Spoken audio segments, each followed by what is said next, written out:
Hi, welcome back guys. This is your friend, Lettuce Head Fanfics. Back with amazing fanfiction. This is the series of What If Deku Was a Force-Wielding Hero? Please give this video a like and subscribe to the channel if you want more videos like this. Now let's get into the fanfic. Izuku had been quiet the whole ride home from the pediatrician's office. Nothing broke him out of his 1,000-yard stare. Not the jostling passengers on the train, not passing by an ice cream cart, not even seeing a new hero on patrol. He walked at her side, holding her hand without argument or tugging for the first time in her memory, like a little automaton rather than her little boy. Inko herself wasn't doing much better, although for slightly different reasons. Her son didn't have a quirk. She'd always believed on some level that her son would turn out like his father.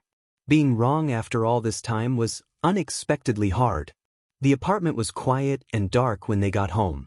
Usually Izuku would yell, "We're home," into the empty hallway, but today he kicked off his shoes and hurried inside. Inko took her time putting away their coats, shoes, and her bag. Her feelings were all jumbled and she needed to sort them out before she did anything she might come to regret. Housework usually helped her organize her mind, but not today. Her heart pounded as she remembered the early days of her PRI, when she'd been by herself and had foolish hopes. She occupied herself that way for half an hour until she decided Izuku had been too quiet for far too long. Inko found him in front of the laptop watching his All Might video muted and on loop. She couldn't see his face but didn't need to. Her baby was crying, not his usual easy tears, but like his heart was broken. "Oh, sweetheart." She closed her eyes and reached out with a sense she had deliberately set aside 5 years ago, when she realized she'd have another person to worry about for the rest of her life. The inside of Izuku's head was just as bad as she'd feared. His hopes and dreams were in direct conflict with his own limited, but pretty accurate understanding of what life was like for people without quirks. All little kids wanted to be heroes, but Izuku had needed it on some primordial level Inko didn't always understand. He loved heroes, seeing them, learning about them, knowing them. He stood up for small animals and weak children because it was in his nature, not because he was aping his idols or because he was necessarily any good at it. It was just him. Inko's heart clenched in sympathy, a spike of emotion she couldn't quite tame, and Izuku's head jerked to one side. He pushed the chair around, scrubbing at his eyes and clutching his All Might figurine. "Mommy?" He sniffed. "Are you okay?" Inko's heart stopped. She thought it had been bad before when she'd only suspected, but Izuku had hurt her. Inko wet her lips, wrestling with her emotions and mostly failing. Izuku had hurt her. This changed everything. It had been 22 years since she'd first left the order and only 6 since she'd made the decision not to return. No one had ever come looking for her, but she'd stayed hidden all the same after she'd heard rumors about what happened to her former comrades who'd turned themselves into the Jedi Council after the conclusion of the Mandalorian War. They all mysteriously lost their connection to the Force or just plain disappeared. Of course the Masters couldn't let the renegades go unpunished or uncontrolled. They were scrambling too in the wake of the war. Maybe it was selfish, but she still didn't believe she'd done anything wrong. Even if she had gone home, her heart wasn't the same as it had been when she left. She didn't totally agree with the Masters anymore, and for the sake of the Order, they couldn't tolerate dissent. It was such a strange feeling, being given everything she'd prayed for years after she'd made herself stop wanting it and to have it cause her babies so much pain. "I'm okay, sweetie." She went to kneel in front of him and scrubbed at his face with the skirt of her apron. "Are you?" Trick question, he absolutely was not. Izuku's eyes filled up again. "And mommy, do you think I can still be a hero even if—" He choked on the end of his question. Inko realized it wasn't even a choice. "Izuku, can I tell you a secret?" That distracted him. As distraught as he was still only 4. His internal world was still so malleable. He was the same age she'd been when the temple recruiters found her all those years ago. It was the perfect age, really. Izuku used his shirt to blow his nose and nodded. He got out of the chair when she beckoned him over and crawled into her lap. "I always thought you'd take after your daddy." Inko pressed a kiss into his soft curls. "I never thought you'd be like me." "What?" Izuku squinted at her, disbelieving. She pushed his hair back from his face. Mommy doesn't have a quirk either. You do so have a quirk. Mommy has pull. Inko closed her eyes and looked within herself.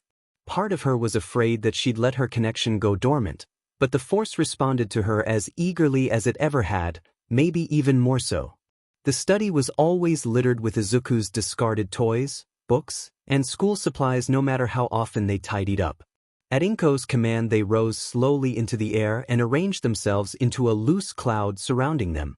Izuku gasped in delight and it turned into a yelp as Inko force lifted them both up and the floating clutter shifted into gently turning concentric circles with them in the center, the heart of their own tiny solar system. "No, baby," she whispered into Izuku's ear. "That's just what I tell people." She settled them both down onto the squat little couch left over in the study from its brief tenure as a home office. Izuku clapped as she sent everything floating away back into their proper places, leaving the room as neat as it ever was. "That was so cool," he enthused, and Inko squashed her guilty feeling of pleasure over being the recipient of that starry-eyed expression for once. Izuku had only ever looked at his heroes like that before. Of course, it didn't last. Izuku was the most analytical baby she'd ever encountered. He'd never met a problem he didn't want to pull apart at the seams. "How is that not a quirk? They don't have quirks at all where I came from." Inko chose her words with care. She'd be able to tell him the whole story one day, but he was still so little. "Everybody's got quirks though," Izuku protested. The teacher said. He came up short, remembering his own condition. "No, not everyone." Inko agreed sadly. "Some people in Mommy's hometown can do something else. It's a very rare sensitivity, but it opens you up to things other people, even people with psychic quirks, can't see or touch. Sometimes that sensitivity is hereditary." Izuku esikidi in air. "Do you mean?" "I think so." Inko lied a little. She didn't think. She knew. Izuku was reacting just like any other youngling she'd ever taught, who, after seeing a force ability was possible, instinctively started to try and replicate it. He'd probably had a force sense his whole life, just faint enough that he'd been unable to distinguish it from his other senses and she hadn't noticed. She could feel him probing at her mind exactly like a baby who just discovered they had hands. She probed right back, the equivalent of a gentle tickle, and he squeaked in surprise. "I felt that." His smile flickered and his eyes started to fill up again. Inko swept him back up into her arms just in time for the tears to start. He wailed. "You can do it if you want, honey," she told him as he sobbed into her chest. "It'll be a lot of work, even more work than if you had a weak quirk, but you can be a hero." He'd never be a Jedi, though, and Inko couldn't be sad about that. He felt too much and loved too hard. The council would have never accepted him fully into the order. He would have ended up in one of the support cloisters as a farmer or a temple guardian. They might have gone so far as to sever his connection to the Force, but no matter what they'd have done, Inko would have never known about it because he'd had been taken from her as soon as she'd given birth and given over to the creche school. Inko hadn't regretted her past choices before, but now she knew she never ever would. Izuku could lift a pencil by the time he was 4.5. Inko was a more seasoned hand with the quirk registry system than she'd been when she'd first come to live in Mustafu and had had to come up with a relatively believable, useful, and innocuous use of her force abilities that would pass as a normal quirk. "Oh, telekinesis." The registry agent cooed as Izuku demonstrated his ability for her. "That takes a while to get the hang of. It takes so much power and their little brains are so busy already at this age. It's no wonder you didn't notice right away if there was no poltergeist activity." She clapped as Izuku makes the pencil spin, but stopped him after another minute. "I recommend you take him in for some diagnostic studies until you know for sure how he's powering his quirk. Quirk exhaustion is a concern for manipulator and emitter types. Hopefully he's using lipids instead of neurological electrical discharge, but I would restrict his quirk practice time to an hour a day until you know for sure." Inko projected sincerity as she agreed, but didn't do the diagnostic testing. It was expensive for one. She could afford it, but a single mom with no obvious job wouldn't. A single parent would take their chances and figure things out at home. For another, those diagnosticians wouldn't be able to identify how Izuku's quirk worked, and she didn't want to leave a paper trail if she could help it. Izuku was over the moon about his new ability. He was less happy about the non-exciting aspects of his training like meditation and physical conditioning, but he only needed mild nagging at most to keep at it, and she couldn't say that about every force-sensitive child she tutored. Philosophical instruction was more difficult and made worse by the fact that Inko herself had a lot of unanswerable questions about her own beliefs after her time away from the order. She was meditating an awful lot herself as a consequence. There was only so much teaching she could do for an exuberant grade schooler in her little apartment, however. Muzutafu was a relatively safe area without much villain activity, so property values for what she needed there were outside Inko's price range. Money still wasn't an issue, but currency in Japan was digital. Worse still, most banks had AI monitoring their account transactions. People noticed if money moved around in non-standard ways, such as housewives withdrawing enough to buy a commercial building in cash. She was already getting away with a lot. Pushing it would be a bad idea. Inko already had some cash put aside though. It was her emergency fund, which she'd built up slowly over the past few years. Her income covered their expenses plus some, so she had enough to do what she wanted without drawing unwanted attention to herself and her son if she was frugal about it. She wasn't afraid of the friends she'd made when she'd first come to Earth, the ones who had helped her build her nest egg, but she didn't want to wake up and find them on her doorstep one morning either. They were good people, but they were also the kind of people who always needed something. Fortunately, the neighboring district of Minayan was in the first gasp of an upswing. Two rising heroes had established their agencies there for the same reason Inko picked it for her training facility. The property values were rock bottom, especially in the commercial zones. 5 years of barely restricted villain activity meant that every building in the district was damaged or had once been damaged in a hero fight. She bought a warehouse located in the center of an entire block of them, about as unique as one rock in a gravel pit. The former owner was a small-time importer who was too close to retirement age to wait out the market. There were holes in the roof and the only bathroom didn't work, but at this stage she only needed a private open area. Izuku sneezed the first time she brought him there. "It's dirty in here," he complained, and Inko had to laugh. "Not for long, honey," she told him as she hauled cleaning supplies out of the back of her forgettable little sedan. It took them a few days to get the warehouse looking less disreputable on the inside. By that point, Inko had discovered the other reasons the previous owner had been so willing to sell the building at a loss. The other reasons were a small gang of underpowered villains, sort of like a swoop gang, but they all had ground vehicles. A bike gang, maybe? They were petty criminals, but seemed to be trying to branch out into smuggling or drag running because they spent a good long while casing the other warehouses as well. Inko sensed them watching her for a while before someone approached her. It was a hot day, so she'd left the big bay doors open for some air. Luck was on her side for once. Izuku was at school, but she'd started leaving him at home after she'd first picked up on the extra attention. She ignored the man until he banged on the metal frame of the bay door, and only then did she take her attention away from the junior ropes course she was trying, and mostly failing, to build. He was a heteromorphic type with a face made of slabs of craggy stone-like flesh that glowed red where the planes of his features met. "You the owner of this place?" His voice sounded like rocks being ground together. "I am." Inko sized him up and wondered just how bad this encounter was going to get. The man did not look or feel like a person who understood any language other than violence. He looked pleased. "Got an offer for ya. I know a guy who wants to buy this place. Cash, no questions asked, no paperwork." So, in effect, she would still own the place and be liable for the taxes plus anything he and his friends used her property for. Hilarious. Inko smiled and took the man's mind in her grasp. "This building is no good," she told him. "This place is shit," he muttered almost to himself. His eyes jerked to the left and right, lingering on pinprick holes in the sheet metal walls and spots of rust like he'd never seen them before, even though it was all visible from the outside. "It looks worse on the inside," she continued. "Can't keep product in here. Cops wouldn't need a warrant. They could just look in through the holes in the walls."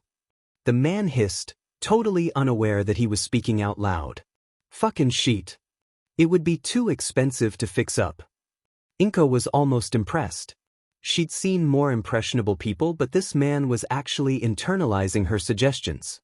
Usually people just echoed her directions. Can't afford to patch no walls. We ain't even sold anything yet. The man started to back up and he shook himself out of his stupor. What kind of operation are you running here, lady? This place is a dump. Oh, are you leaving? Inko asked, all innocence. F you beach. He hissed and turned his back on her. Such a shame. She murmured and waved as he left. Hopefully that was the last she'd see of his group, but she didn't know how well he'd do at persuading his friends of his new point of view. Inko got out her phone and checked the feed from her security cameras. Sure enough, she had a great view of the gangster's face to go along with the footage of his friends casing her property. A few days later found Inko on her couch watching her son lose his tiny mind over pro-hero Jetstream's post-takedown interview on HN. Jetstream was pretty junior and specialized in solo villain apprehension, so him taking down a nascent drag syndicate was big news. His career was about to take off. She allowed herself a private smile, hidden by the rim of her teacup, as Jetstream took a moment out of the interview to thank his anonymous informants. Izuku chose that moment to pile into her lap, talking a mile a minute about Jetstream, and weren't his boots the coolest thing she'd ever seen? Time passed as it did. Izuku got bigger and his focus improved. That was a good thing insofar as his training went, but a bad thing for his socialization skills. Around age 6, he picked up a habit of muttering. Before that he'd happily babble about anything on his mind, but afterwards he seemed to try, and failed, to rein it in. He stopped talking about the other kids at school, and Inko saw less of little Katsuki. That was the one drawback of not growing up in a creche school, Inko realized. There was a comfort to be found in growing up with a peer group who were all going through the same things you were. It was harder when you were alone and surrounded by people who seemed effortlessly proficient with their special abilities. Izuku still hadn't let go of his craving for approval, so she knew it wasn't that he didn't want friends. He wanted friends. It bled off him in waves whenever someone his age paid him any attention at all. This was one area where Inko didn't know how to help. Jedi didn't make friends, really. You shared fellowship with other members of the Order, but getting too affectionate with anyone was discouraged by the Masters because it might lead to passion. Living among regular people had shown Inko that was a dumb way to handle it. Love happened after all. Learning to understand her emotions had served her better than pretending they didn't exist ever did, but Jedi lived in their own ideological microcosm. She was also forced to admit that not everyone had the capacity for critical self-examination. Inko had made some friends before, of course, but hadn't really been an active participant in the process. She was too used to passing in and out of their lives without attachment. She didn't really know how to change that habit, nor, considering the friends in question, did she really want to. That wasn't the kind of friendship Izuku needed. Unfortunately, it seemed like he was going to have to figure that one out himself. Most of Izuku's school life was a closed book to her, but she did know that he'd been in the same classes with the same kids since grade school. Their cliques had formed early and were pretty static. Middle school didn't change anything. Maybe he'd have to wait until high school to meet any new people. Izuku seemed happy for the most part, pursuing his studies, training, and chasing hero fights. Inko worried about him still. That was the fate of a master and a mother, it seemed. Still, she was hopeful for his future. He'd integrate into Japanese society and live out his life in relative peace. It was a flashier route than she'd chosen for herself, but after the life she'd led before Izuku was born, a little peace and quiet was more than welcome. So, of course, a few weeks into his 3rd year of middle school, her panicked son dragged all might into her living room, where he immediately threw up blood and deflated in a cloud of steam into the sickest man Inko had ever seen that was somehow, impossibly still alive. Looking at him with her senses only made it worse. It was like being back in the war, only without an operating suite and an army of medical droids. He was missing most of a lung and nearly all of his stomach. His other internal organs were heavily scarred, and she could see hundreds, possibly thousands of hairline fractures in his skeletal system. The man shouldn't have been standing, shouldn't have been conscious, or even breathing. "Pardon the intrusion, ma'am," He rasped in a voice utterly unlike the persona he showed on TV. The boy insisted. "Oh, no. No trouble," Inko wheezed, falling back on the familiar rituals of hospitality even though they sounded ludicrous even to her. Her heart was hammering in her chest and her face felt hot. Why was it hot? Why was she hot? Then the worst thing possible that could have happened did. Inko's eyes rolled back in her head and she fainted right in front of her only child and the most famous hero on the planet.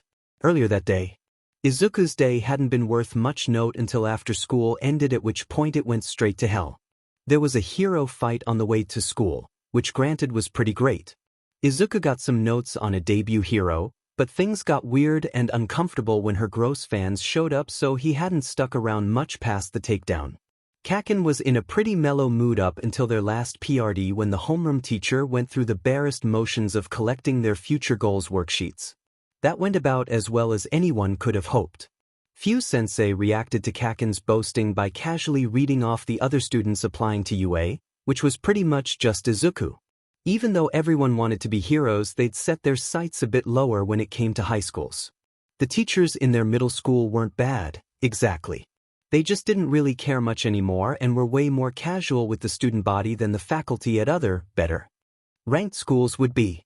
Despite his fears, Kaken hadn't made a big deal over Izuku applying to UA even after the little speech he'd made over the cheerful booing of their classmates. He just looked over his shoulder and sneered a bit. "Good luck, nerd." Izuku hadn't been able to say anything, not with the whole class looking at him. They weren't laughing at him, but they were laughing. He didn't have a lot of friends or any friends, really. Kaken was the closest thing he had and maybe the two guys who followed him around. They didn't talk to Izuku and Izuku definitely did not talk to them, but they let him stand with them in line and eat with them at lunch, and after school they all walked together until Izuku turned off towards his apartment.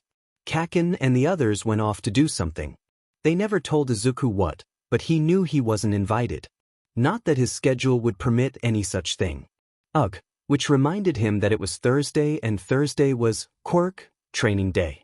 That meant a lot of meditation and moving stuff with his brain while his mom shot at him randomly with a laser needler. He could feel the headache starting already, so he wasn't really paying attention as he packed up his stuff to go. In his defense, Kaken and the others didn't really talk to him unless he was dragging behind or if they were having an argument and wanted someone to be the tiebreaker. "Oi, Deku." Kaken shoulder-checked him hard. "What's this about UA? Why am I just hearing about it now?" Izuku felt his face go hot. "I hadn't made up my mind." He lied. He'd always known he wanted to go to UA. He'd just spent the year trying to talk himself out of it, but hadn't managed to, not even at the last minute. He wanted it too badly, even though he knew it was dumb. He had too much to hide and he didn't think he'd be able to hold anything back in the nation's premier heroics program. "I went back and forth until we had to hand the forms in." "Che." Kaken huffed at him, starting to bristle. That was the first sign of imminent violence. "Did you not hear me? I'm going to be the only kid from this school to get in." This, at least, was familiar territory. It's the top school in the nation and it's kinda weird to think no one here is going to apply just cause you say so. "I'm going to pursue my own goals and you can't stop me, Kaken." Izuku put the slightest force pressure behind his statement, just enough influence to simmer the other boy down before any explosions got started. This was the force ability he liked least, but he'd figured out ways to use it that didn't make him feel quite so gross.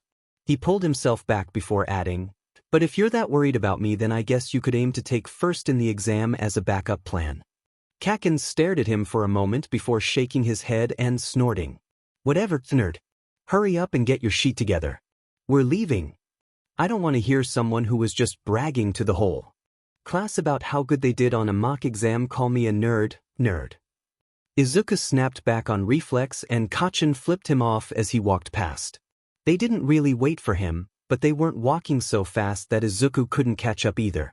They split up a few blocks from school as usual.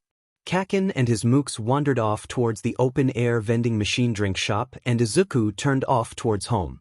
He didn't have a lot of time to make a snack, eat, change, and still meet his mom at the warehouse on time. His mind was wandering through the contents of the pantry at home as he passed under the old footbridge that marked the outermost border of his neighborhood. Later. Inko woke up on her couch when something cold and wet touched her face. She startled upright and nearly crashed her forehead into that of the man leaning over her. The damp washcloth he'd set on her head flopped over into her lap. "Oh, excuse me," she gasped while reaching for it, but All Might was quicker and plucked it off her before the cloth could do more than speckle the fabric of her jeans. "It's understandable." All Might tossed the cloth to Izuku, who'd been hovering on her other side. People have had worse reactions to seeing that. How humiliating. She hadn't fainted in years except for dramatic effect. "I'm very sorry, mister." All Might. She didn't really need to ask why he was in her apartment. She remembered him saying something about Izuku insisting and kiss. She'd have panicked and run for her master too at his age if she'd met someone who looked the way that man did. All Might grimaced. "Yagi Tashinori, please. If you know this much, you might as well know the whole thing." Izuku lost his patience. "Mom, you need to look at his side." He was dancing in place with agitation. Inko realized he'd changed out of his school uniform and frowned. She couldn't have been out that long. Come to think of it, she could smell something. It wasn't quite like garbage. There was a coppery aspect to it that made her think of other times and worse circumstances. "Just a moment." She heard her tone change from overwhelmed mother to suspicious master without conscious effort on her part. "What happened to your clothes?" Her son blanched and All Might coughed nervously. "That would be my fault, ma'am." He tried to explain. Inko didn't need to touch his mind to know he was fixing to tell her an enormous lie. "There was a villain, Mom." Izuku broke in. An amorphous heteromorphic type with a possession A ability. He paused and gulped under the weight of her expression. She noticed he had a narrow swatch of road rash on one cheek, still bleeding sluggishly. Thought he might have attacked me? All Might saved my life. I changed because I got sewer gunk all over me. It was starting to smell. Her baby had been in a sewer with open wounds. Inko pointed. "Shower. Now." She ordered him. "Get the Hibiclens out from the medicine box and scrub anywhere you broke skin. Then I want you to put a Bacta patch on that scrape." "Mom, wait." Izuku flailed at her and pointed at their guest, too overwhelmed to form words. "Is he dying?" She asked flatly. "Dying this very moment?" "And no?" Izuku squinted at All Might. Worryingly, he didn't seem convinced. "I don't think so." "Then he can wait for you both to get cleaned up." All Might straightened up and held up his hands. "I appreciate the offer, ma'am, but He stopped and swallowed hard as Inko turned to look at him instead. "But I'm happy to wait my turn." Inko took a moment to look the man over, trying to see what had her son so panicked. It was just as bad the second time around, but Inko was prepared for it now. The damage the man on her couch had suffered was catastrophic, but he seemed to be stable despite that. His condition hadn't deteriorated any in the few minutes they'd been speaking, and that seemed impossible, but might be accounted for by his quirk? Hadn't Izuku mentioned something about All Might's side? "Izuku said you'd saved his life." Inko tried to wrap her head around that. She wasn't often worried about her son out by himself. He could handle himself around the sort of purse snatchers and petty thieves you saw in Aldra. Street murders just didn't happen in their district. She'd made sure of it. "Explain to me what happened." All Might, no, he'd said, "It's not a pleasant story, but your son was the true hero today. I'd like to establish that at the beginning." He told her as he leaned forward to rest his elbows on his knees. He sighed and it sounded so very tired. Inko remembered being that tired once, and something loosened up in her chest. It was easier to listen after that as All Might explained, sometimes haltingly, just what had happened that afternoon. Izuku emerged from the shower shortly after Yagi-san finished his story, pink-cheeked from the water and much calmer. Inko had gone to call Mitsuki, so she knew to scrub Katsuki-kun's hide raw too, and then made some tea as she sorted out her feelings. The shower is free, All Might. Izuku managed to stay somewhat in control of himself despite the overwhelming idea of his personal idol using their tiny old bathroom that neither of them were all that good about cleaning regularly. "It's all right, my boy." Yagi reassured him. "Your mother let me off the hook. My skin doesn't break so easily anymore. I wasn't exposed the way you were. In fact, she and I were talking." That put the wind up Izuku's back again and he whipped around, upset all over again. Did you look, Mom? I did. Inko had spent some time observing Yagi and had figured out what her son was upset over. He had excellent instincts, but not a lot of medical knowledge. There were many ways to be a force user and he wasn't too inclined towards medicine, but he picked up on things that surprised even her sometimes. Is the keloid what's bothering you? What? Yagi stumbled after having been interrupted. His hand moved incriminatingly to his side. He hadn't shown her his wound, just made vague reference to a non-specific career-impacting injury. I don't think it's a keloid, Mom. Izuku insisted. His muscles are all hard around it, like his quirk is constantly activated in that one area. I saw him transform twice and that forces his quirk to redistribute through his body. Then stuff starts coming out of that little red core. Sir, could you show her? All Might looked uncomfortable, but lifted his shirt to show her his side just below his ribs, which stood out like the sprung staves of a barrel. It was a mostly healed impact injury for sure. His muscles were sort of twisted and almost caved in around this odd little reddish core, the false keloid. Inko set her mug down. Does it now? She hadn't been able to observe that part. All she'd been able to determine was that even though it was doing a credible job of posing as the sort of excess collagen that sometimes developed in a healing wound, the keloid itself wasn't actually part of Yagi's body. It was more like a plantar's wart or comedo. In person it looked like a hard little red ball and Yagi's body had been forced to grow around it. The seam where his skin ended and the keloid began was subtle, but present. She could tell by the way his undamaged muscles sort of curved around the perimeter of the keloid and his skin extended underneath it.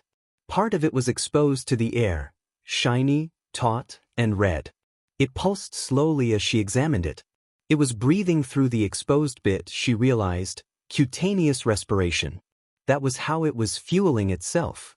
She'd assumed it was a parasite of some kind given how starved All Might appeared to be, but it was actually self-supporting.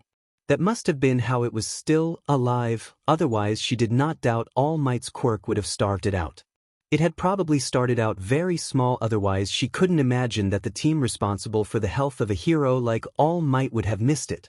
If it had developed in the wound later, like the keloid it was posing as, his doctors would have likely left it in place. It wasn't a tumor. It wasn't growing out of control, and they would be hesitant to put a patient in as delicate a state as Yagi through an unnecessary surgery. Are you able to transform again? Inko asked, curious by that point. Yes. Yagi fidgeted, but suddenly expanded into the person she knew from the television. She set aside her questions about the mechanics of that kind of transformation and focused her attention on the keloid. I can't hold it for long. Yagi warned her, but Inko had seen what she needed to see. Change back. Do it now. She snapped. An old familiar heat coiled in her stomach and she was forced to spend a moment acknowledging her anger, investigating it, understanding it, and releasing it. What a horrible thing to do to someone. What did you see? Yagi was back to cupping his side. Touching the malevolent little thing. Wouldn't hurt him. Izuku had been correct. All Might's quirk contained the problem when he was depowered, but it was consuming the bodily energy he needed for recovery, and with his digestive and respiratory systems in such catastrophic condition, he had no excess to spare, so his body was slowly devouring itself. That's no keloid. Inko stood up, full of fruitless energy. She went back for her abandoned teacup. It won't affect you while you're like this. She gestured at his thin, starved state. You're an enhancer, correct? Your quirk is quarantining it, I suppose? I believe it's a biochemical factory of sorts. It produces very small, nigh microscopic amounts of what appears to be a virulent neurotoxin. If your condition has been progressively worsening, then that's why. Every time you transform, more of it gets past your quirk's autoimmune response and into the rest of your body where it's harder to contain. Yagi's expression shuddered, which was disappointing but not really surprising. Men like him didn't accept diagnosis from women like her on this planet. He seemed nice, but he was used to people in white coats. Preferably male people. Medical authority was strictly coded on Earth, and she did not fit the role. Ma'am, who exactly are you?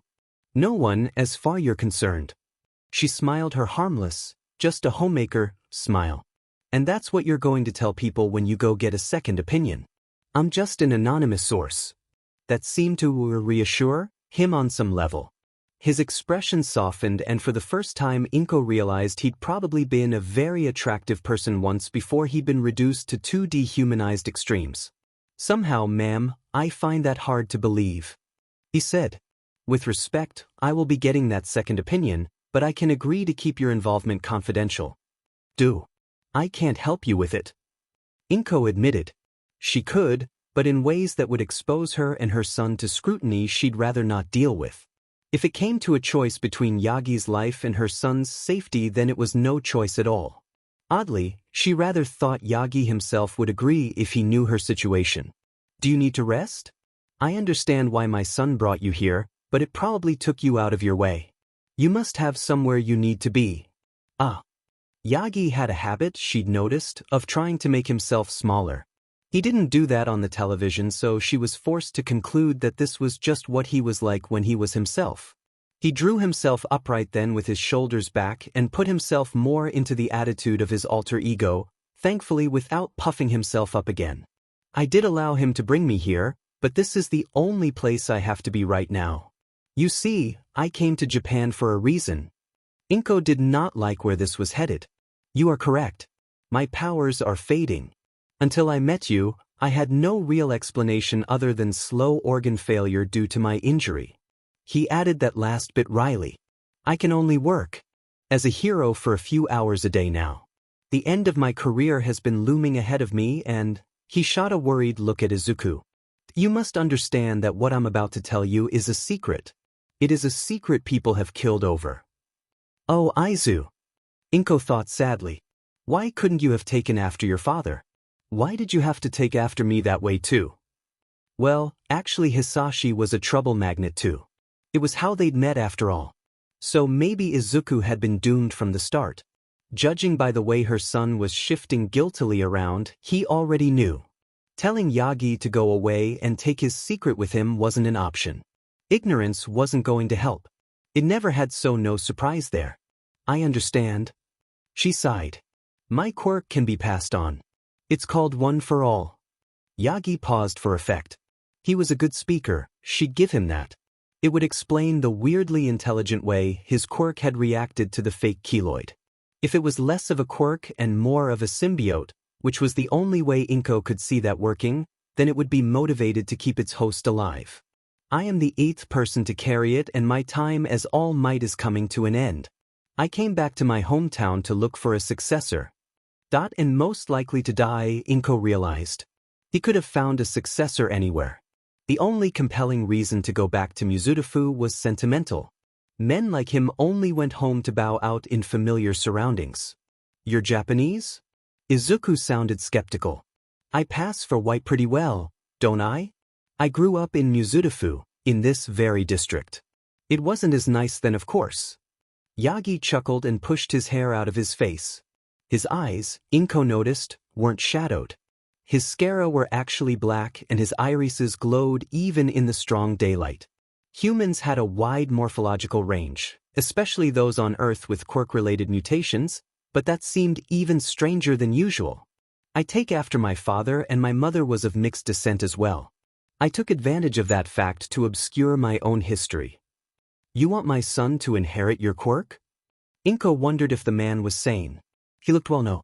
He didn't look terribly sane, but then no pro-hero she'd ever met had. Yagi wilted a little, robbed of his speech.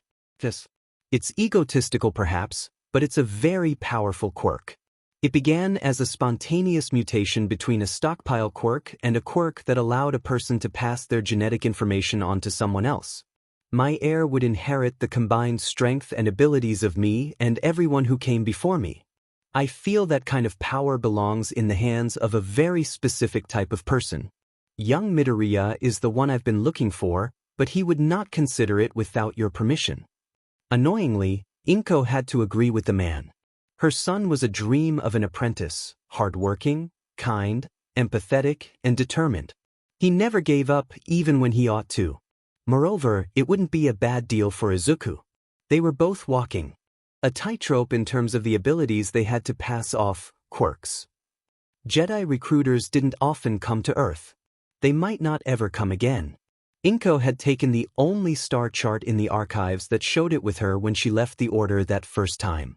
She'd meant to use it as part of a research project in her spare time, but the war expanded to fill all her hours. It wasn't until afterwards, when she had personal time again and was looking for a dark corner of the universe to disappear into, that she rediscovered the data crystal among her things. Earth was located out beyond the outermost rim of settled space and was not part of the Republic. She theorized it had started out as what had probably been an undocumented little separatist colony. The modern-day inhabitants had no memory or record of it, but near as Inko could tell, Earth only had about 5,000 years of recorded history, and there were human colonies in the core system that had been in the Republic for over 25,000 years, so Earth was clearly a lost settlement. As a result, there were very few charted or reliable hyperspace lanes leading to Sol system. That did not even factor in the asteroid belt. It did little to prevent starships from approaching the inner planets, but did make it dangerous to approach at hyperspeed. Any ship that came to Earth did so at sublight speeds, which would add months and untenable expense to the journey. It wasn't, however, as her own presence on the planet would indicate, impossible. She'd originally thought she had the only map, but she'd encountered a handful of other Republic expatriates on Earth over the years. They'd all been criminals and refugees, people who would have been very careful about leaving a trail behind them, so she decided to stay and make herself as invisible as possible. One for All would solve a lot of problems for her child and possibly any children he might then have, assuming he had any. A recruiter might forcibly remove the child of a renegade Jedi from the planet, but they didn't actually, despite what anti-Jedi propaganda would have you believe, steal children. So long as she could pass for a native human, then Izuku would be safe. She'd already made herself unrecognizable, but she had to take the long view as well.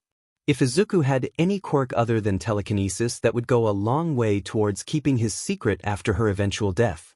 It was just too bad. Some things came at too high a price to be worth paying. Out of the question. Inko shook her head as Yagi gaped at her.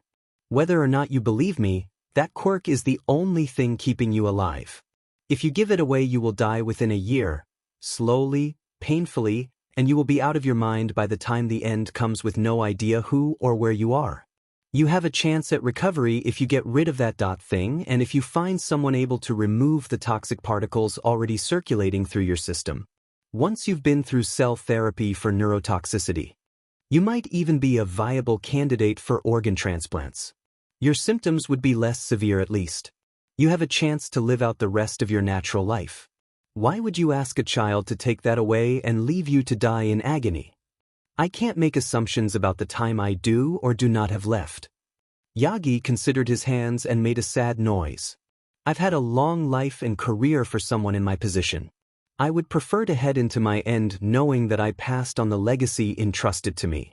She considered softening her response, but decided subtly was wasted on All Might. That's stupid. She held up a hand to forestall his protest and looked to her son. Do you want this? He swallowed hard and looked down even as he turned to face his own personal hero. That I'm honored you chose me, Yagi-san, and I want to. But there were the tears. His eyes were shimmering with them and he gripped the fabric of his shirt in a failed attempt to hide the way his hands were shaking. That I believe my mom. Please don't ask me to do that to you. Yagi stared at them. What if I seek treatment? He asked, unexpectedly. Inko pet her head in a mute question. Spiritually, young Midoriya is the perfect successor for One for All. He explained. Physically there's, work that needs doing. He is in very good shape for his age, but the transition would be less stressful if he put on some more muscle and he'd be less likely to injure himself while learning to wield it. Ideally, I would like him to enter high school with One for All. That way it would take a lot of work for anyone to discover that he had a different quirk to begin with, and proving it would be nearly impossible. UA does a great deal to obfuscate the history of their student heroes prior to high school. Their quirk registrations are sealed. After that, any public knowledge of their quirks is either guesswork or whatever information their agencies choose to circulate. Here is my offer, allow me to train him for a year. During that time I will spend as much time with my care team as you dictate. I'll even consult with you regarding my treatment decisions. Ino squinted at the man. Are you holding your own health hostage? Yagi did not flinch. If I have to. You seem so sane on television. Inko knocked her lukewarm tea back in one shot and sighed.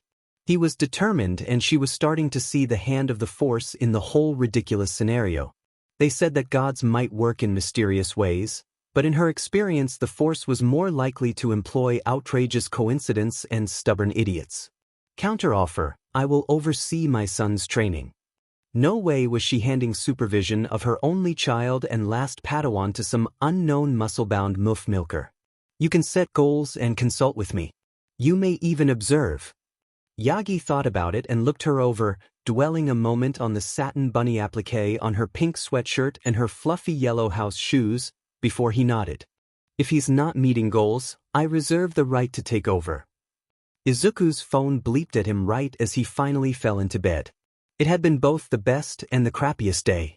Either way, he just wanted to sleep, but he knew curiosity would keep him awake if he didn't check his messages. He grabbed his phone, hoping it was text spam. Kaken, hey a-hole. It wasn't text spam.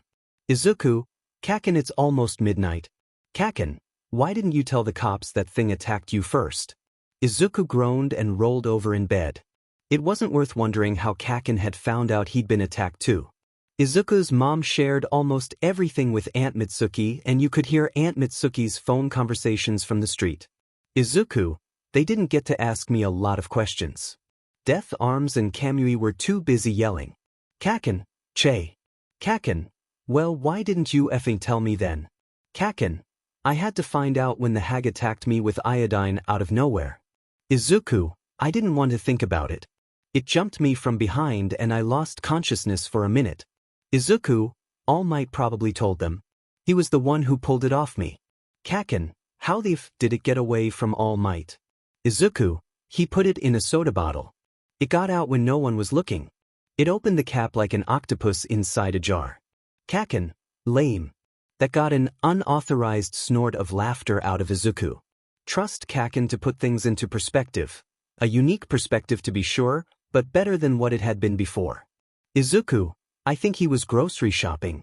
He was carrying a konbini bag with him. It was real weird. Kaken, when I'm number one I am not doing my own shopping. Izuku, right? Izuku, sorry I didn't say anything. You just gotten attacked and I didn't want to make it about me. Kaken, SCK it up next time nerd. Telling my ma, I don't know, when she asked me if your mom had taken you to the hospital wasn't any better an experience. The conversation paused just long enough for Izuku to start to drift off. Kaken, I still FNG smell it. Kaken, I took 2 showers and I keep smelling it like it's in the room with me. Izuku swallowed hard. Kaken didn't admit to weakness. No wonder he was still awake. He had to be climbing the walls if it was bad enough for him to make that kind of confession, and to Izuku of all people. Sympathy would just make it worse. Izuku, I put some mint ointment under my nose. Kaken, BRB. That time Izuku did fall asleep before Kaken came back, and Kaken had probably passed out around then too because there were no messages waiting when he woke up. Kaken was waiting, though, at the usual corner. He was alone for once and smelled like menthol. Where's Ojiro and Kashima? Izuku asked as Kaken pushed away from the wall he'd been leaning on. He wasn't real surprised that they hadn't shown their faces in front of Kaken that morning, but he had expected to spot them on the way to. Fuckers finally got caught smoking. Kaken gritted out. Ojiro's ma called mine. Tried to blame it on me like I haven't been on their buttes to quit all FNG year. A brief, feral smile split his face. Wrong night to pull that sheet. The hag Diamennir reached through the phone and wrung her neck. That's what they did after they took off? Izuku tried to picture how that would work. Your friend gets attacked by a villain and you run off and, what? Chain smoke in a corner? He could kind of picture Ojiro doing that. His home life wasn't awesome and he'd invent any excuse not to go back before he had to. Meanwhile, Kashima didn't have many original thoughts. It would have been better for him if Ojiro wasn't around and he only had Kaken to do his thinking for him, But Kashima liked Ojiro's brand of rebellion better and copied him like a little kid even though he knew Ojiro often made bad decisions on purpose. Kaken shook his head. They were smoking before. Public safety officers smelled it on them and Noodle Neck had his smoke stuck in the outer pocket of his bag in full view. Now they're both suspended. That officer must have made a big deal about it if their principal had gotten involved. Aldera High School's reputation was already borderline, and if the principal could ignore trouble, then he absolutely did. If nobody saw it, then it didn't happen. If it didn't happen, then he didn't have to explain it to the Muzutafu Board of Education. That was dumb. Izuku started walking because Kaken was still glaring at his feet. It worked. Kaken stomped after him, still fuming. Fuse-sensei's probably going to make us take notes for them. Hell will if you freeze over before I help those DS ever again. Kaken grumbled. Correction, Izuku would be taking notes for them. Well, Kaken stuck close for the rest of the day. At first it was because they usually walked together, but word of the villain attack had gotten around by lunchtime and people started wandering by to stare, which put Kaken's hackles right up. Kaken generally liked attention, but he hated being stared at, so it was no surprise when he dragged Izuku out to eat on the lawn where it was harder for their classmates to find reasons to hang around. They made it through the second half of the day without Kaken snapping or Izuku having to intervene with the force, but only just. By the time school was over, even Izuku was on edge and very tired of being watched like an animal at the zoo. Thankfully, neither of them had club duties. Some schools had heroics prep clubs, but not Aldera, so it wouldn't look weird on their transcripts. Kaken was the one slouching out of the classroom behind Izuku for once. They walked their normal route quietly until they reached the point where Izuku usually veered off to prepare for his after-school activities. "Want to get coffee?" Kaken asked suddenly and didn't quite inflect it like a question. Izuku had enough time to change, eat, and make it to the warehouse. "I can't. I got a thing." "Thing?" Kaken pet his head. "What thing?" "I'm training with Mom tonight." Izuku was positive he'd told Kaken before, but Kashima and Ojiro tended to talk over him. Izuku had suspected for a while that Kaken didn't track multiple conversations real well, so he'd probably stopped listening to whoever was quietest. "Since when do you train?" Kaken circled around him, looking interested in anything Izuku had going on for the first time practically ever. "My ma offered Auntie a discount coupon once to the quirk gym we go to, and she said she didn't need it. We got our own place in Minayan." Izuku bit his tongue too late. There was no rule that he couldn't talk about the warehouse. He just always understood that it was a place just for him and his mom. "It's just an old warehouse, but it's private property, so we can train with quirks." That got a savage lopsided smile out of Kaken, the first one Izuku had seen on him all day. "Yeah. I wanna see." "Oh, Izuku dropped his gaze and squirmed. They were starting the muscle-building regimen Yagi-san had cooked up with his mom today. He'd peeked at it and knew he was for sure going to get nauseous. It was the reason he hadn't wanted coffee. He almost didn't want to eat dinner, but Yagi-san had left his mom a draconian diet plan. Worse still, she'd read it over nodding in approval the whole time. That is probably not a good idea, maybe later? He didn't expect the flat expression that settled over Kaken's face as he stuck his hands in his pockets and turned away. "Yeah, whatever." Izuku played his response back in his head and winced. That had sounded an awful lot like, "I don't want you to come," in disguise. Maybe a little bit of it was resentment at being Kaken's default option once Thing 1 and Thing 2 were out of favor. Still, Kaken had never asked him to hang out before. Even when they'd been closer as little kids, he'd always told Izuku they were hanging out. Asking was kind of a big step for him, and Izuku wasn't so resentful that he was going to chase the guy off just because it wasn't the perfect overture he'd been wanting. "Kaken, wait." The surly kid just stomped off faster. Izuku gave up pretending like he had pride when Kaken got involved and ran after him. He did stop when Izuku caught his sleeve. "I'm sorry. It's a physical conditioning day." He blurted out. "I'm for sure gonna barf and I didn't want you to see." It was at once the best and worst thing he could have said. Kaken stared at him and apparently decided Izuku wasn't lying because he bared his teeth in a grin that made the other boy wonder if he should have just let him leave in his huff. "Oh, now I'm definitely going." Inko was not surprised when Katsuki showed up with Izuku to training that evening. Mitsuki had called ahead to warn her that he'd invited himself along and had asked her to put up with it. He'd apparently had 2 other friends with him at the time of that villain attack who'd run off and left him. Mitsuki didn't like interfering with her son's relationships even when she thought he'd made bad choices, but those boys or one of their parents had done something that made her change her mind. She was hoping to use the opportunity to maneuver Katsuki into cutting them loose and hanging around Izuku more. Katsuki, for once, didn't seem to need much maneuvering. This is it. Izuku was showing him around the ropes course, which was much more complex than her first sorry attempt. They'd both changed into workout clothes. Izuku was wearing his usual t-shirt and baggy short, but Katsuki's father had thoughts about what his child wore. It was the one area where he could outpersist his wife and son. Katsuki had a tight tank black top on and baggy harem trousers that looked like they'd be miserable to run in. We kind of have a shower in the back, but the water pressure is really sad. You might want to wait until you get home.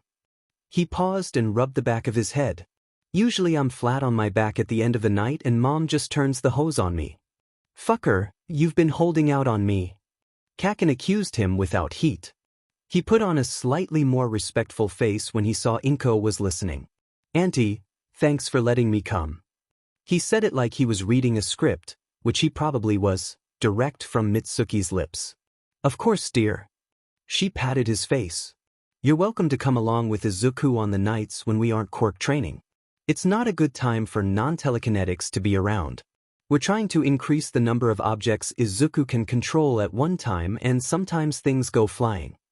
Yeah, Deku said. Katsuki looked embarrassed, but it was telling that he didn't pull away. I got quirk coaching on those nights anyway. He didn't originally, but Mitsuki had jumped to reschedule him when Inko had explained the training timetable she had laid out for Izuku. Whatever Kashima or Ojiro's mother had said to her sure had her fighting mad. She seemed determined to keep her son so occupied that neither boy would have the opportunity to wiggle back into his good graces. That's good. Inko smiled. Now, I want you to be careful not to push yourself. This isn't a time to risk injuries. Katsuki sneered. I can handle anything he can. He jerked a thumb at Izuku, who contemplated the ceiling with a neutral expression. Just watch. An hour and a half later, Inko considered the 2 vacant-eyed boys lying prone on the asphalt outside the warehouse. Check your pockets for electronics. She warned them and got 2 affirmative groans in response. All right, brace yourselves. She turned on the garden hose in her hand, pressing her thumb into the nozzle so it produced a wide and fine spray. Izuku made a noise of relief as the water washed over him and then flopped over so she could get the other side. Why aren't you even sweating? Katsuki accused her once he'd revived enough. For outrage. She'd been doing everything they had, but the truth was that she'd been cheating by increasing her stamina through the force. She had a certain silhouette to maintain, after all. Normally she'd have had Izuku doing the same thing, but Yagi needed him to bulk up and the fastest way to do that was to restrict his use of the force and focus on his material body for a while. Katsuki was already quite fit up top, but she thought he might benefit from working his core and stamina a bit more. I wonder. Inko replied like she had no idea. Mitsuki pulled her little red Honda into the parking lot just then. She leaned out the window and grinned at the puddle containing her son. Hey, you wore him out. Katsuki found the strength to raise up one hand with the middle finger extended and she barked out a laugh. All right, tough guy. Mitsuki cooed once she'd parked and emerged with the big towel Inko had warned her to bring. Say goodnight and we'll go home. Thanks, Auntie. Katsuki dipped his head in a reluctant bow. Gonna kick your butt next time, Deku. You can try. We're doing ropes tomorrow. Izuku offered with a tremulous smile that Katsuki, miraculously, returned. Yeah. Sounds good. He waved one hand as he stumbled off with his mother. Night. I think that went well. Inko said to her own weary child. Katsudon tonight? Yeah. Izuku pulled himself to his feet and staggered towards the bathroom to change into dry clothes, still smiling. Oh my. Inko murmured to herself, thinking of a certain bet she and Mitsuki-chan had made years and years ago when the boys were still velcroed together at all times. She might end up having to pay out after all.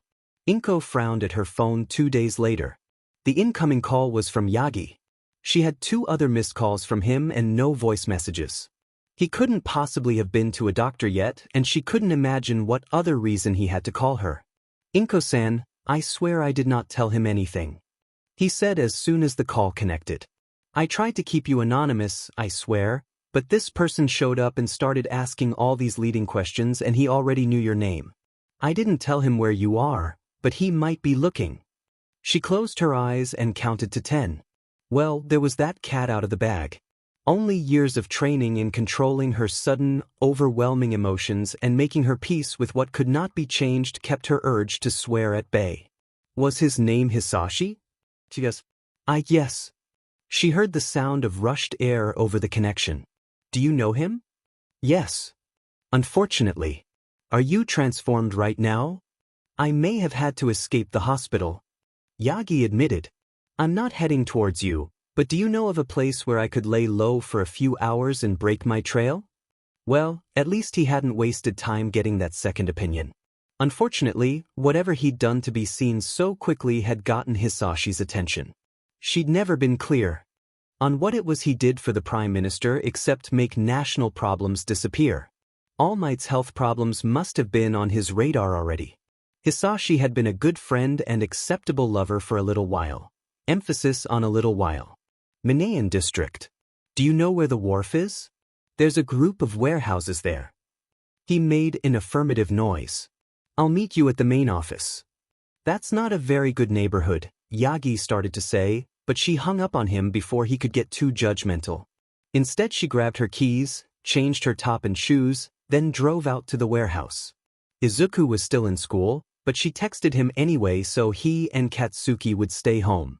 He knew about his father and was curious about him, but not enough to meet the man in person. Yagi was by the front gate, trying and failing to look small, when she pulled up next to him and unlocked the passenger door without a word. He just barely fit into the car and it dipped on his side. She made a mental note to put him on a scale at some point. He was skin and bones. Where was all that mass hiding? "Sorry." Yagi's tone said he was very, very tired of making that apology. His gaze flicked over her outfit. A long-sleeved tee with a dewy-eyed pug on it with a polka-dot bow tie sewn under its chin and a pink cardigan with tiny pink pom-poms on bows at the wrist. He didn't say anything about it. "Don't be," she said, pretending to misunderstand. Hisashi can be very persistent. No one said anything as she drove up to her warehouse, but Yagi made a low, impressed noise when she let him in. "I think I owe you an apology." He turned a slow circle, looking at the overhead ropes course and other training equipment. "I didn't think you'd take things this seriously. I only added the weights." Inko answered absently. There were folding chairs somewhere. Yagi might not be able to use them, but she wanted to make the gesture at least. "There's a fridge in the old office. You can have anything in there you like." "Thank you. My plan was to make him do a beach cleanup." Yagi chuckled. Dagoba Beach, actually. She was familiar with the site. If you were looking to build up someone's physique quickly, then it was a decent exercise even though anyone working there would be courting tetanus or worse. Maybe in the future. She told him. Yagi quirked a smile at her that, well, Inko was surprised at how pleased she was to see it. It was different from his television smile, lopsided and unguarded. It took 10 years off his face. She wanted to see it again. He sobered quickly though. "Midoriya-san. Inko is fine." Inko had never warmed up to her pseudonym. Her new name was close enough to her old one that she didn't have trouble recognizing it. They didn't have surnames where she came from. She never quite responded right when someone used it even after all this time. "Inko-san then." Yagi's ears turned red. "Please call me Tashinori in that case." He cleared his throat, looking uncomfortable. "Today, I just so happened to notice." Izuku was the slightly shorter second coming of his father, so Inko didn't need Yagi to get around to asking the rest of his question. "Yes," she said. "He's Izuku's other parent." "No, he's not involved and no, he doesn't know about Aizu." I'd appreciate it if you kept it that way for now. Like most human men presented with that request, Tashinori radiated discomfort.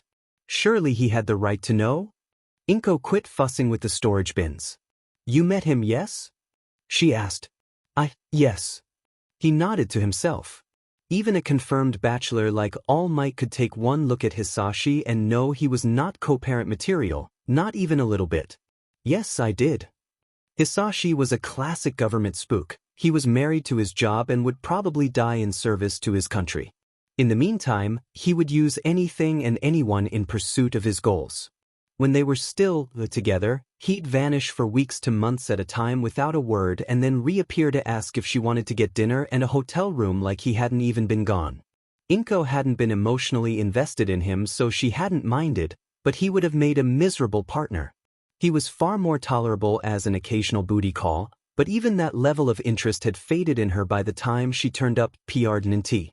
Hisashi wasn't interested in children and wouldn't have put much effort into a relationship with his son until Izuku was old enough to be useful. Then, when he found out Izuku had taken after Inko, he would have put in way too much effort, no doubt with an eye toward turning Izuku into a junior agent.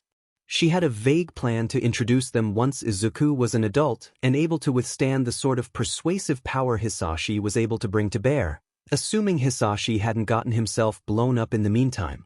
We weren't in a relationship, Tashinori-san. She took pity on him. The condom broke. That and her implant had failed on her ahead of schedule. She hadn't even been sure she could reproduce with the locals, but Izuku was evidence that her ancestral DNA hadn't drifted that far away from that of the people on Earth. That time his entire head turned red. It was perilously cute. She might have found a little bit of trouble. While I've got you, something occurred to Inko. She didn't often need help. She had the only ally anyone ever needed, but the Force wasn't always as helpful as a second pair of eyes or hands or an extra intelligence could be. Would you mind helping me with something? Tashinori looked confused. Yes. An hour or so later, Inko turned the tap in the kitchenette and was rewarded by clean hot water. I'm impressed. She leaned over to offer Tashinori a handout from under the sink. I've been struggling to get that filter to work for ages. Not that she'd been putting much effort into it. The thing she missed most about home was utility droids. Tashinori chuckled and gently waved her hand. Thank you, but I weigh more than I look like I do. I'd hate to injure you, he said. It was no problem. It's easier to fix things myself than go through the elaborate security measures necessary to let a handyman into my house. She could picture that. Can I offer you a drink? She tried to remember what a person functioning with a reduced digestive system could and couldn't have. Water, please. Tashinori carefully sat down at the little table Inko had dragged in from the curb once so she and Izuku could bring their dinner to the warehouse and have a place to eat. The chair creaked underneath him, but didn't give. She handed him a glass and noodled around on her phone for a minute or so while he caught his breath. She pretended not to notice when he pulled out a kerchief and dabbed a little blood away from his lips. It was so tempting to go do something about that, but Inko knew she wouldn't be able to stop once she started. Tashinori's condition was in a delicate balance.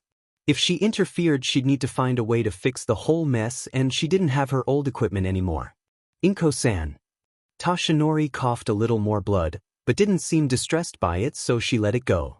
May I ask why you left Agent Akatani? As though summoned by Tashinori's innocent question, someone rapped their knuckles against the metal wall of the warehouse so it echoed through the interior. Hisashi looked fundamentally unchanged from her memory of him. He was still tall with narrow hips, big hands, and long, long legs. Izuku was a bit stouter and gained muscle differently, she realized, but they had the same face and poofy curls.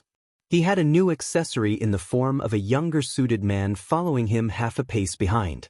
He was about Hisashi's age and had the pinched, tired look of someone who had been putting up with a lot. Inko. Hisashi let himself in with that big, winning smile he wore when he wanted a favor. He stopped on a dime when their eyes met and his eyes flicked up and down, taking her in. That you got fat. Behind him his partner closed his eyes and dragged a hand down his face, pulling hard enough to expose the pink insides of his lower lids. Inko sighed and heard Tashinori say, "Oh, in the tone of someone who just answered their own question. They were in the back of the first Humvee Toshinori had ever seen in Japan and headed out of the city before he quite understood what was happening. They were going to one of the regional government research facilities. It was technically the Muzudafu campus, but it was really about an hour outside of the city. Toshinori spent more time there than he liked. It was where his care team was based, although they came into town in order to see him. Inko-san sat next to him and watched the passing scenery with a serene expression that never faltered no matter what Agent Akatani did to try and draw her attention from the front passenger seat. He hadn't realized how often she smiled until she wasn't frowning exactly either, just there, but somewhere else entirely at the same time. Salvaged most of it for study, Akatani was saying. Toshinori squashed his increasing irritation with the man. We kept the medical suite intact, of course, in case we ever met up with you again. It's still got power, but the robots won't talk to any of us unless we're bleeding. He made a face. Except for the protocol droid. That one won't shut up. They get lonely. Inko finally cracked. It's supposed to be around other people. You can't just lock it up in a closet with a power connection and expect it to amuse itself.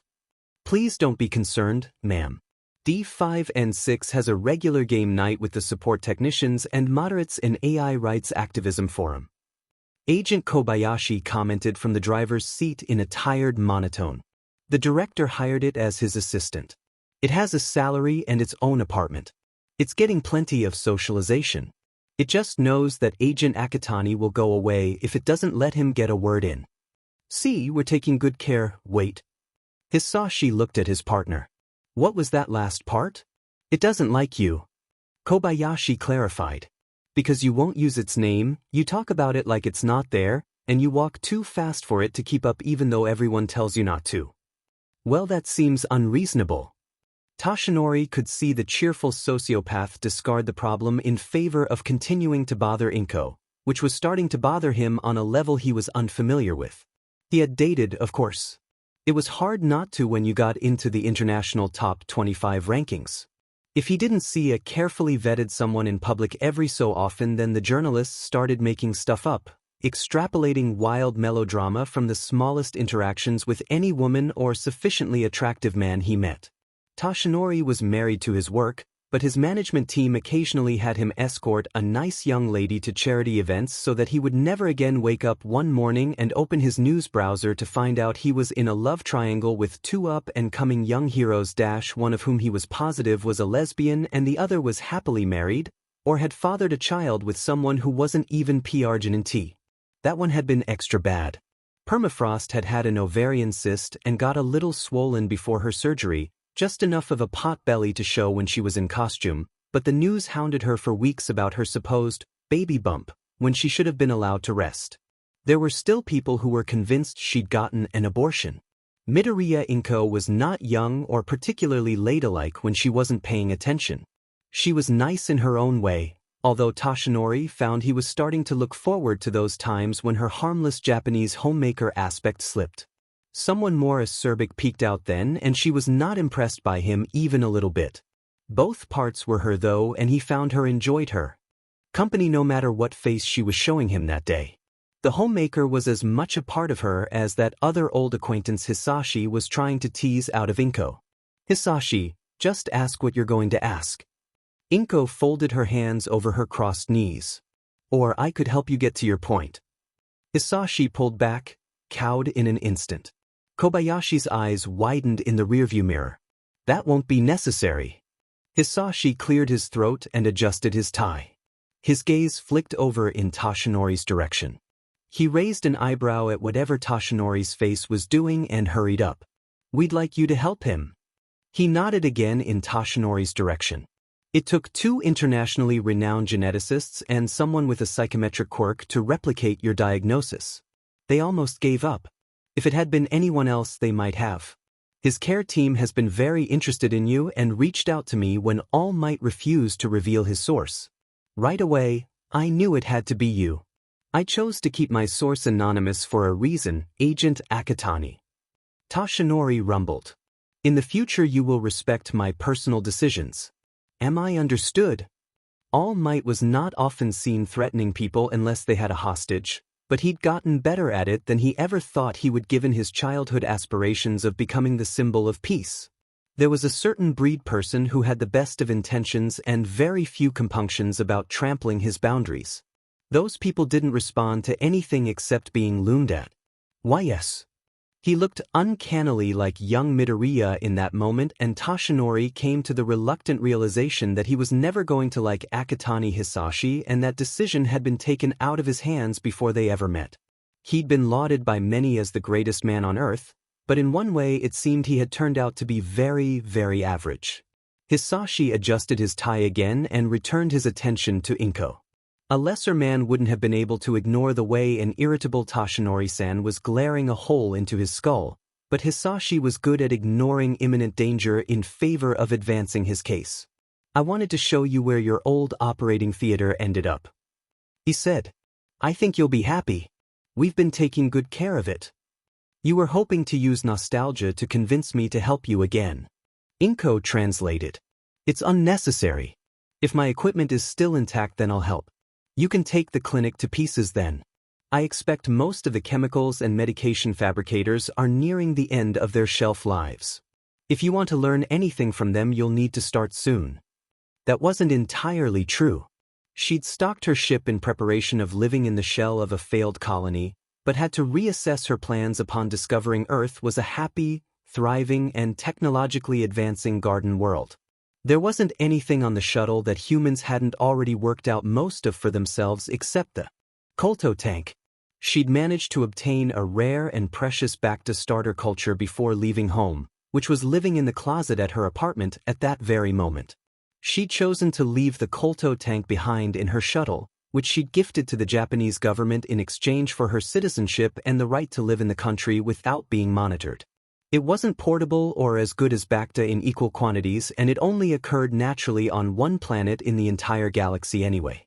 It would take her months to produce enough Bacta to stock a recovery tank if she was willing to use all of it, but if the Kolto was still viable, then she had a very good chance at fixing Toshinori up to the point where he could have a normal lifespan without his quirk.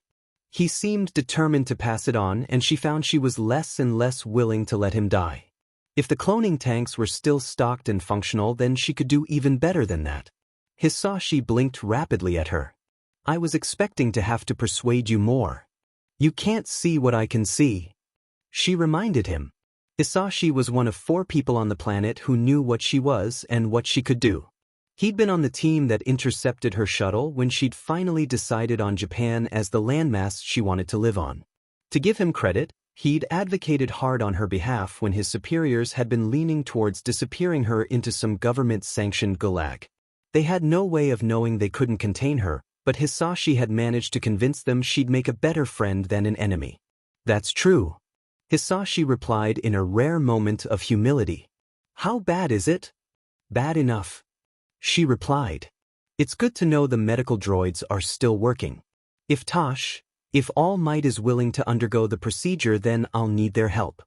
Hisashi's slow blink was the only indication he gave that he had absolutely not missed her slip. Toshinori-sen frowned, but it turned out to not be over her nearly giving away his name.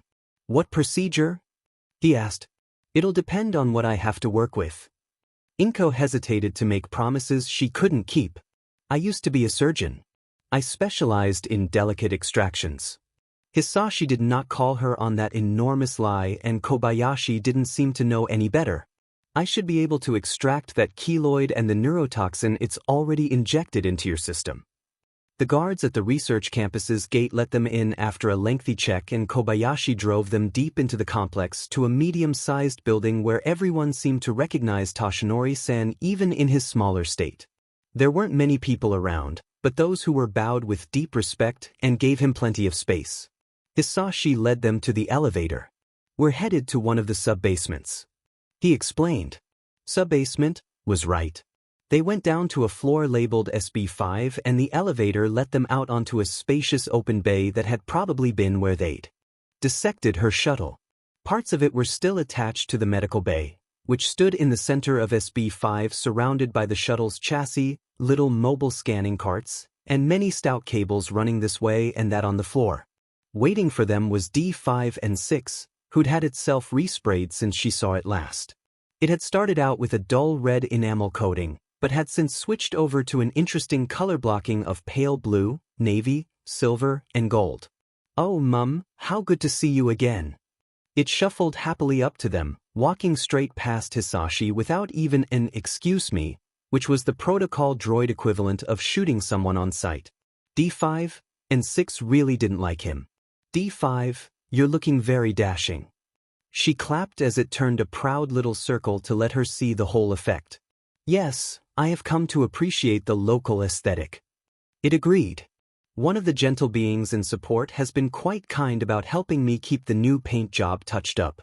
They've even worked up an oil bath for me. Oh, I was worried when you left, but I do enjoy it here. Mostly." She took it by the elbow and started walking towards the med bay. "Has anyone been bothering you?" she asked in quiet basic. "Oh, no one organic, Master Inko. Except Agent Akatani, who tries everyone's patience, so I'm hardly in the minority there." D5 assured her in the same language.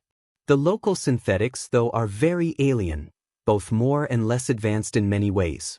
They have excellent processing capabilities, and I am very jealous of wireless technology on this planet, but their storage capabilities are, well, a bit primitive, shall we say, so they haven't much personality. So I've only had the utility and medical suite droids for company, and you know how they can be. Still, I'm very pleased with my work and I've taken up several hobbies. You mustn't worry about me, Master Inko. I am content here." "I'm glad to hear it. If you're ever unhappy, I will take you home with me," she reassured it. "Oh, I would so hate to intrude," D5 fretted, "but I will accept if things are less pleasing here in the future. The locals are very nice, but not quite up to snuff in terms of civilized behavior all the time. As long as you're happy, that's what's important." Inko switched back to Japanese. "Can you tell me how prepared the med bay is for a Class 4 surgical extraction and organ replacement?" "The medical bay is operating at 96% efficiency. The dedicated battery bank is operating at a reduced capacity, but T3M1 was able to rewire the bay to be compatible with the local power grid. I would not recommend running all the equipment at once. We've had brownouts that way, but you should not notice any degradation in service otherwise." D5 reported at once. "The support technicians have found local replacements for the cloning tank feedstocks. The Kolto tank is nearing the end of its usable life, but will be good for 1 or 2 more patients depending on the severity of their injuries. Surgical assistants 4E and 5F report ready for duty. They would also like me to pass on their greetings. They are pleased to be able to work with you again, Mum." "Glad to hear it." She turned to consider the stunned hero hanging a bit back, watching her with wide eyes. "All Might, do you mind if I get some scans and tissue samples? We can't do anything today, but I can get the automatic started." "What exactly would you be doing?" he asked, looking around and taking in his surroundings. Nothing looked too alien. The shuttle had been built by humans for humans, and you could only make tables and chairs in so many configurations.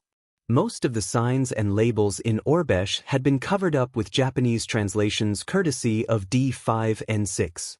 "You mentioned a cloning tank." "Yes." Inko guided him over to the small series of dedicated organ duplicators. She had once been a xenomedical specialist, but she'd stocked the shuttle with her own needs in mind. The surgical assistants were able to conduct most surgeries by themselves, but the state of Japanese medicine was such that she felt comfortable going to a hospital if she was in need. "If the scans indicate that your internal organs meet the baseline human standard, then I'll be able to use these to grow replacements." They used 3D printed scaffolds to grow new organs using cloned tissue, your cloned tissue. "This technology exists?" Tashinori covered his mouth with one enormous hand. "Why isn't it in wider use?" "Well, I can't answer that," Inko admitted. She'd kind of expected to see a miraculous medical advancement in the news for years. This equipment is nearly 20 years old. They've had it for 15. We have succeeded in reverse engineering some of it. Kobayashi joined them. The technicians have been going very slowly with this portion of the donated vessel, even with D5 and 6's assistants and the utility droids. Since it's still functional, they are cautious about breaking anything, but the duplicators will be beginning human trials soon. It's similar enough to organ cloning research from the 21st century, with the KNKS worked out that we should be able to get the Prime Minister and the Ministry of Health to authorize it for public use within a few years. She noticed Toshinori frown at the words, donated vessel, but he didn't ask. He probably would later. She'd need to ask Hisashi what the party line was these days. It's safe. Hisashi was more emotionally intelligent than he looked or acted. He sidled up to Toshinori and ignored the crease that appeared between the hero's brows in response to his proximity. A certain member of the imperial family had their heart replaced here once. I can't name names, you understand, but we know it works. It had been the emperor himself, who was suffering from complications from an assassination attempt, and he was likely the reason they'd been allowed to continue experimenting with cloning technology despite the fact that it had been internationally outlawed on Earth a long time ago. Inko didn't say anything. Toshinori turned towards her. What do you think? He asked. It was a far cry from his first reaction to her as a medical authority. I think you should do it. She replied, leaving her reasons why unsaid. He already knew her thoughts on the subject. There are many people who would like you to live as long as possible. It's the natural consequence of being a universally adored icon. She didn't say Izuku's name, but it hung in the air between them. If he underwent the surgery, then he'd get his way and his heir. Izuku had already consented. He nodded once, hard, an agreement to try and live rather than let himself fade away. D5, could you get the scanner warmed up for me? She asked, and the protocol droid happily shuffled off. All Might, you'll need to hop up onto the scanning bed there. The surgical assistants will run the imager. It's non-invasive. You just need to lay still. They'll position you if they need to. Just relax and let them move you around. She suppressed a smile when he hesitated, looking at the seemingly flimsy scanner bed. You won't break it. It's able to bear up to 650 pounds.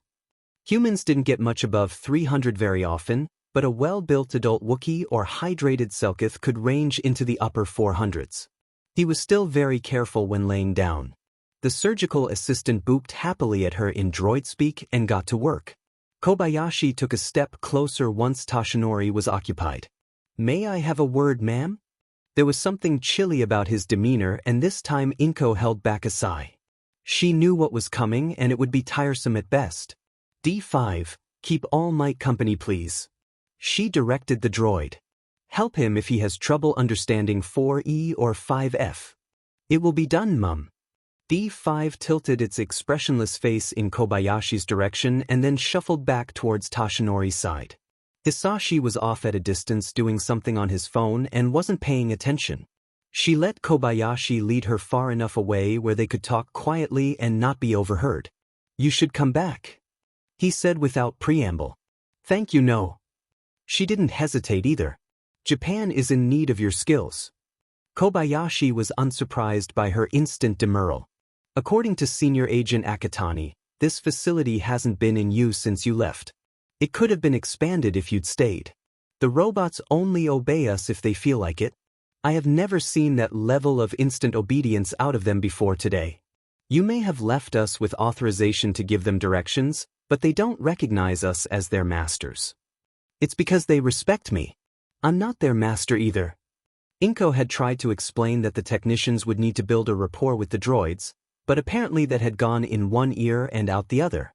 They don't obey me without question either. Have you brought a doctor in to make friends with them? As far as they're concerned, you're a bunch of irritating lay people. Why would they listen to you? No one we've found has your abilities. Kobayashi pet his head. You'd benefit from the arrangement. There is a small task force of elite agents who handle special tasks for the nation. I believe you would do well there. They're very well compensated. It must be uncomfortable living in such a small apartment with a growing, exuberant boy. The chill between them intensified. I wonder, does Akatani know you had his child? Inko let herself smile, froze him in place, and reached into his mind. You will not reveal anything you know about my son to anyone. Kobayashi's gaze blanked. I will not reveal anything I know about your son to anyone. He echoed. Good. Inko released him, raised her voice, and called out, "Hisashi, come get your puppy." This wasn't the first time she'd been threatened, nor would it likely be the last. The last person who'd tried to blackmail her had at least been a Hut, and Kobayashi lacked even a quarter of Kursa-Nex's presence. Using force persuasion was a stopgap measure and mostly a lesson to Kobayashi about picking his targets better. If Hisashi knew where she was, then he'd find out about Izuku sooner rather than later, but she wasn't about to make it easy on him. If she could postpone that headache, then she was going to. Hisashi lowered his phone and squinted at them until he could see the alarmed rolling of Kobayashi's eyes as he realized all over again that he was paralyzed. "I need to go, sir." Kobayashi effed up again. He hung up and strode over. "I told you to leave that Black Ops sheet behind you." He hissed and turned to Inko. "What did he do?" "Expressed a wish that I would start working for YURI and then started describing my home and family." She flicked her fingers and Kobayashi slid in his direction. Hisashi blew his breath out in a hiss. Great. Wonderful. Exactly what I needed today." He turned Kobayashi's face so their eyes met. She was one of the founding members of YURI, dumbass. "They're allowed to retire," he explained in clipped, irritable tones. Akatani Hisashi was a pushy little scab, but even he drew the line at intimidation. That, mercifully, hadn't changed. For one thing, given the individuals Hisashi tended to wrangle on the behalf of the government, it almost never worked, so what would even be the point of trying? "I told you what would happen if I caught you doing this again. Inko, can you let him go?" She let Kobayashi fall. He landed wide-eyed on his butt. He suddenly looked about 10 years younger, and Inko suspected that his partnership with Hisashi was the Earth equivalent of harnessing a misbehaving young tauntaun to an old cranky one so it could learn basic manners. "This is your fault too," Hisashi griped as he helped who she'd thought was his partner, but was apparently an agent he was babysitting instead. "Why are you dressed like you run a lifestyle bento box blog? That is practically entrapment. Do I need to come over there?" Tashinori rumbled from the scanning bed. "Nope. We're good," Hisashi called back. "You, go stand in the corner," he told Kobayashi, pointing to a dimly lit corner on the far side of SB5 from the elevator. He followed, giving the man a sharp dressing down that Inko could still hear. "Don't give me that face. If you're going to act like a schoolyard thug, then I'm going to treat you like a schoolyard thug. You get that this is your last stop, right? I'm the penal regiment of partnerships. You're not here because I need help. You're here because no one else wants to deal with the way you keep losing the plot anymore. You have one chance to turn it around and lots more chances to end up smeared across the pavement. We should be grateful you tried it on her. She'll just mess with your brain and turn you into a marionette if you annoy her. Obake would have shown you your own heart before you even got done." They passed out of earshot and Inko went back to keep Tashinori company. "Are you all right?" he asked, and the concern was, well, it was legitimately touching. She could hardly remember the last time anyone other than her child or the Bakugos had worried about her without being mostly concerned about how it would affect them. "Nothing I can't handle," she assured him. "We can leave if you want." Tashinori insisted. "No one here can stop me if I decide we're done." "Precious," she thought to herself, and let the warmth of his regard fill the hollow dark place she'd skirted the edges of when Kobayashi had threatened her child. "I believe you." She patted his shoulder and pulled up a report from the surgical assistants. "It's been dealt with." Izuku wasn't used to not having anything to do. His entire life was ruthlessly scheduled: school, homework, force training, and now physical training. He'd almost gone to the warehouse anyway until he remembered that his mom had ordered him to stay clear. So instead he went home, changed, and considered what he wanted to do while he fixed himself some dinner. He didn't have any errands to run, and there were no movies showing that he cared about. His phone buzzed just as he was finishing up with his math worksheets. "Kaken, what are you doing?" "Izuku, hi Kaken." "Izuku, I'm finishing homework." "Kaken, I mean after that, nerd." "Izuku, haven't decided. It's still early. I was thinking about going fight hunting. Haven't done that in a while. Might see if I can spot any of the new grads. It's that time of year, you know?" "Kaken, no I wouldn't. Ain't ever been." Kaken, you're the only person I know who still goes and you never invited me. Izuku rolled his eyes and finally understood that Kaken was bored or annoyed with his mother and angling for an invitation. Izuku, I totally have, and the last time you said fight hunting is, quote, for nerd-ass hero stands and babies. To his surprise, Kaken replied with, Kaken, guess I did say that. Kaken, that thing you posted on HBook with Ms. Joke and the metal guy was pretty okay. Izuku wet his lips and wondered just what was happening. Izuku, it's hardly ever like that, tbh. Izuku, usually it's more like people watching. Half the time I only get there in time to see the post-takedown interview, and that's kind of boring. I mostly wander around listening to a police scanner and, buy snacks. Kaken, sounds better than staying home. Meet you at the station. Izuku groaned and flopped over on the couch. Typical Kaken. He grabbed a cushion and shouted his frustration into it. Then he went to wrap his plate up, put it in the fridge, change again, and grab his bag. He got to the station within 15 minutes, but Kaken had already beaten him there. Uncle Masaru had apparently caught him before he left though.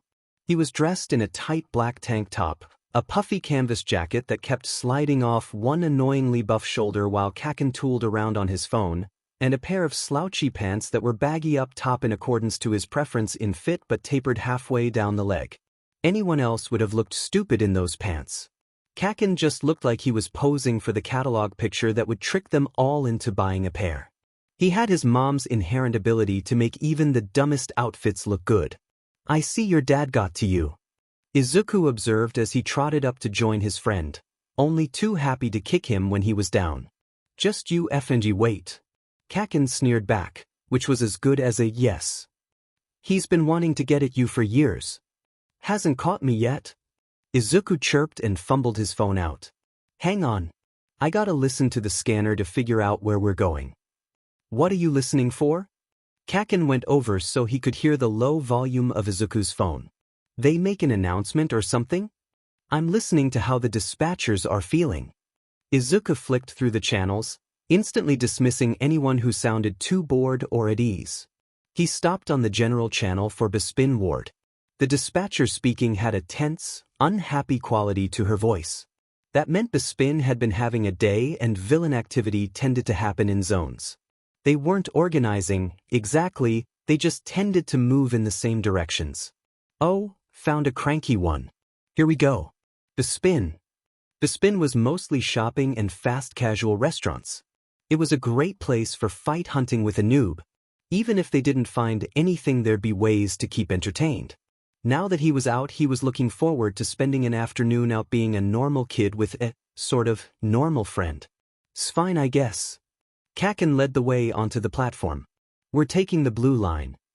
Fine by me. Izuku would have chosen that one anyway. Their other option was the yellow line, and while it might have been more efficient, it ran through Ryloth, where all the clubs and bars were, and tended to pick up smelly members of the hard party crowd as they staggered home at any time of day after an extended bender.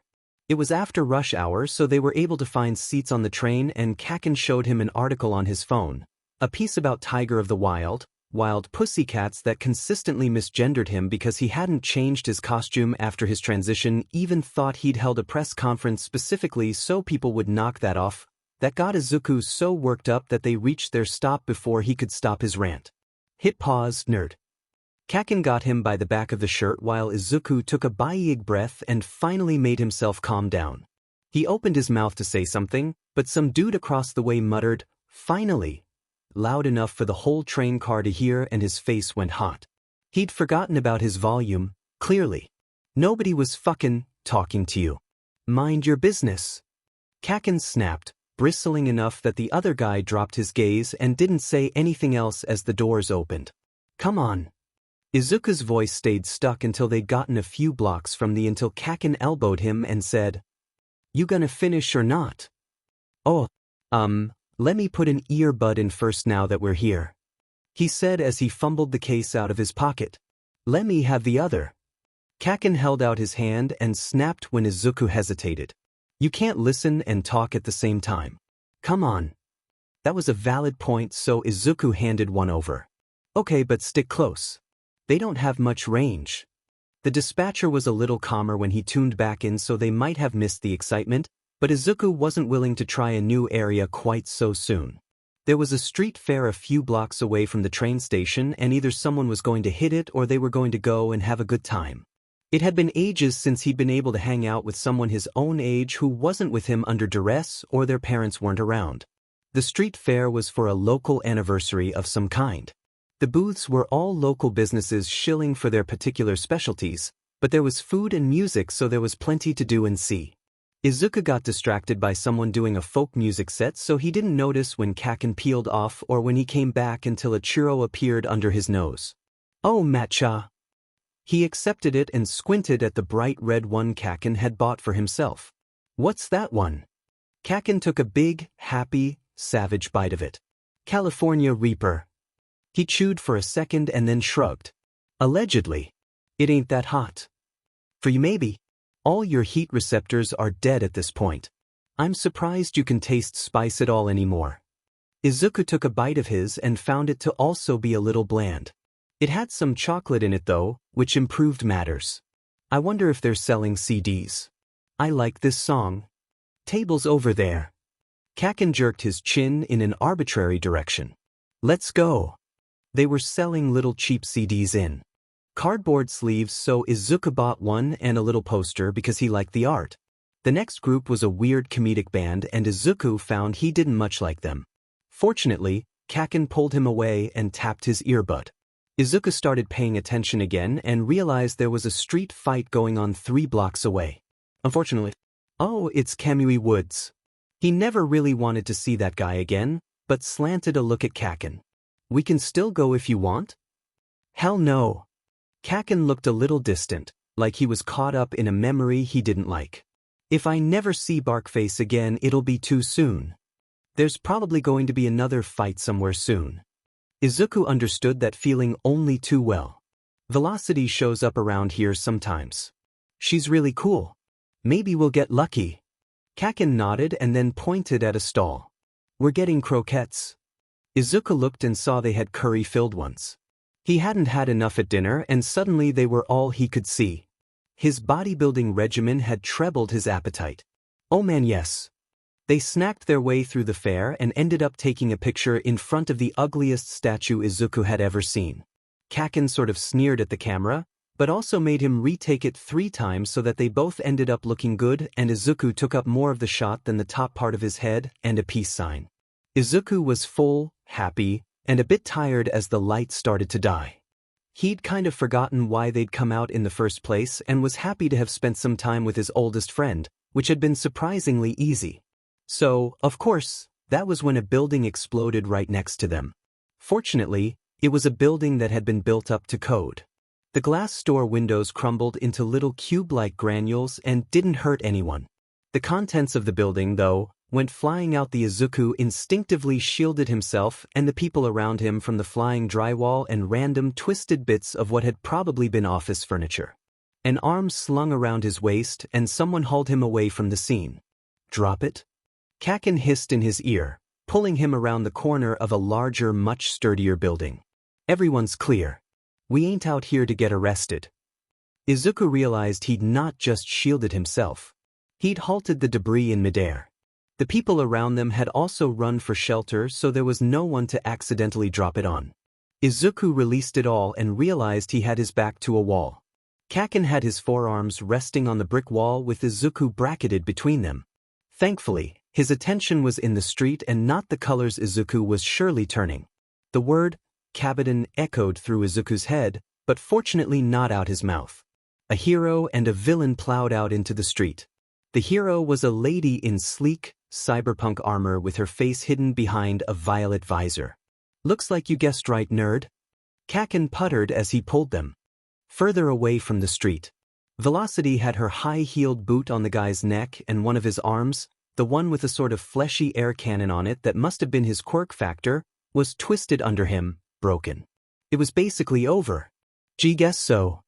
Izuku clapped both hands over his mouth and groaned in irritation. "Come on. It's getting late." Kaken didn't say anything about Izuku's stress stutter, which he appreciated. It was like a puppy. Paying attention to it just made it act up for longer.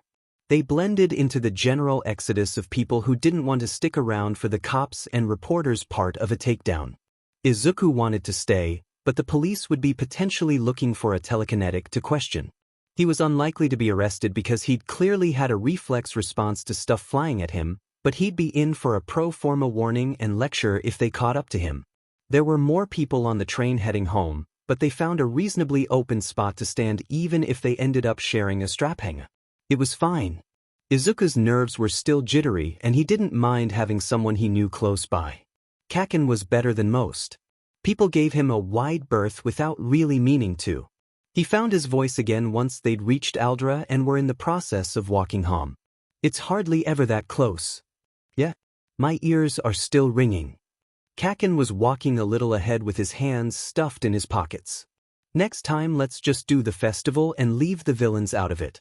A little alarm started ringing in the back of Izuku's head.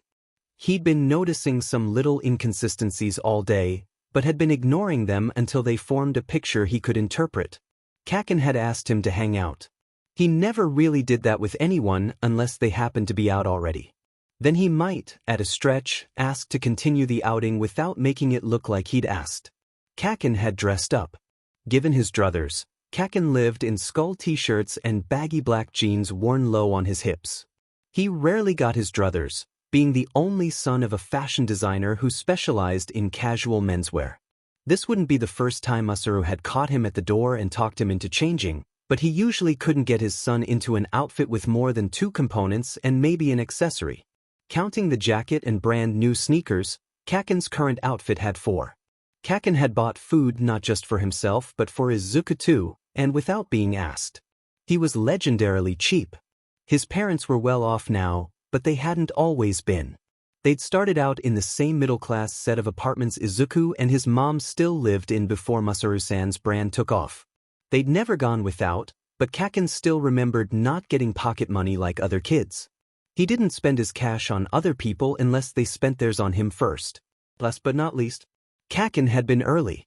Izuku had gotten to the station within 15 minutes of their text conversation. The station was a 10-minute walk from Kaken's house. Masaru-san could have redressed his son within 5 minutes, but his best time so far was 30 due to Kaken fighting him at every stage of the process. So either Kaken hadn't fought, or he'd already been dressed when he texted Izuku. Now he was floating the idea of a second outing. Kaken, was this a date? Izuku's mouth asked without checking in with his brain first. He braced for the explosion. Why? Kaken's shoulders hunched ever so slightly. You want it to be a date, nerd? Izuku realized then that Kaken hadn't called him Deku once all day. It was actually kind of weird and he wasn't sure he liked that. It was kind of mean, but that was his nickname. His face burned, but for once his pride held him back. He managed not to say the first thing that came to mind, which was, I asked first. It was pretty cool when you pulled me around that corner. He mused aloud instead. It would have been 40% cooler if we'd been on a date. That got Kaken to look back at him with a raised eyebrow. Yeah. He asked. How cool was it? It just figured that was what he responded to. 60% of what it could have been. Izuku replied, struggling to keep his face straight. He might as well have not bothered. His voice cracked in the middle. He did not miss the brief flash of a smile just visible over Kaken's shoulder though as he said, good thing it was a fucking date then, huh? Inko looked up from her conversation with Mitsuki as the door slammed and her son went scurrying past her, bright red, eyes wide, clutching his mouth with both hands, and radiating surprised pleasure. Inko, never mind, I take it back. I think it was a date. Inko, and it went well. Inko, I could use Izuku's face to light the house if I wanted. Mitsuki, I told you it was a date. Mitsuki, Katsuki asked Masaru to put together an outfit for him. Mitsuki, the last time that happened it was after someone died. Mitsuki, get ready to pay up, beach. I'ma win this thing. Inko gently reached out to skim her son's state of mind and got back only wonder, joy, and confusion underscored by a sense memory of chapped lips pressed against the corner of his mouth. It had gone very well, apparently. Inko, brace for impact. I think they kissed. Mitsuki, sheet. Mistuki, He's either going to be in an amazing mood or he's about to burn my house down. Mitsuki, thoughts and prayers, please. Tashinori stared into the cultivation vats holding what would eventually be his new organs. They were still mostly protein scaffolding, but visible tissue had started to accumulate and stretch across the gaps in the lacy armature. She'd brought him back to SB5 to show him how they were coming along and to cheer him up before they took out the keloid. That'd be happening elsewhere. The YUREI technicians and biologists wanted to study it afterwards, if only so they could figure out whose quirk had made it. A distinctive scar had formed around it in the shape of a sakura blossom so hopefully that would point their investigators in the right direction. At the moment it had been codenamed the poison pill. It had taken another week or so before the organs were ready for transplant, but Inko planned on giving them extra time in the vat. They'd integrate faster if they had the full cultivation PRD and she wasn't at war anymore. She could afford to take her time. Tashinori needed the extra time for cell therapy once they'd extracted the neurotoxins from his body. Someone else was handling that, thankfully. Right now, though, the assisting doctors were almost as worried about her as they were Tashinori. Hisashi had let her keep her quirk cover story and only punched it up a little bit by implying her telekinesis was more effective the smaller her target was, right down to the atomic level. He wasn't incorrect, exactly. She could, but why would she? What restrictions am I looking at? He sounded resigned, but determined. He'd been looking better lately, like the prospect of being repaired had given him a new lease on life. He'd put on 15 pounds. He'd been styling his hair even though he wasn't using his quirk. Inko thought about it. She'd be forcibly integrating the lung with force healing so that would be ready to go as soon as he came out from the anesthesia. No one trusted Tashinori to rest like he should after the surgery, least of all her. The other doctors wouldn't know about that though. Hisashi was spreading misinformation that All Might's missing lung had already been repaired among those people who were aware he was even missing one. I would keep you on a soft diet until your new stomach and the patches in your intestine are fully integrated. Oh, and you might want to avoid dairy until after you've been inoculated with some new gut flora. He gave her an exasperated look and stood up from where they'd been crouched in front of the tanks. Agent Kobayashi, who still had his job but was in the doghouse so he had to do boring things like escort Inko and Tashinori around the campus, stepped back to give them space. I meant after that. What will the anti-rejection therapy look like?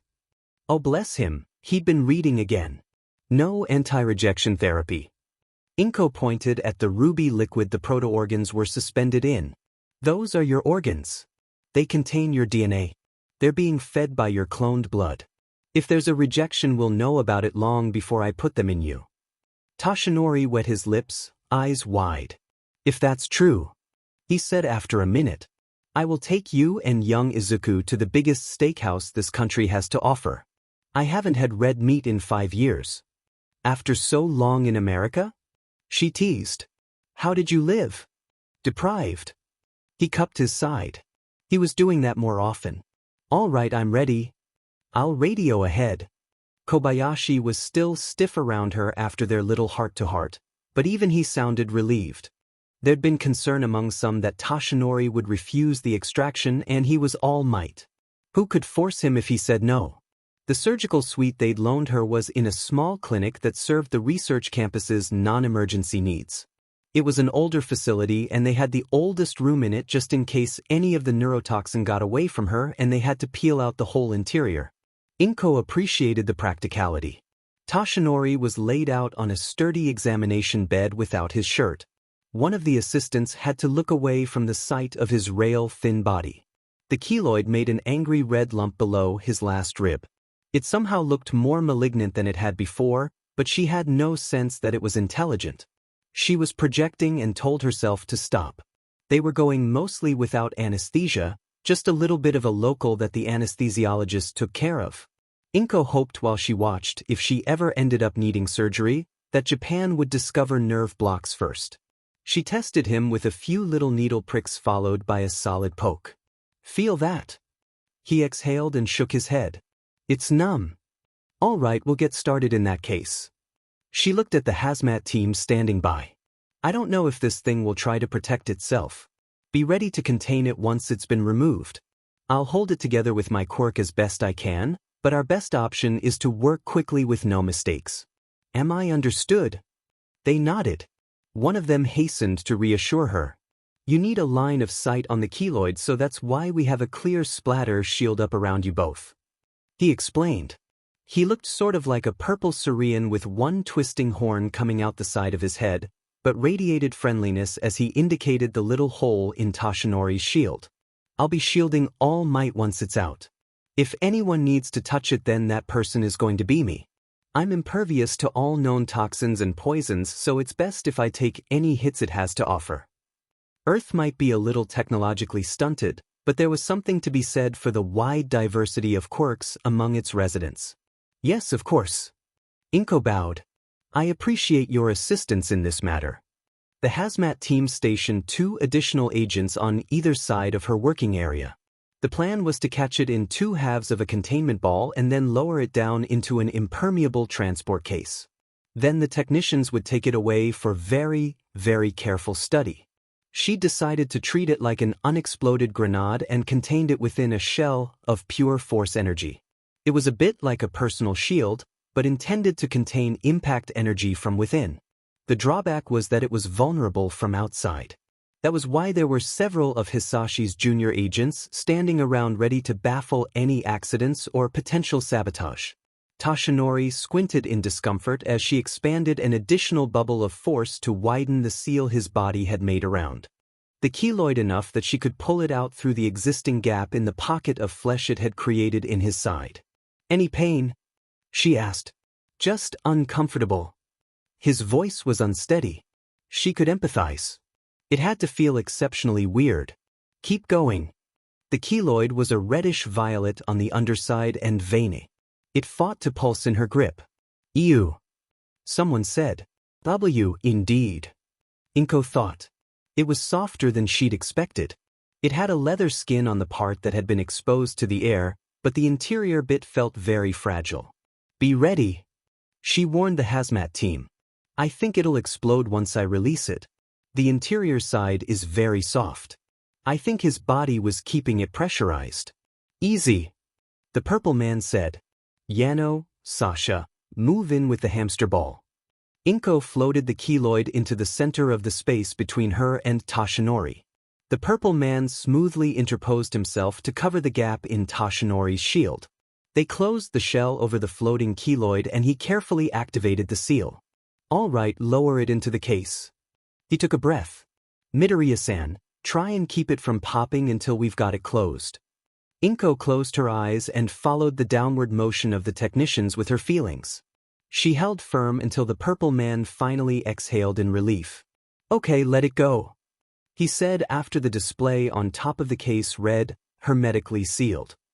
A wet, blorp noise escaped the soundproofed case. That must have been some pop. One of the technicians started tapping on their tablet. We shouldn't have been able to hear anything. It would have covered the whole room if it hadn't been contained. Nasty quirks can get real nasty. Someone else observed. Especially the saboteur quirks.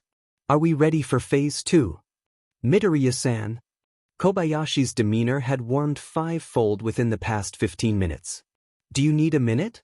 No, I can keep going. She nodded towards the technician holding the other containment ball. That one was on a stand and had a lid that could slide down to shut. They positioned it just outside the hole in Tashinori's shield. Inko would pull out the little microscopic granules of toxin. No one had asked her how she could tell where they were, and hopefully Hisashi had made it so no one ever would. To her surprise, every granule she could locate was clustered near the tiny open wound the keloid had been using as an injection site. Ha! Inko murmured and addressed Tashinori. Your quirk is actively rejecting the toxins. They were more diffuse when I checked you last. It had probably gotten more work done while he'd been staying out of his larger shape. If they'd put the procedure off, then it might have pushed the keloid out altogether, which would have ended in tragedy. In a way, Tashinori's stubborn insistence to keep transforming might have saved some lives. It will reject injections sometimes too. He chuckled, a little short of breath. Pushes them right out. We all thought it was my muscle density. Inko wondered if maybe Tashinori had an allergy he didn't know about. If it was only sometimes, then the quirk was reacting to a harmful substance like it was now. We're in luck. The less work Midoriya-san has to do, the better. One of the doctors, the one who'd made Inko give him a list of how many calories she'd had since the day before and then made her eat an entire extra meal, interjected. This isn't the place to find out she does have a quirk recoil after all. She extended her wrist and let the doctor fit her with a monitoring cuff. I won't be able to answer questions until I'm done, but don't interrupt me no matter what. That turned out to be big talk. She hardly had to do anything at all. It ended up being more like catching than pulling as Toshinori's body all but spat the poison out. The granules all came out in one little cluster of blood and fibrin. She'd expected to have to pull 5 years of keloid output out one by one, but they'd all been packed into one piece, practically gift-wrapped. Inko pulled it into the containment shell, which the technician snapped shut and sealed in its own containment chest. Well, that was anticlimactic. She announced, once she'd done an entire body scan looking for more of the malevolent buzz of poison. He's clean, ready for cell therapy. The doctors moved in, packing the fragile void in Toshinori's side where the keloid had been with gauze to staunch the slow trick of blood coming from the tiny wound there. He exhaled in relief once the gap had been filled. You won't have that hollow forever, she promised once they were alone in a recovery room. Toshinori wasn't in pain, but it had been an invasive and stressful procedure. I'll do a little plastic surgery while I'm putting in your transplants, assuming your quirk doesn't beat me to it. So the tank thing is next? He asked. He was not looking forward to the colto therapy. That'll be last. She shook her head. Even if she thought it was a good idea to stick a man with one lung, even one like Toshinori, in breathing gear and a catheter, the colto was only good for one more round of treatment for someone of his size and weight. She wanted it for when he was recovering from the transplants. I've got some bandages I'd like you to wear for a few days before that hole closes. A Batka patch could only do him good, especially if his quirk was shoving out the damaged and poisoned tissue. The wound, despite its small size, had refused to close even under the persuasion of force healing and persisted in oozing. It had coughed up one clot already that the technicians went nuts over, only to find it just contained the normal gunk produced by a damaged human body. Inko-san, he started to say, and she pinched him because she knew he was going to try and recuperate at home where he kept no food, was highly unlikely to change his bandages, and would probably sneak off to fight crime the first time he started to feel guilty about taking time. Do you actually want to recover with a bunch of white coats coming into your room every few hours to stare at you? When I have a perfectly good guest room, that is your only other option. She asked without mercy. Not to mention the bandages are in my apartment. I won't be sharing any with the people here. He hunched his shoulders. It's an intrusion. Izuku will be over the moon, and she suspected Toshinori himself wouldn't be too unhappy about it either. He gravitated towards other people for all that his private life was very lonely. This resistance was pro forma at best. He didn't want to be alone any more than he wanted to be the main attraction in a medical zoo. Are you ready to head out, Midoriya-san? Kobayashi let himself into the recovery room.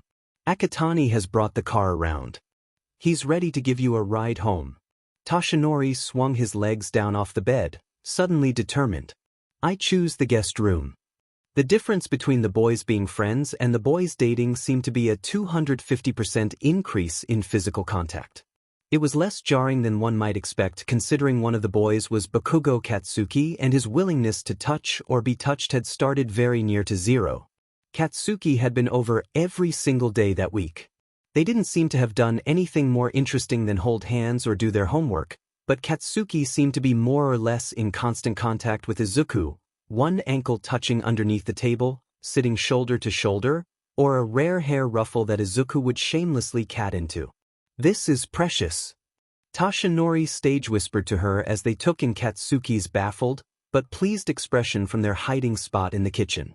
He had lost any reservations he'd had about recuperating on Inko's couch somewhere around the first time he woke up from an afternoon nap to the sounds of Izuku and Katsuki hollering at the hero report while the apartment filled with the scent of lunch. He stood for a moment outside the guest room door, squinting around like he was the alien in the apartment. He'd wandered out into the living room where he'd been met by Katsuki's skeptical face and question of, Who's the plague skeleton? That's Yagi-san. Izuku had answered without looking away from the TV. It had been a few days since Toshinori had come to stay with them, and apparently even Izuku could only stay starstruck for so long before even All Might took a back seat to whatever tragic and embarrassing thing someone had done on the TV. He's staying with us while he gets better. From what? Katsuki looked him over like he was surprised Toshinori was still alive at all, which, to be fair, so had Inko, and that was before he'd put on 20 pounds in recovery. A few surgeries is all. Your young Bakugo? He was pretty difficult to offend and just took a spot on the couch behind where the boys were sitting on the couch. Young Midoriya has told me good things about you. Being told that his boyfriend bragged on him was apparently a bridge too far, but was also an effective method to shut the loud boy up. Inko had watched covertly from the kitchen as the hero sank into the sofa, eyes heavy-lidded, and a peaceful expression on his face as the boys slowly forgot about him and continued to hector the television. He got a bit more into the evening hero report action as the days passed, and the back-to-patches, in addition to regular, careful meals, started to work their magic, but eventually he began to join her in the kitchen instead, ostensibly to help do dishes, but in reality, that I realized I was crashing their TV date. He confessed as they stood, nearly hip to hip, in front of the sink. She washed as he dried. It was nice. The help was appreciated, of course, but Inko found she liked having his attention all to herself. She wasn't sure what to do with that, so she did nothing. With the uptick in Katsuki's visits, he'd started doing more training at the gym with his quirk coach. Inko was glad because it meant she had more days with her son's undivided attention. Entrance exams were looming on the horizon, and Toshinori was starting to drop in on more of their training sessions. 7 months had flown by. There was only a little over 1 month left before exams, and he'd be spending most of that in cell therapy. Between the Kolto and Inko's force healing, he'd be up and about in time to transfer his quirk before the exam, but it turned out that having him sitting on the sessions had an unexpected side effect. Toshinori was warming to the idea of waiting on transferring one for all. I don't think I've ever seen such versatile telekinesis. The telekinetics I've seen in the past could only move specific materials or have strict weight limits. He confessed, watching a floating laser bot chase Izuku through the ropes course. It couldn't hurt him or start a fire, but its weapon stung enough to make him that move much faster. It'd be a shame to hide that light under the bushel of super strength. You don't think people would notice the super strength?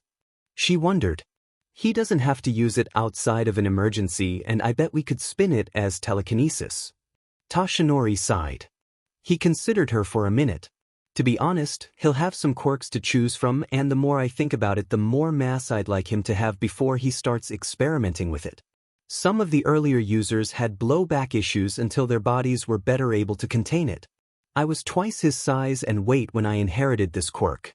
One for All is a collection of everything my predecessors and I have to offer. That includes their quirks. Some of them would fit neatly under the umbrella of his existing abilities. She'd kind of suspected that once she started actually paying attention to All Might rather than saying, "How nice," and "That's clever," when Izuku tried to show her yet another video clip he'd found. She was embarrassed to not have noticed sooner, but in her defense, they'd started to blur together after the first 100 or so. I'd wondered about that. You do stay airborne an awful long time when you jump places. He nodded, a bit sad. That's float. It's not quite like true flight, but it's very close. I wouldn't be able to use it as effectively without my enhanced strength. It was my master's quirk. He paused and cleared his throat when his voice became hoarse. Forgive me, I don't talk about her very often. It sounded like she was dead. What happened to her? Inko didn't like that. One for All was a mutation that occurred soon after quirk genesis. Toshinori explained. There were 2 brothers. One for All and All for One. One for All wasn't much of a threat in those days. The original was an invalid his entire life. All for One, however, could steal quirks. He became a legendary and seemingly immortal criminal kingpin. It's a long story, and I don't think I'm up to telling it all right now, but to be brief, All for One killed or arranged for the deaths of nearly every one of my predecessors. Until me. He caught her eye. Izuku is safe from him. My master was avenged. I made sure of it.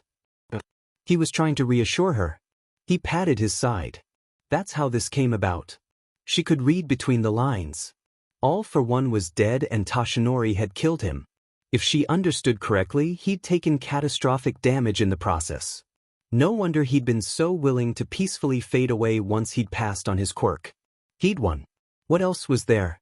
Inko remembered that feeling of being left adrift, not quite sure what to do with herself after the victory celebrations were over and the heavy business of rebuilding began.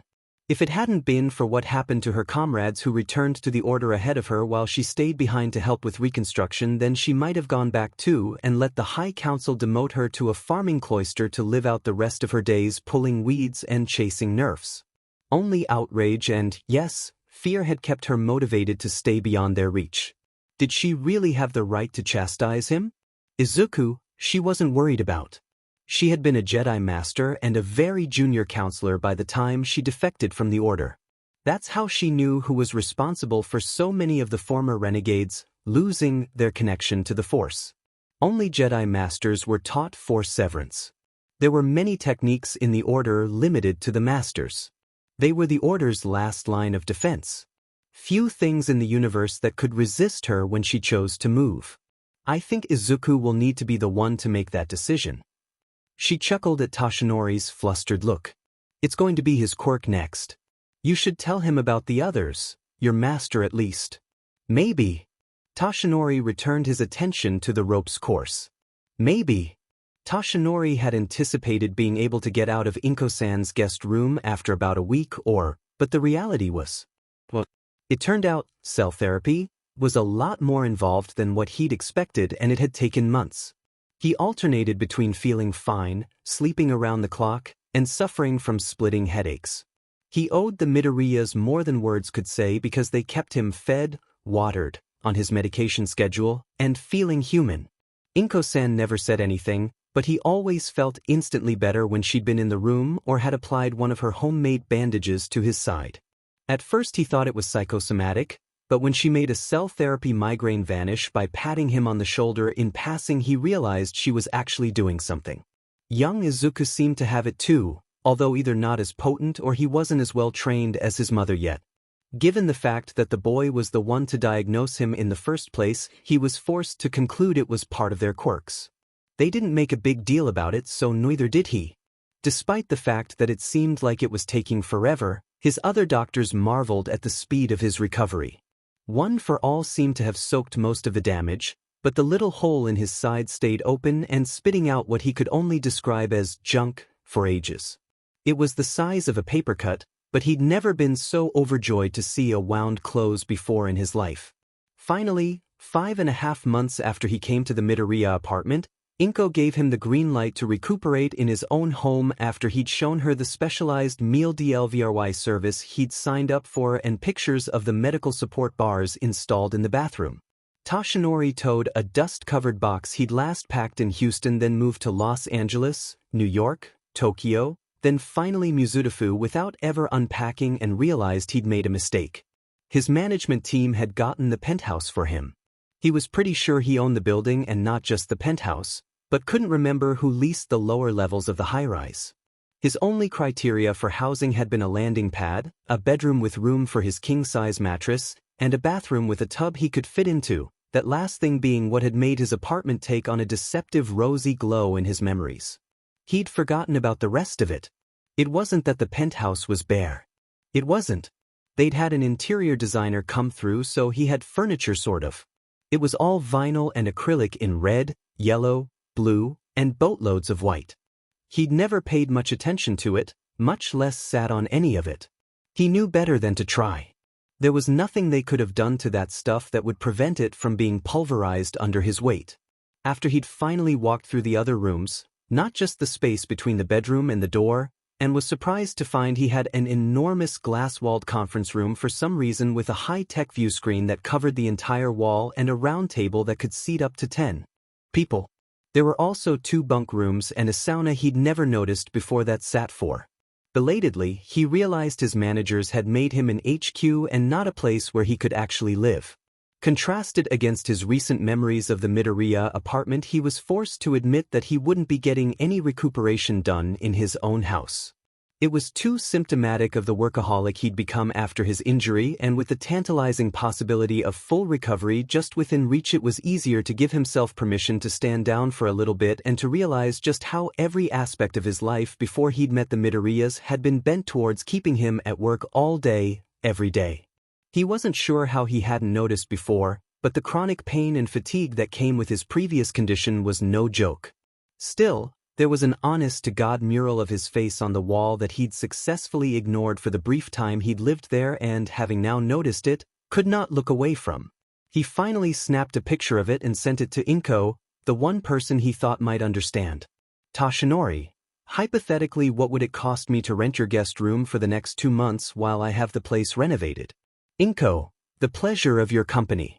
Inko, plus groceries and chaperoning the teenagers sometimes. Inko, it's a shame that's in your living room. Objectively, it's a lovely painting." Toshinori reluctantly agreed and hated to destroy it, except for one thing. "Toshinori, that's in the bedroom. Across from the bed. It's the first thing you see when you wake up. There's another in the living room." He sent her a picture of that one too. "Inko, that is a very loving reproduction of your." Inko. Toshinori took another narrow-eyed look at the giant wall painting, which was indeed of him in costume, and showed off his everything. The artist had clearly been influenced by the early 21st century era Captain America comics. It was a picture of him in a victory pose, making a peace sign and twisted at the waist so he was looking back at the viewer. The composition cut off just above the bridge of his nose at the top and at mid-thigh on the bottom. It was somewhat more comfortable to look at than his own grinning face, except for one thing. He was almost immune to the stuff his management team would greenlight, but in recent years a lot of the pictures of him focused on one particular body part. It wasn't his smile. "Toshinori, it's okay. You can say it. It's a love letter to my backside. Inko, it's flattering." His but had not been that round since he was 25, but he appreciated the sentiment. "Toshinori, it's a giant painting basically of but that you can see from every part of my apartment. I was serious about renting your guest room. Inko, I was serious too. Pack some more clothes and come back. Izu's cooking tonight, Nikujiga." That was a subtle warning to stop at the konbini on his way over for a snack. Toshinori gave his young protege full marks for his willingness to take some of the stress of running a household off his single parent, but he was still very much a beginner in the kitchen and easily distractible. If he didn't forget to season the food, then he wandered off, occupied by some worthy cause, and let it burn. "Toshinori, well, I can't possibly miss that. I'll be there soon." The transplant operation was blissfully routine. The surgery droids took on the bulk of the work, leaving Inko free to focus on the business of speed integrating that new lung and subtly repairing some of the old, healed damage all might had accumulated over the years. It was similar to what she was used to seeing on older knights or veteran troopers: joint damage, old breaks, worn cartilage, and that sort of thing. For once she had the time and reserves to do something about it. The plan was for that man to live a full life. She thought she might as well head his old injuries off at the pass before they turned into arthritis or worse. Toshinori spent the following several hours, once she was certain he would be able to breathe easily, suspended in the colto tank. She's forgotten how dense and green the algae solution smelled though. The scent hit her like a wall when she unsealed the tank. Bacta had a sweetish pineapple smell that was very different. Fortunately, her patient had breathing gear, so he didn't have to suffer from the odor when they lowered him into the tank. She didn't get as much time out of the colto as she'd hoped for before it went murky on them, a sure sign that that batch was dead, but it was just as well since Toshinori woke up enough around then to realize he was floating all but naked in a tank of slime in front of not just her but also Hisashi and Kobayashi. They'd given him some modesty shorts, but they didn't hide much once he was suspended in the viscous colto. Toshinori was beet red when the droids lifted him out with a winch and hid his entire face in the blanket she gave him to wrap up in. Inko probably shouldn't have worried about him trying to return to work right away. Toshinori turned out to be part of the 3% of humans that got very drowsy off of prolonged colto contact. Even once the anesthetic wore off, he still wound up on the couch at her place for the rest of the day watching, but not really watching daytime television and letting her put back to patches on his stitches without demurral for once. He'd figured out they weren't just homeopathic band-aids and had decided that meant they were rare, probably expensive, and shouldn't be wasted on him. Izuku was out at his last-minute cram school that night. He'd done all right on the most recent mock test, but not as well as he wanted, so Inko had scaled back his training some more to make room for tutoring. Frankly, Izuku was in excellent shape, and even Toshinori had no concerns about his ability to pass the heroics exam, although he still hadn't shared any information about what was involved. It was not the best night for Katsuki to show up at the house. Inko could feel him long before she saw him. She wasn't a natural empath, but she could pick out the minds of people she knew well without too much effort. Katsuki was like his mother and very easy to pick up on to begin with. That was when he was in a relatively good mood and not an enormous strop. Inko looked at the boy on her front step and decided this had gone beyond a strop. Katsuki stood with his shoulders hunched, his hands shoved into his pockets, and his gaze trained on the ground. She could feel a temper tantrum brewing in his skull, only just barely contained by the fraying threads of his better nature. The inside of his head was so intense she couldn't actually read his mind to tell what the problem was. Is Deku home? She hadn't heard that nickname in weeks, but it seemed to be more of a slip on Katsuki's part than actual anger. Not using his old nickname for his boyfriend seemed to take constant effort on Katsuki's part. Inko had been pleased to see him making it though. I'm sorry, sweetheart, he's at cram school tonight. Katsuki was supposed to be at his quirk gym, come to think of it. Did you need something? Hearing that almost lost Katsuki his control of emotions. Him. He shook his head. I just needed him. I'll go. No, I don't think you should. Inko slid into the breezeway to block his way. Come inside. We can wait for Izu to get home. Auntie, I am this close to setting a fire. He squeezed the words out through clenched teeth. Deku does this thing to calm me down when it gets like this. If he ain't here, then I shouldn't be either. Oh, she didn't like hearing that. Can you tell me what he does? There was a good chance it was a force ability and she didn't know how she felt about him using those on his friends. Katsuki jerked one shoulder. He just talks, and it's like a poke in the brain. I get mad and he says something too fucking reasonable, then suddenly I remember you can't just punch people when they're pissing you off. Even if they FING deserve it. His shoulders mantled at the thought, but at the same time he was seeking Izuku out for help. He wasn't frightened or feeling like his autonomy was under threat. He just wanted his boyfriend to help make it better. Inko concealed her relief. That sounded much better than what she'd instinctively pictured. Force persuasion represented a slippery ethical slope, and every year there'd been at least one Padawan who struggled with the lure of making their lives just a little easier. Fortunately, it sounded like Izuku was not controlling his boyfriend's thoughts, and as she examined the boy in front of her, she could even understand why Izuku had done it. Katsuki's current mood was way too intense to be natural, and she could sense that he was deeply, secretly distressed by it. Inko wished Izuku had come to her rather than spot-treating Katsuki's mood swings, but he might not have realized he was accidentally masking the symptoms of a deeper problem the boy seemed to be struggling with. She was going to have to discuss this with Mitsuki and Masaru before doing more than stabilizing him. Katsuki-kun? She reached into his mind as gently as she could and took control. It's going to be okay. Whoa. The boy sagged and she had to hurry to get under his arm to keep him from hitting his knees. That was more than a poke. He wheezed, all but cross-eyed. Belatedly, Inko realized that Katsuki could feel what she'd done. I'm sorry, sweetheart. Come inside and tell me what has you so upset. Why yeah. Katsuki got his feet under him and pulled away. He gave her a look. Since when can you do brain stuff? Oh, that was going to be a conversation. Since always. I don't tell people about my whole quirk. So that's where he gets it? Katsuki shoved his hands into his pockets and stomped into the apartment after her. He didn't elaborate on what was, and Inko didn't feel like she could push him on the subject for the moment. Inko led him past where Toshinori was asleep on the couch and into the study where she pointed at the squashy love seat. Here's it. You might be a bit woozy. I think Izu's been using a lighter touch than I do. Katsuki just made a noise, but sat down. The relieved sigh that escaped him when he didn't have to stand up anymore spoke volumes on its own. Izuku might not have been having to do much at all, she realized as she examined Katsuki in the force. There was a tiny thread of connection tapering off the boy's specific presence within the universal and interconnected energy field that represented the cosmic force. The connection led off into the distance, and if Inko touched it, she could feel the mental agitation of a certain young man busy trying to make himself care about Japanese history. "What are you doing?"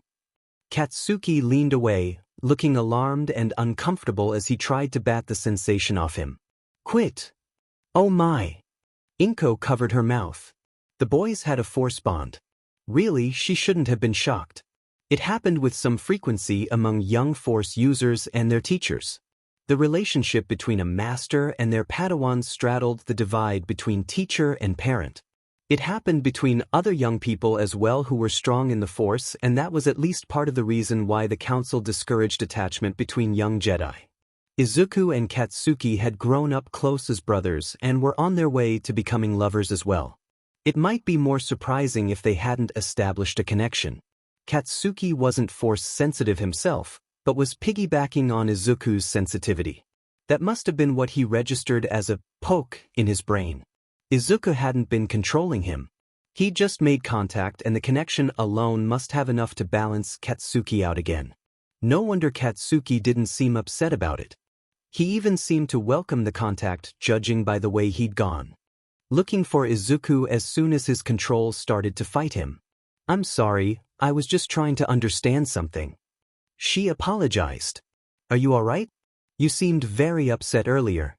A silent snarl chased its way across Katsuki's face. "I got kicked out of my gym." His voice was low and gruff. "Ojiro's Angie mom found my coach and lodged a bunch of complaints with him. He ignored it for a while, but today he said he's tired of dealing with her and that I need to go somewhere else from now on." Inko had met Ojiro Natsum once on Parents' Day while the boys were in elementary school and had gotten the impression of a woman who could neither forgive nor de-escalate. At the time, she'd been feuding with her ex-husband's new wife and had been describing their passive-aggressive war at volume, casting herself as both the obvious victor and innocent victim at the same time. Last she'd heard, the ex-husband had surrendered his custodial rights to their son and moved to another province. Katsuki or his mother must have become her new adversary. "Do you want me to call your mother?" Inko asked. That coach must have not realized he was caught between the devil and the deep blue sea. She didn't mind letting him find out. Katsuki shrugged one shoulder, but picked up his head like a hunting dog as the front door opened to admit her son. He had his books under his arms like he'd left cram school at a run. The building was just around the corner, so he hadn't been far. He'd probably felt her palpating his force bond. "Oops. Izuku, I think Katsuki-kun might appreciate your company for a little bit." She chuckled as he darted past, intent on his boyfriend. They could discuss the force bond later. In the meantime, she had a phone call to make. Mitsuki took the news about as well as Inko had expected her to. She was slightly mollified to know her son was safe and being appropriately fussed over by his boyfriend. Inko agreed to take custody of Katsuki for the night while Mitsuki went to go show his former quirk coach what his own liver looked like. Masaru went with her either to make sure she didn't actually spill blood or to take pictures while she did. It was hard to tell with him sometimes. Katsuki had his head in Izuku's lap getting his hair played with when she checked on them and squinted at her like he was daring her to say something about it. She just winked. "Your mother would like you to eat here tonight. She'll come pick you up later once she's done running an errand with your father." Katsuki turned his face into Izuku's thigh, which did nothing to hide the way his ears turned bright red. "Is everything all right?" Toshinori asked drowsily from the couch. "Katsuki-kun needs to find a new gym," she explained quietly. "The mother of a former friend appears to be harassing him. I'm not sure what they'll do. I know the woman in question. She'll just keep making him too difficult to keep as a client. I suspect she'd trying to scuttle his chances of getting into UA. Legally, Inko couldn't train Katsuki unless it was non-quirk related. That would have been the easiest and safest option. Even if Ojiro-san found her warehouse, Inko wasn't as easy to bother as a small business owner would be. Unfortunately, she was only allowed to mentor her own children without a permit since quirks tended to be similar within a family, and if Ojiro reported that to the police, then both the boys would be out of a safe place to practice. Toshinori huffed sleepily at her. Well, it's a good thing you have a private training area and know someone with a teacher's license, isn't it? Inko went over to kneel by the couch so the boys couldn't overhear. Are you sure? When I said I needed someone to watch the boys every now and again, I meant so I could go to the store or visit with Mitsuki. As if I'd let someone trying to tear down a child have their way. His eyes were starting to slide shut. Let me know when and I'll arrange my schedule. The day of the UA entrance exam was deceptively lovely. Inko sent both her boys out with lunch boxes and a kiss for Izuku. She was confident in her son and not at all worried about how the exam would go, or at least that's what she told herself. As she looked at her sparkling clean house and the enormous stack of homemade snacks she'd made, she was forced to admit that maybe she was more anxious than she'd led herself to believe. Inko wasn't really expecting anyone to come home until dark, so she'd parked herself in a lounge chair on the balcony to read for a little while. Therefore it came as a surprise when the door opened and shut in the late afternoon. That going to do, Kaken? Izuku sounded as close to tears as you could get without actually crying. I messed up. There was a beat of silence, then Katsuki replied in a gruff voice. You're gonna eat a big dinner tonight. Then tomorrow we do the exam at Shiketsu and there probably won't be robots because they're that FANG contrary, so you're not going to screw up twice. He paused again and Inko could almost hear the nasty grin in his voice. I want a picture of you in that fucking hat if you end up there. Gonna make that sheet my lock screen. Izuku sniffed. You know Shiketsu doesn't allow dating, right? He sounded somewhat better. Who's gonna tell him? Katsuki scoffed. They don't care what you do at home. They care about what they have to see. I ain't taking a 3-year break because they have a stupid holdover rule from the 1970s. Why are you smiling like that? What? Is something on my face? I don't want to take a break either. Izuku said, still sounding a little damp. Inko very quietly got out of her chair to creep up to the patio door and shamelessly spy on her child. This sounded like it was about to get good and she needed details to tell Mitsuki and Toshinori. Katsuki was predictably pink-faced and had his hands stuffed in his pockets. W'll then tell Hamster Cheeks to piss us off the next time she shows. Izuku rolled his eyes. I don't even know her name. He said. Anyway, I think she knows we're together. She saw you push me up against the wall and made a face. He proceeded to do a pretty accurate imitation of someone whose gaydar had just gone off. His expression softened. The jealousy thing is probably going to get old fast, but I don't mind it right now. It's a little flattering. I'm not looking at other people, Kaken. There's this cute guy who's been kissing on me and I'm pretty happy with it. Katsuki immediately puffed up like an angry cat with his cupped hands shooting sparks. What? FING who? I will beat their butt. She covered her eyes, but did not miss the look on Izuku's face when he asked, Really, Kaken? He pointed at Katsuki. Katsuki blinked and then pointed at himself too, mouthing the word, me? Yeah, Kaken. Izuku finally went over and let his boyfriend put his arms around him. Has no one ever told you you're good-looking before? No. What's wrong with you? Katsuki's face told a different story. He had his chin propped up on Izuku's shoulder and a pleased, savage expression where no one but Inko could see it. Either they had or he had decided he liked hearing it from Izuku. I guess it's my job then. Izuku chuckled. Kaken, you're good-looking to the point where it makes me mad sometimes. You haven't had a pimple since we were 11 and it's deeply unfair, except I really like looking at you, so I guess it evens out. That apparently exceeded Katsuki's capacity for positive attention and he buried his face in Izuku's shoulder with steam all but coming out his ears. Inko stood, dusted her seat off and pitched her voice to Carrie. Oh, is that you boys? How was the exam? She watched them spring apart, bright red. Katsuki couldn't stay. His parents had a big celebration with his grandparents planned just for getting into the exam. Inko had tentatively planned something similar for Izuku, but instead put him on the couch with a plate full of snacks and back episodes of the Hero Report. Toshinori didn't come home until late, just in time for dinner. Inko had scrapped her original menu in exchange for katsudon when she found her child rolled up in a blanket like an agonized burrito. "Izuku, what's the matter?" she asked. "I messed up." The burrito informed her. "Toshinori-san is going to be really disappointed in me." "I doubt that. What happened?" She sat next to him on the floor. "The exam was beating up robots. You got a certain number of points for each one." Izuku popped his blotchy face out of the blanket. Oh no, she'd never taught him how to fight droids. They were very uncomfortable opponents for a Force user, alive, but not alive at the same time. You couldn't quite tell what they were going to do or where they were unless you learned to read the small electrical impulses that preceded their motions. No wonder he'd foundered. Jedi Knights received extra training in dealing with hostile war droids. Something she'd never considered for Izuku. The only droid he'd ever fought was the little floating stinger she'd built out of spare parts to train his agility, and the point was to evade it, not disable it. I froze up. It wasn't like training and I couldn't feel what they were doing. Then there was a great big one that you didn't get any points for defeating. It was bigger than the buildings in the training field and knocked some over. A girl got caught in the rubble and it was about to step on her. I knocked it over. Inko blinked, trying to imagine how that would have worked.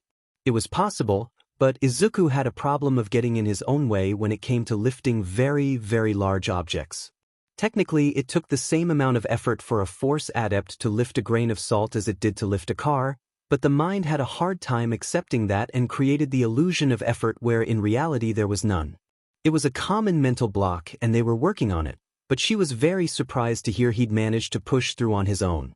It had one of its feet raised and it was really poorly balanced, so I got under its foot and pushed up so it fell backwards. Izuku clarified. That made more sense. She stroked his bangs. I wouldn't give up hope just yet. She told him. That thing about the giant robot made no sense unless there were other scoring methods. And Toshinori-san adores you. He won't be angry. I promise. That promise was on her mind when he got home at last, wearing what was possibly the ugliest suit she'd ever seen in her entire life. Toshinori looked around to see if Izuku was present. He wasn't. He'd finally got up to change out of his tracksuit, then gave her a manic grin and 2 thumbs up. Inko had to cover her mouth with both hands to keep from making a noise. He was in. Going by the intensity of Toshinori's happiness, he was more than in. He'd done well. The week it would take the results to be officially released was going to be an exercise in patience. Not even a full day later, Inko squinted at her messages. There was one from Toshinori, but she'd had to read it twice and check the number before she believed it. Toshi, Inko, I need you to beat up one of my coworkers, please. Toshi, sincerely. Toshi, I need you to hand this man his own, but in front of all his friends. She took a moment to process the idea of Toshinori using even such a mild swear as, but, without apologizing for his French. Katsuki-kun might have been a bad influence on him. Either that or this coworker had set him off beyond all reckoning. Inko, no promises. What did he do? Toshinori took a while to reply. The gray ellipses by his name pulsed, vanished, and pulsed again for a while until he was happy with his explanation.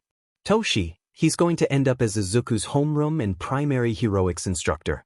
I bragged on the work you've done with him a bit, but he said that Izuku will need to be retrained from the ground up when I mentioned. You were his mother.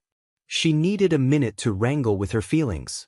It wasn't unreasonable for an accredited instructor at a top-tier institution to have reservations about her. She was effectively nobody in Japanese society. According to some, a homemaker was less than a nobody.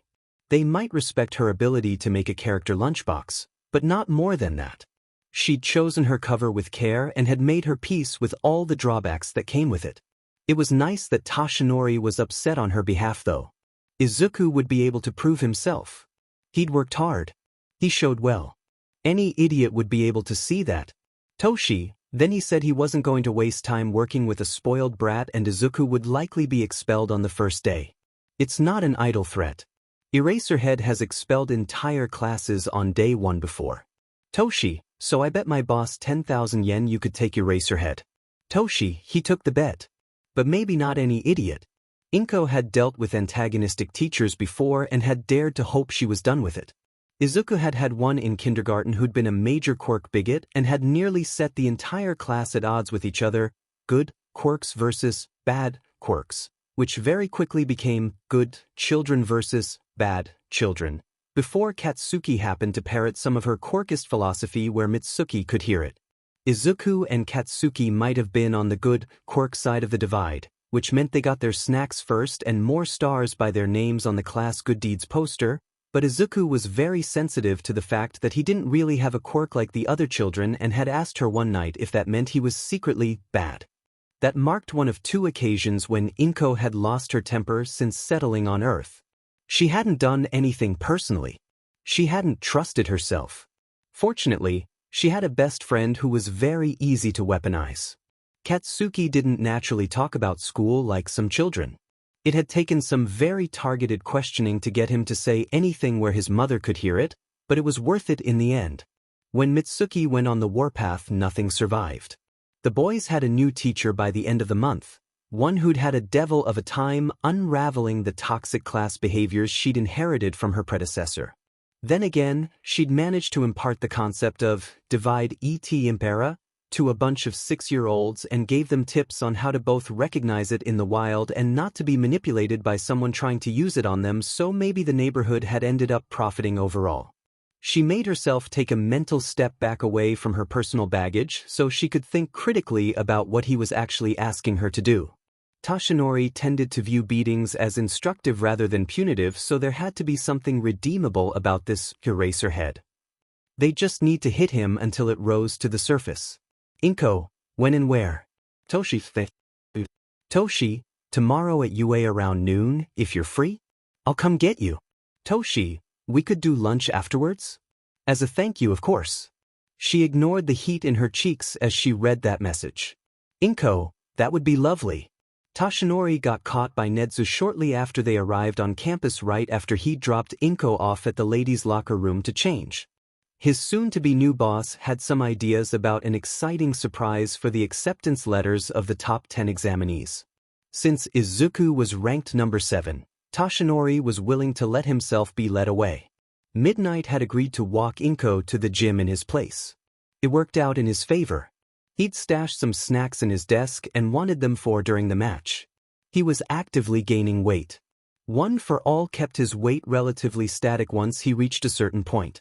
It had slowed down his degradation due to injury to a crawl and was probably the reason he'd survived long enough to meet the Midoriyas, but it kept his appetite roaring once he entered recovery and had all that weight to gain back. He was averaging 5,000 calories a day and still woke up hungry at night. Putting away a tin of flavored popcorn before lunch wouldn't even scratch his appetite, but might make it easier to wait for the kitchen to produce their plates. He had plans to take Inko to that promised steakhouse, but just the two of them.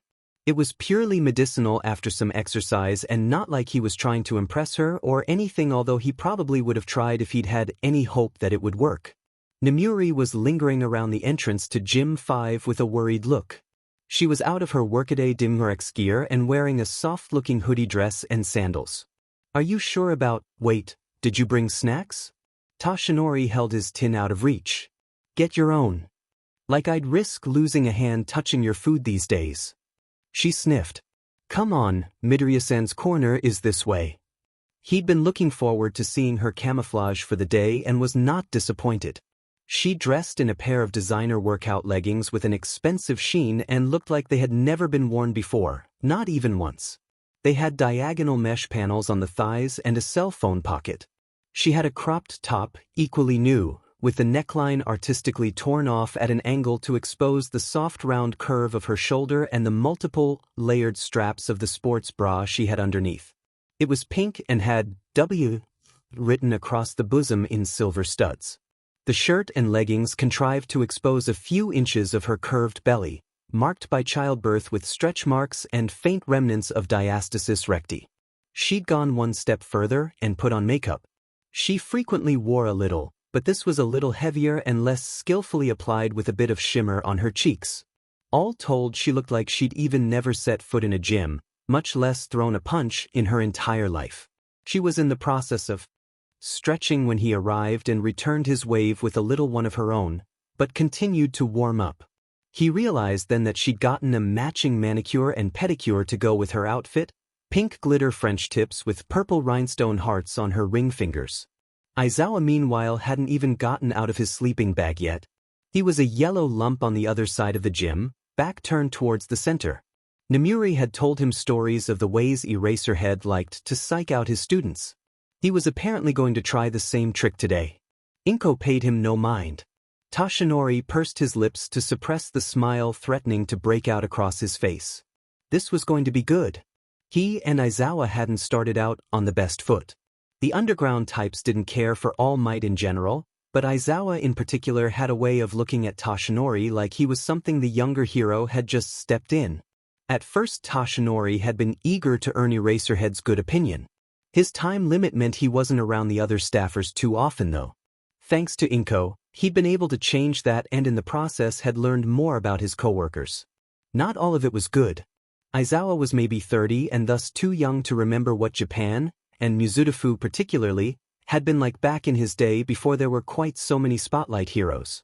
Yes, a lot of them were glory hounds, but they had an undeniable effect on the crime rate wherever they operated that was often discounted by the underground types or anyone who hadn't been there, watching it happen. When Toshinori had been young, it hadn't been out of the ordinary to have a small death count every day of the week from villain activity. Today you could go years in Japan without a civilian death. Toshinori wasn't solely responsible for that, but he and heroes like him had worked hard to bring about that level of change. A large part of it had been giving young people the dream of something better, of being a hero. Usually he could power through other people's reservations about him. He knew what he was like in costume. It wasn't irrational to assume he was like that all the time. They didn't often realize he was an actual person straight away and not a giant grinning idol, but Izawa took it to a whole new level. It was clear that the majority of the reason he'd taken a dislike to young Izuku was because Toshinori had spoken up for him. A few months ago, with his potential death and his need for a successor who could fend for themselves, he might have let it slide. That was then. This was now. Oh man. Namuri murmured at his side, watching from between her fingers. I can't watch. I can. Toshinori replied and opened his popcorn. Eraserhead waited until the last moment to leave his cocoon. Inko wasn't as talented a force empath as her son, but she had the benefit of more experience than him, so she'd listened to the man's mind buzzing from across the floor. He'd been very much awake. In there and annoyed about sacrificing his Saturday so the principal could educate a new staffer. His mental image of Toshinori bordered on offensively cartoonish and cleared away any lingering reservations Inko had about engaging in the bout. Toshinori was right. Eraserhead was stubborn and prone to his own unique prejudices, but he was still young and somewhat flexible. He'd taken one look and dismissed her from his list of concerns. He was already in the process of planning the rest of his day, feeding some stray cats, grading, and patrolling the neighborhood around his apartment for a pickpocket that had so far eluded him for weeks. He reminded her of many young Jedi she'd had the pleasure of instructing in the past. This would be interesting and perhaps a bit nostalgic. She wasn't often homesick, but Eraserhead reminded her of a phase many talented Jedi Knights went through, a false sort of world weariness that masked their underlying pride or ego. Left unchecked, that ego became bitterness. Bitterness led to resentment. Resentment led to anger. Anger led to the dark side which, granted, was not a concern for Eraserhead. He was a normal person and not a Force adept. He'd just become an unbearable prick instead. There were worse ways for a young man to learn to pay attention to the world as it is and not how he decided it should be than a little embarrassment. Inko found herself happy to assist. Everyone is here? Principal Nedzu appeared in the gym entrance. Excellent. Let's get started. Eraserhead stood up at last, still in his sleeping bag, and zipped himself out. He was in his full costume, capture scarves, goggles, and ratty coveralls. Izuku had been only too happy to extol to her Eraserhead's many virtues and a detailed description of all his specialized gear. In person, Eraserhead looked like he hadn't slept in 10 years. His eyes were bloodshot with bags underneath and he was sporting a 5 o'clock shadow at noon. He didn't feel tired though, so that was apparently just his face. Izuku would probably have recognized the hero that stepped into the space between them. Inko sort of did, although she couldn't remember his name. There were a lot of mainstream heroes in Muzutafu to keep straight, and she'd never acquired the knack of it. He had a leather jacket with exaggerated shoulder pads, a speaker around his neck, and long blonde hair that stuck up like a cockatiel.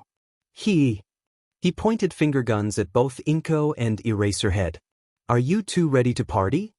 Nothing showed on his face, but Eraserhead's mind did an odd little affectionate flex at the sight of Present Mike? Yes, that was his name. They were either close friends or, no, they were lovers. No, wait, they were married. Gracious. Half the reason Eraserhead was out for that pickpocket's blood was because the kid had managed to lift his husband's wallet. But Present Mike didn't seem to require a response, which was good since he didn't get one. All right, here's the rules, my little listeners. He pumped a fist into the air and pointed at the ceiling. There's going to be 3 rounds. Best 2 out of 3 takes the pot. The round ends after either 5 minutes or until one of you is pinned for a count of 10. This is a clean fight. No biting, no edged weapons, no deliberate fluid contact. You dig?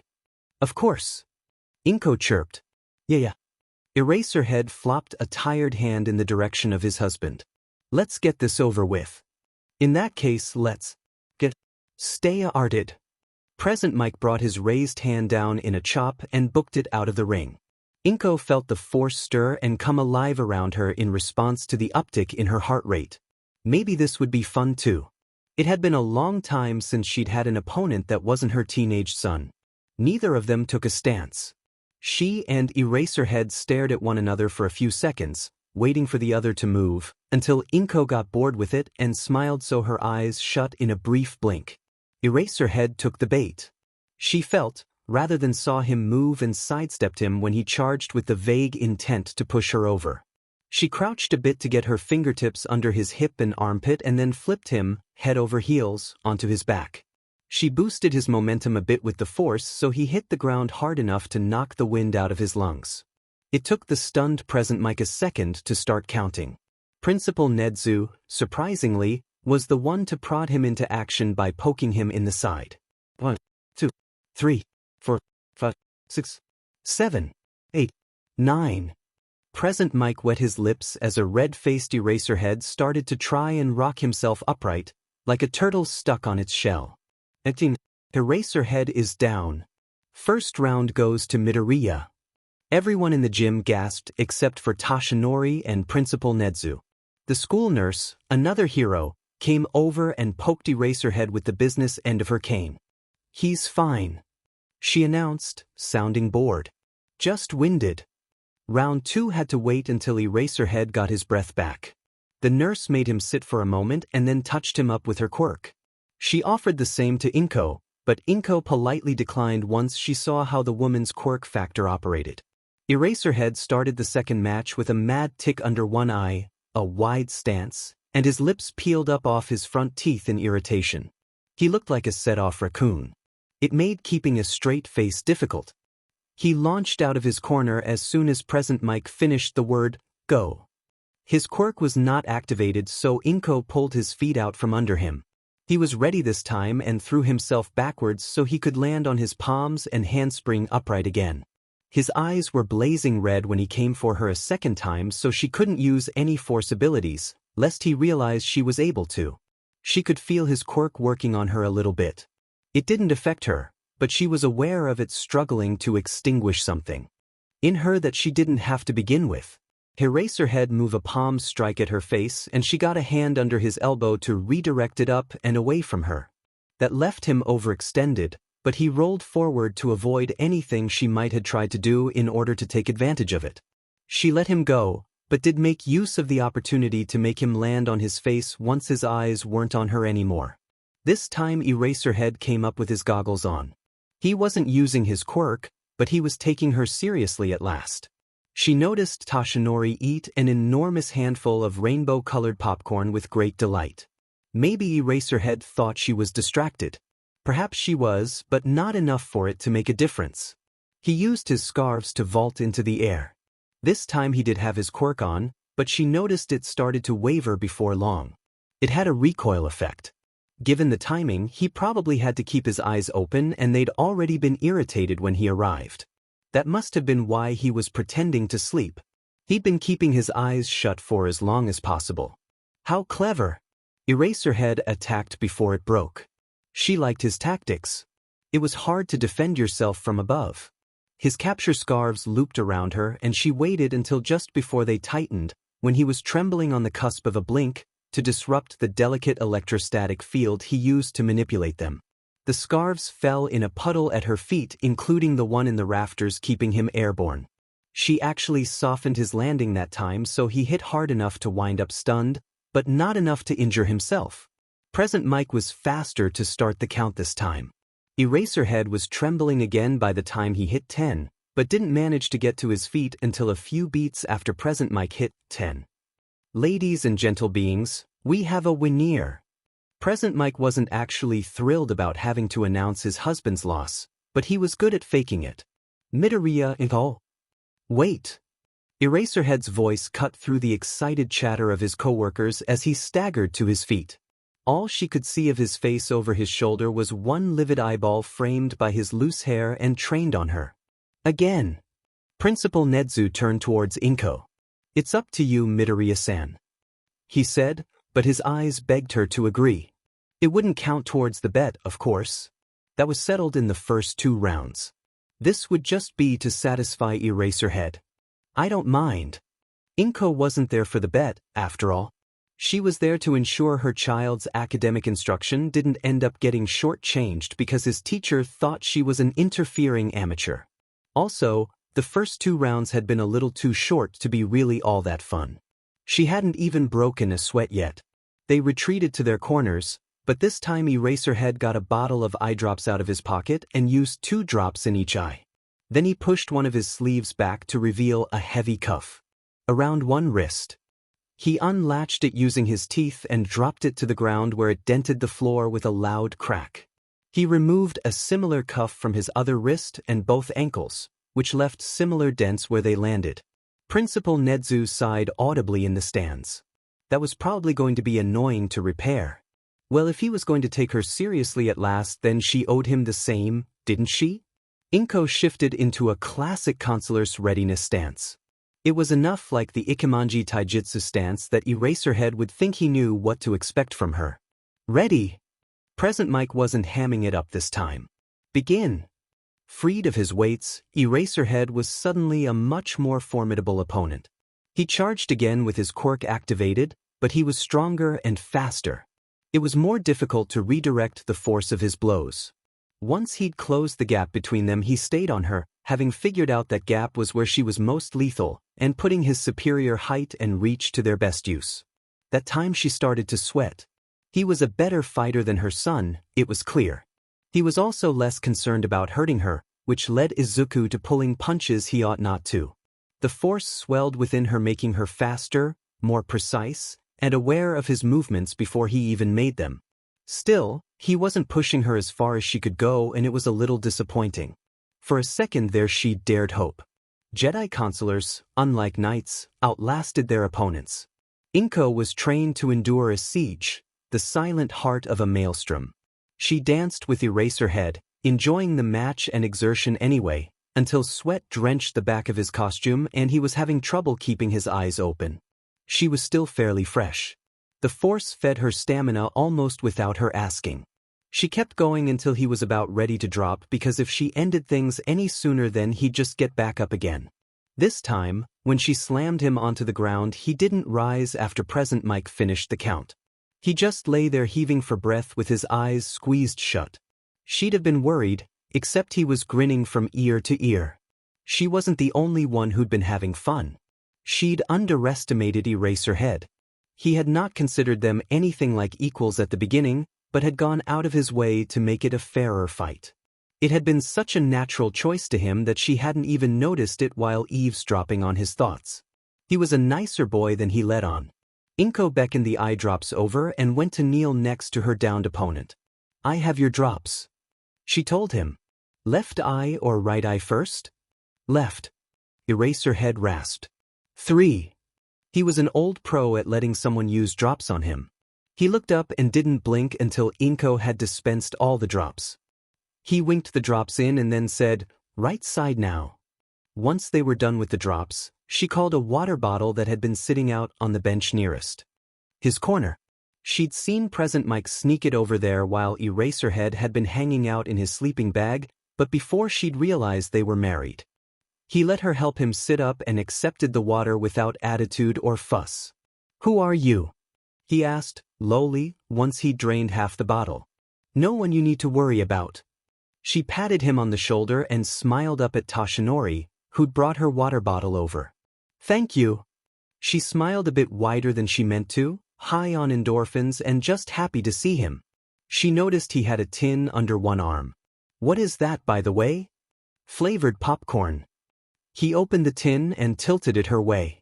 The inside was divided into 3 sections. Each section had a different type of popcorn in it. There was the rainbow-colored stuff, a bright orange popcorn, and a third type that was a more mellow tan color and had a thin, shiny coating. The whole thing smelled sweet, except for the orange stuff. "Would you like to try some?" She took a piece of the tan popcorn and found it was plain for the most part with a snappy sugar glaze and had been dressed in a little flaky salt. It was good. She took 2 more pieces. Present Mike had followed him over and caught the exchange. "Cheater!" he gasped, pointing at Toshinori. "You could have just said Midoriya was your girlfriend's kid. No wonder you got so mad." He went around them to fuss over his husband, who made annoyed faces but soaked it up like sunshine on the inside. Present Mike looked her over. "So, you're what? A retired pro? Did you 2 meet on the job?" "Retired, yes," she replied, a little stunned by Mick's presumption. But you're not denying that you're his girlfriend." Present Mike grinned when she eeped and blushed. "We can keep our mouths shut around here, don't worry." Toshinori's face was pink when she dared a look at him. He offered her a hand. "I don't want to rush you," he said softly, but loud enough to be overhead. "But don't forget about our reservations." He wasn't denying it either. "That's right." She couldn't help her smile. It bubbled up from inside and wouldn't be denied. "Let me go clean up while you get your winnings." "You dog." Present Mike cackled as she made her way to the women's locker room. Namuri-san escorted her again, but left her alone inside so she had a moment to put her head between her knees and hyperventilate a little. It wasn't that she didn't like Toshinori. She did. It wasn't that she didn't want him as a lover either. She did. It wasn't even that she hadn't known that Toshinori wanted her back. She was familiar enough with the dance of attraction to notice it in other people. He hadn't said anything before, so neither had she. It was that Inko had had close friends and she'd had SXL partners. She'd never had someone who was both. That was a bit too close to passion for the order to permit, and she'd never been moved that way by anyone after she'd left. She had no idea what she was doing. "Right in there?" Namuri called from the hallway. "Not very." Inko wheezed. She wasn't dangerously out of balance, but she was having trouble taking control of her feelings. Namuri-san stuck her head in. She took in Inko's pale face and came all the way in.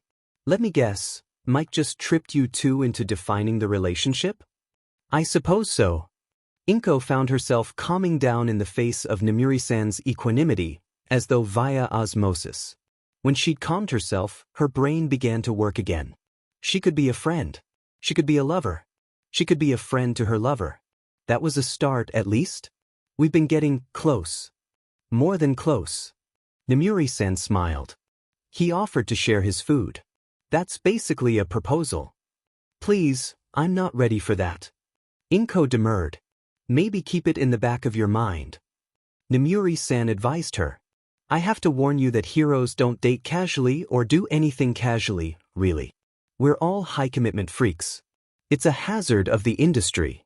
Inko felt better when she left the locker room dressed in a casual flower print dress and a gray shrug trimmed in white kittens playing with a ball of pink yarn, and discovered Toshinori had replaced Namuri in the hall. Normally she didn't invade his privacy or the mental privacy of anyone she spent much time around, but she couldn't help but skim the outer shell of his mind. There were nerves there, yes, but also a warm glowing approval of, "You like my clothes?" she asked, startled. Tashinori jerked upright. "Was I staring?" he asked, a little guilty. "You can stare if you like, but I was dressing like that to annoy you." Her face went hot as the unintended confession slipped out. "Oh, I know you were." Tashinori gestured towards the end of the hall towards the parking lot in his old beat-up truck. She fell into step next to him. "It doesn't mean it worked. I like the things you wear. They're soothing. That sweatshirt with the pointiest unicorn in iridescent puff paint and ribbons for the mane is my favorite so far. You should wear it more often." Inko had made that one herself. Her cheeks started to burn. She reached out with a trembling hand and slipped it into the crook of his elbow. A tremor shot through him, but he flexed arm under her fingertips and straightened his shoulders after a second radiating happiness. Eraserhead was waiting for them at the exit, leaned up against the wall next to the door. His eyes looked terrible. "Eraserhead." She greeted him. "Thank you for a lovely match." "My pleasure." He sounded sullen, but his feelings were sincere. "What can I expect from your son? Izuku is a bit stronger than I am, but slower. He needs to work on his agility." Inko thought about it. "He's a more versatile telekinetic. He can handle multiple objects and lift himself a bit. Given enough practice and motivation, I expect he'll be more powerful than I ever was." "I'll keep that in mind." That time he did smile. It was not a nice smile, and he accompanied it with a dark tide of predatory anticipation. That she might have just made Izuku's school life harder than necessary. Oops.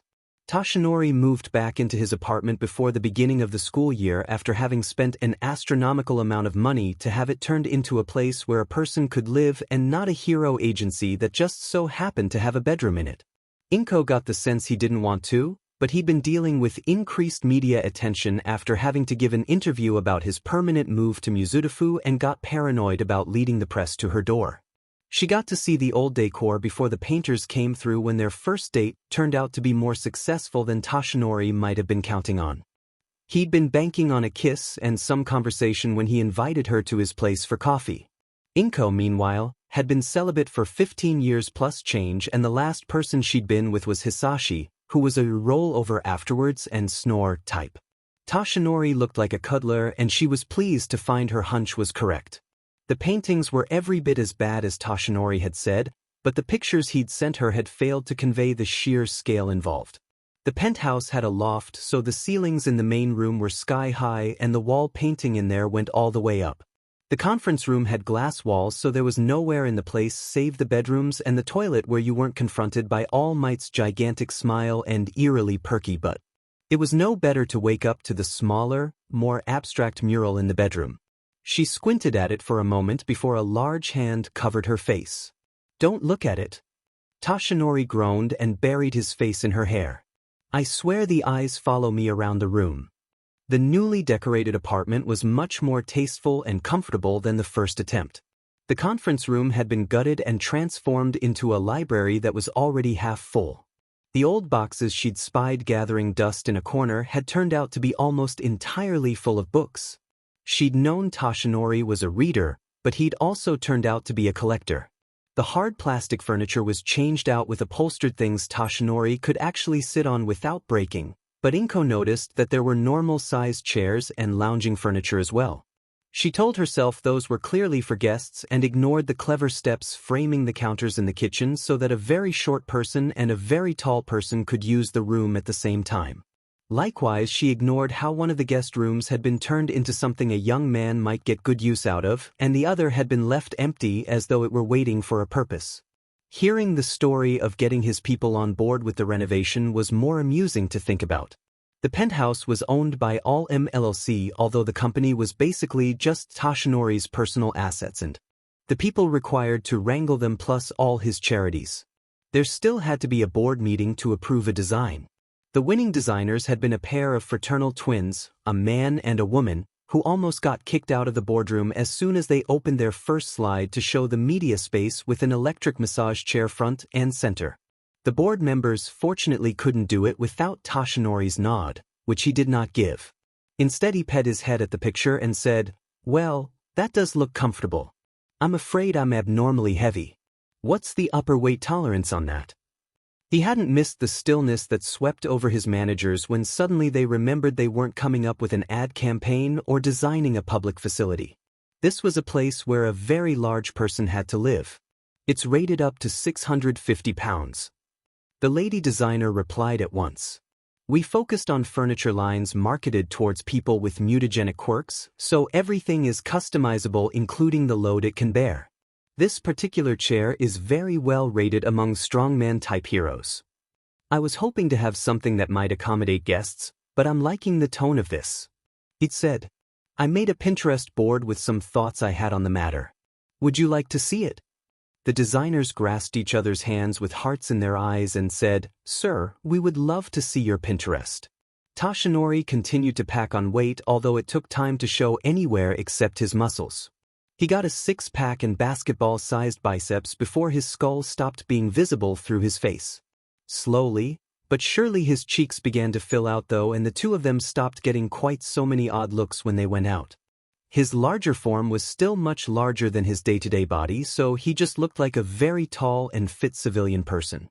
The true milestone of his recovery was when Katsuki stopped referring to him as Skeletor, a reference Inko didn't get, but amused Toshinori to no end, and started calling him that weirdo dating your mom. Still, the better he got, the more something itched in the back of her head when she looked at him.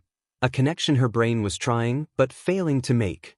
It had gone past a mild annoyance to a real problem that nagged at her whenever she was alone, leaving her irritable and distracted. Exactly the worst mood for her to be in when Hisashi appeared on her doorstep with a tense smile. So, he said as soon as she opened the door to find him on the other side. Do I owe you back child support? How does this work? She shut the door again in his face. Inko. Hisashi knocked urgently. All right. I had that coming. Seriously, let me in. We need to talk about it. I think you know what I'm capable of if you try and take my son from me, she told him when she opened the door again. He rolled his eyes at her, looking so much like Izuku when he was annoyed with Katsuki that she was a little offended. She was not the Katsuki in their relationship. Considering I'm the one who had to clean up what was left of Dr. Mercury with a power washer, yes. I'm aware. I'm not going to try and take him away. I like having my bones inside my body. That's not even counting that brick building you're dating. He shuddered and went to drop on the couch like he lived there. It was so reminiscent of when they'd still been friends, albeit with benefits, that she let him do it. You know, I was wondering why All Might is always looking at me like he's trying to kill me with his brain. I wasn't expecting the answer to be that I'm his girlfriend's baby daddy. Hisashi looked around. I kinda want to see pictures. Do you have pictures? Did she have pictures? Who did he even think she was? Hisashi made a noise like a tea kettle when she dropped a stack of photo albums in front of him, organized by year. He started at the beginning and made a deeply satisfied sound when he got to tiny preemie Izuku swaddled in a mint green blanket with a knit rabbit hat. This is what I came for. Bunny ears, yes. He spent some time paging through without much comment beyond approval of tiny infant Izuku turning into a fat toddler and then a little kid with skin knees. He stopped when he got to the first picture Inko had dared take of him using the Force. It was of Izuku and his quirk evaluator as he floated that pencil for her. He turned out like you. Hisashi touched the picture and shot her a hopeful look. No fire at all? Not even a little puff of smoke. Inko thought about it. I had him checked when he was 4. The doctor took an X-ray of his foot and said it was impossible. I was obviously reluctant to take him in for genetic testing. The toe joint thing? Hisashi blew a raspberry and the thought. That hasn't been used as an accurate diagnostic tool in 40 years. Quirks themselves should have been impossible, so Inko had no idea, but she'd been questioning that test recently anyway. He seems to be oddly fire-resistant. She admitted. It was something she hadn't noticed until earlier in the month when Izuku had accidentally put his hand on a lit burner while rooting around under the counter for something and then took it off without seeming to notice. It had only been a second and not long enough to tell for sure. She wasn't quite ready for a proper test. He's dating a boy with a fire quirk that throws sparks and has come home with some holes in his clothes, but never a burn. I'm fireproof in my mouth and around my face, so that makes sense. Oh man, he got both. He rubbed his jaw, looking down at the books in front of him, all full of a smiling child. His mouth had a sorrowful twist when he pulled his hand away. That you did good not telling me. In case you were wondering. I'm glad I didn't know until now. This is a better life than it would have been with me around. Perhaps.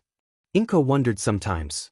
Izuku seemed happy and well-adjusted, but he was eager for the attention of a positive male role model, and Toshinori had filled that position since before they'd even met. She knew human children did best with their parents, but she hadn't realized that the genders could make a difference. Still, the Hisashi she'd known. No, perhaps.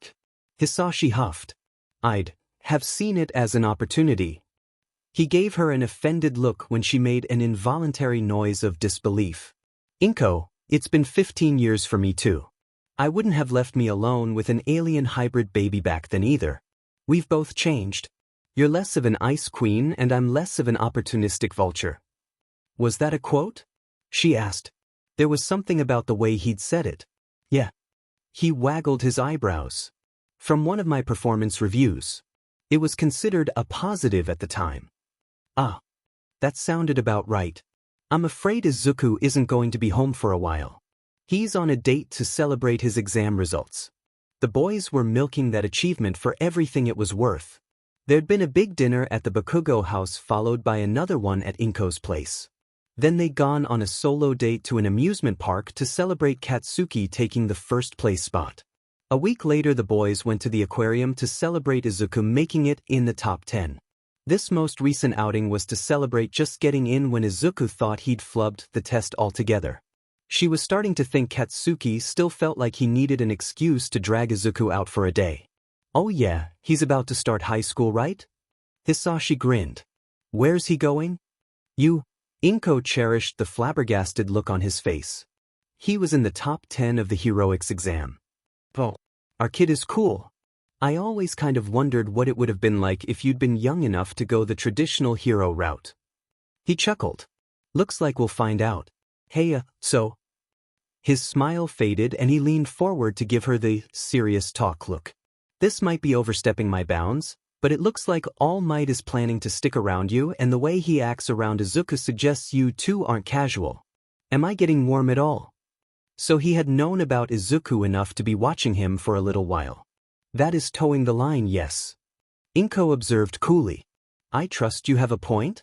If you're going to keep him around and, if my vote counts for anything, then I say, do it, you're gonna want to tell him about you. Hisashi recoiled at the look she gave him. It's just a suggestion. I seem to recall an extremely long lecture you gave me about who can know about me, and that was you, the director, and the emperor himself. You drew very insulting pictures on a whiteboard in case I didn't understand. She stood up to loom over him, which she could only do while he was seated. Hisashi rushed to defend himself. I told you that so you wouldn't try telling like a neighbor or someone in Yurei. That was when that conspiracy nut, Blink, was still around. It was a legitimate concern. If word got around and he found out about it, then it would have been all over his social media within an hour. All Might is a different story. He's got the security clearance to know. There Hisashi paused and looked uncomfortable. Anyway, you should probably tell him something at least. You, used to talk in your sleep. It wasn't in any language I recognized, but you'd get pretty upset sometimes. It's gonna come up. I don't know. She wrapped her arms around herself, surprised at how vulnerable the idea made her feel. It's just a suggestion. Hisashi backed off, but he started rooting around in his pocket for something. I, brought you something too. It's not exactly a present, but it's yours and I meant to give you one before you vanished on me. He held out a little leatherette case about the size of a business card. There was an ID card inside with her name, a black star, and a number underneath. When she looked at the back, she saw the word hero written on the back in white on a matte black surface. This is a hero's license. Inko squinted at Hisashi, trying to understand. It's backdated to legalize some of the things you did on behalf of the Japanese government.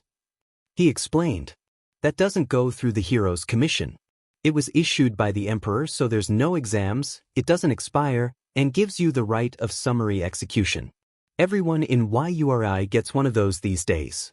Technically, this is the same class of license as All Might, but he's licensed through the commission too and sticks to their rules unless shit really hits the fan. There are the usual caveats. If you see someone about to nuke a city, then you can act, no questions asked. In any other situation, you need to text me first with a name and I'll tell you yes or no. I know I don't have to tell you not to abuse it, but don't abuse it. She held up the little case to show where the word vortex had been debossed into the corner. What's this mean?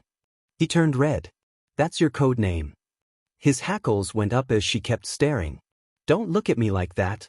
You never wanted to pick one out yourself, so I had to improvise. I wanted to pick Mesovortex, but the director told me it was stupid and wouldn't sign off on it. That was true. She'd never considered herself to be a hero, but from a legal standpoint she'd been doing the work of one for a little while. She still had one question. What's a mesovortex? He worked his jaw for a second and she knew, whatever it was going to be soppy. It's the wall of storms around the eye of a typhoon. I remembered what you told me about growing up in that whole cult situation. Consular wasn't an option since you still seemed to think they might come after you. He grimaced. It seemed like what you'd pick if you were going to pick anything. Anyway, you've got it now. As far as the director is concerned, I'm still your handler, so if you cause any trouble, then I'm going to hear about it. Please do not give me trouble.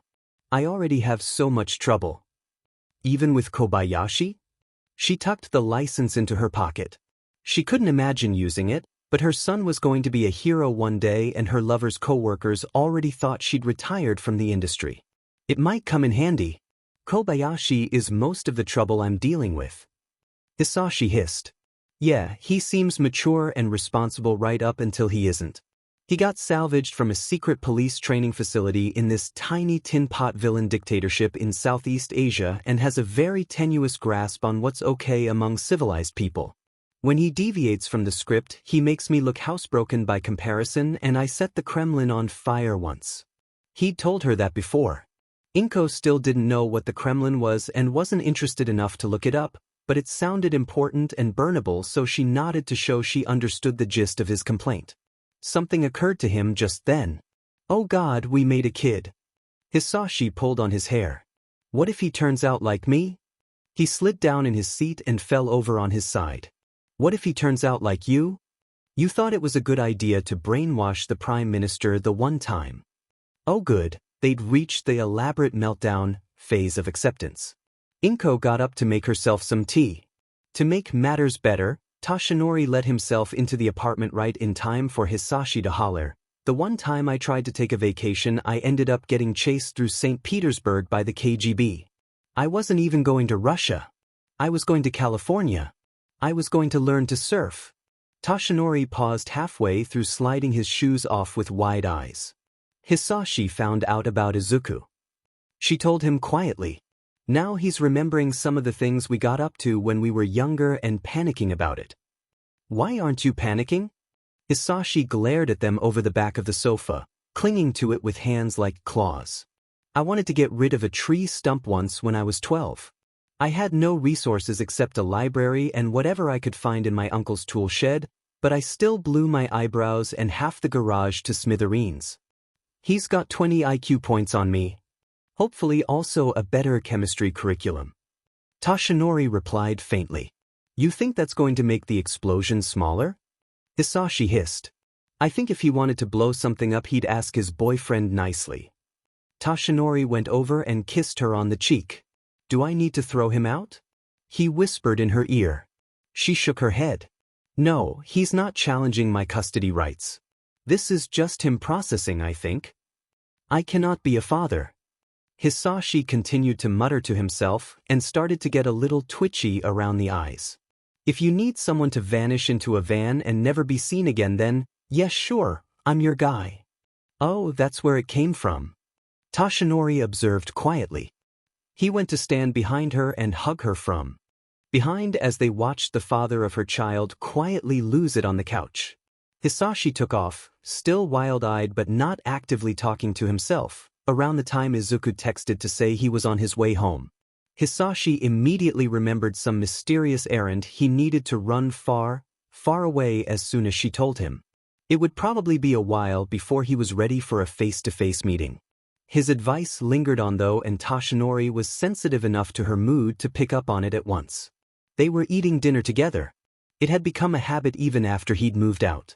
Half the time Izuku was occupied with Katsuki, so the company was more than welcome, and most of the time Toshinori didn't end up going back to his place anyway. Normally it was her favorite thing, conversation with their ankles linked under the table. Even she could tell she was quiet, but she kept getting swept under by her own thoughts. "Are you still worried about him?" Toshinori asked, startling her out of her latest fugue. "Who?" She blinked. "Hisashi?" "No, not exactly. It was something he said that was meant as advice. I'm not sure if I should follow it." "Is it good advice?" he asked. "Maybe. Probably." She admitted. "It's not easy advice. It's about us." "He thought I should tell you more about myself." Toshinori paused in the process of collecting their empty dishes. "Did you mean about where you're from?" he asked, pointing up for emphasis. "You can tell me if you like, but not if you think you have to. My experience of leaving Japan isn't quite the same, but I understand that it can be hard to talk about home when you can't go back there." Inko had been in the process of taking her mug to the kettle for another cup of tea. It slipped from her suddenly nerveless fingers and shattered on the floor. No, don't move." He picked her up under the arms like a toddler to get her bare feet away from the shards. It was so absurd that she came to her senses. "You're ridiculous." She gestured at the broken pieces of her mug and they rose up to deposit themselves into the trash. "Oh, right." Toshinori set her down and rubbed the back of his head in embarrassment. "Was I not supposed to realize?" he asked. "It depends on what you realized." Inko pressed her palms against her stomach. She could practically feel the butterflies inside. "That you're an alien?" he asked. "I mean, there was a spaceship. Akatani didn't say it was a spaceship, but that thing in SB5 looked like a spaceship to me. There were robots with entire unique personalities and hyper-advanced problem-solving skills. 2 of them performed independent surgery on me. Not to mention your quirk is too versatile to be normal. Izuku I could understand. He's late Q5, but you're Q4, or would be, I suppose, if you were from here." She covered her face and fought not to groan. How foolish. Hisashi hadn't even been hiding it. She'd been too focused on the surgery and getting rid of that little monstrosity to realize. It was a drop ship, technically. She admitted faintly. "The real ship is parked in a crater on the dark side of your moon. That's assuming it's not a giant mimic nest at this point." She shrugged. Toshinori squinted at her with something approaching horror. "What's a mimic?" He sounded like he didn't really want an answer, but was afraid of what his imagination would produce if he didn't get one. "Please tell me it's not a space monster. We have enough problems on Earth without space monsters." Technically, she wouldn't classify them as monsters per se, but they were dangerous nuisances. They're silicone life forms that evolved to survive in a vacuum. You'll find them on large asteroids mostly, or moons without an atmosphere that have been hit by meteors. They feed off radiation and will suction onto starships to try and hitch a ride to new breeding grounds. They're a problem because they can cause hull breaches and often carry exogorth larvae. He made another face. "What's an exogorth?" She thought about it for a second, trying to think of a good illustrative example. "Have you ever read Dune?" she asked at last, and going by the way he turned pale, she took it to mean that he had. "Like that? But they eat the minerals out of asteroids and rocky exoplanets. They also eat monox, so the 2 species tend to occupy the same environmental niches." "No, I am not ready for sandworms to be real." Toshinori went to the fridge and got out 2 entire pints of the fancy ice cream he insisted on leaving at her house given how often he ate there. He handed her the vanilla peach ripple and cracked open his rum raisin. He stabbed his spoon into it for emphasis. She could have taken pity on him, but didn't. The colloquial term for them translates to space slug. Toshinori shot her a look, got up, picked her up, and sat back down with her in his lap. How that counted as a retaliation she had no idea, but whatever got him comfortable asking for the things he wanted was fine by her. You're taking this very well, she observed after a while. I've been the top hero in the world for over 20 years. Toshinori smiled sadly. This isn't the strangest thing I've seen in the past year even. Did you know alternate dimensions are real? She had, but also knew they were nearly impossible to transverse. That nearly seemed to be a key distinction. An interstellar refugee my government already knows about and integrated into regular society over a decade and a half ago isn't something I'm going to worry about. Did you buy your citizenship with that shuttle? It was a down payment. She ate a spoonful of ice cream to buy herself a moment to find a way to explain what else she'd been doing. I performed some surgeries and spent time as an independent defense contractor in order to secure my living here. Toshinori had been all might too long to not know what that meant. You killed people. The few. I didn't accept every task given to me. She plucked at the fabric of his shirt. Dr. Mercury, Leviathan, Entropy, and one person who never gave a name. They were in the process of diverting a train into an occupied building and I didn't think to ask later. Whatever reservations Toshinori had seemed to be cleared away by those names. They stood among the legendary monsters of recent human history, people so capricious, dangerous, and powerful that there was no realistic way to incarcerate or rehabilitate them without paying for it in an unequal measure of innocent lives. He whistled low and impressed. Entropy. That's one of the few villains who ever consistently got away from me. Her quirk let her do something like teleportation. That must have been an unpleasant fight. Inko shrugged. Entropy never knew what hit her, actually. She'd had a normal civilian life in Japan between her crazed and seemingly random mass murder sprees. Inko had arranged to sit next to her on a train one day. It had taken a while to sort through the woman's mind and understand that there was nothing Inko could do to help her or cure her psychosis. She was happy the way she was. Murder was a fun hobby for Entropy, not a compulsion. She looked forward to it. She planned her sprees for months with elaborate mood boards and custom playlists. She enjoyed that almost as much as the sounds of her victims made when they realized they were about to die. Entropy didn't care about other people except for the ways in which they could serve or amuse her, and short of writing her a new personality she wasn't going to start. So Inko introduced a strategically located air embolism into Entropy's brain. She'd lived for a few minutes, but dropped dead in the station after departing the train. Contrary the way she lived, she died leaving barely even a ripple behind. Something like that. Inko picked at her pint of ice cream. Toshinori, don't tell me unless you want to. He wasn't quite looking at her. Don't do it because Akatani made you think you should. Inko leaned back to look at him askance. Are you jealous of Hisashi? She couldn't make herself picture it. All Might was objectively superior to Agent Akatani in every aspect. A bit. Toshinori admitted, looking deeply uncomfortable. We were never more than friends. I slept with him because I could rely on him not to make anything more out of it. I was lonely, but not anywhere near ready for romance. She considered what Hisashi had said. He wasn't wrong. Toshinori did deserve to know at least some of who or what she was, and she found that she wanted the excuse to share that part of herself with him. I'd recently defected from a monastic order. There were very strict rules about attachment and I was feeling rebellious, I suppose. Toshinori finally looked at her again, but with disbelief that time. You were a nun? Not like what you're picturing. It wasn't an enclosed cloister or segregated by gender the way religious orders are on this planet. We weren't even all the same species. It was a large organization and a powerful entity in galactic politics. Inko explained. We took vows of celibacy.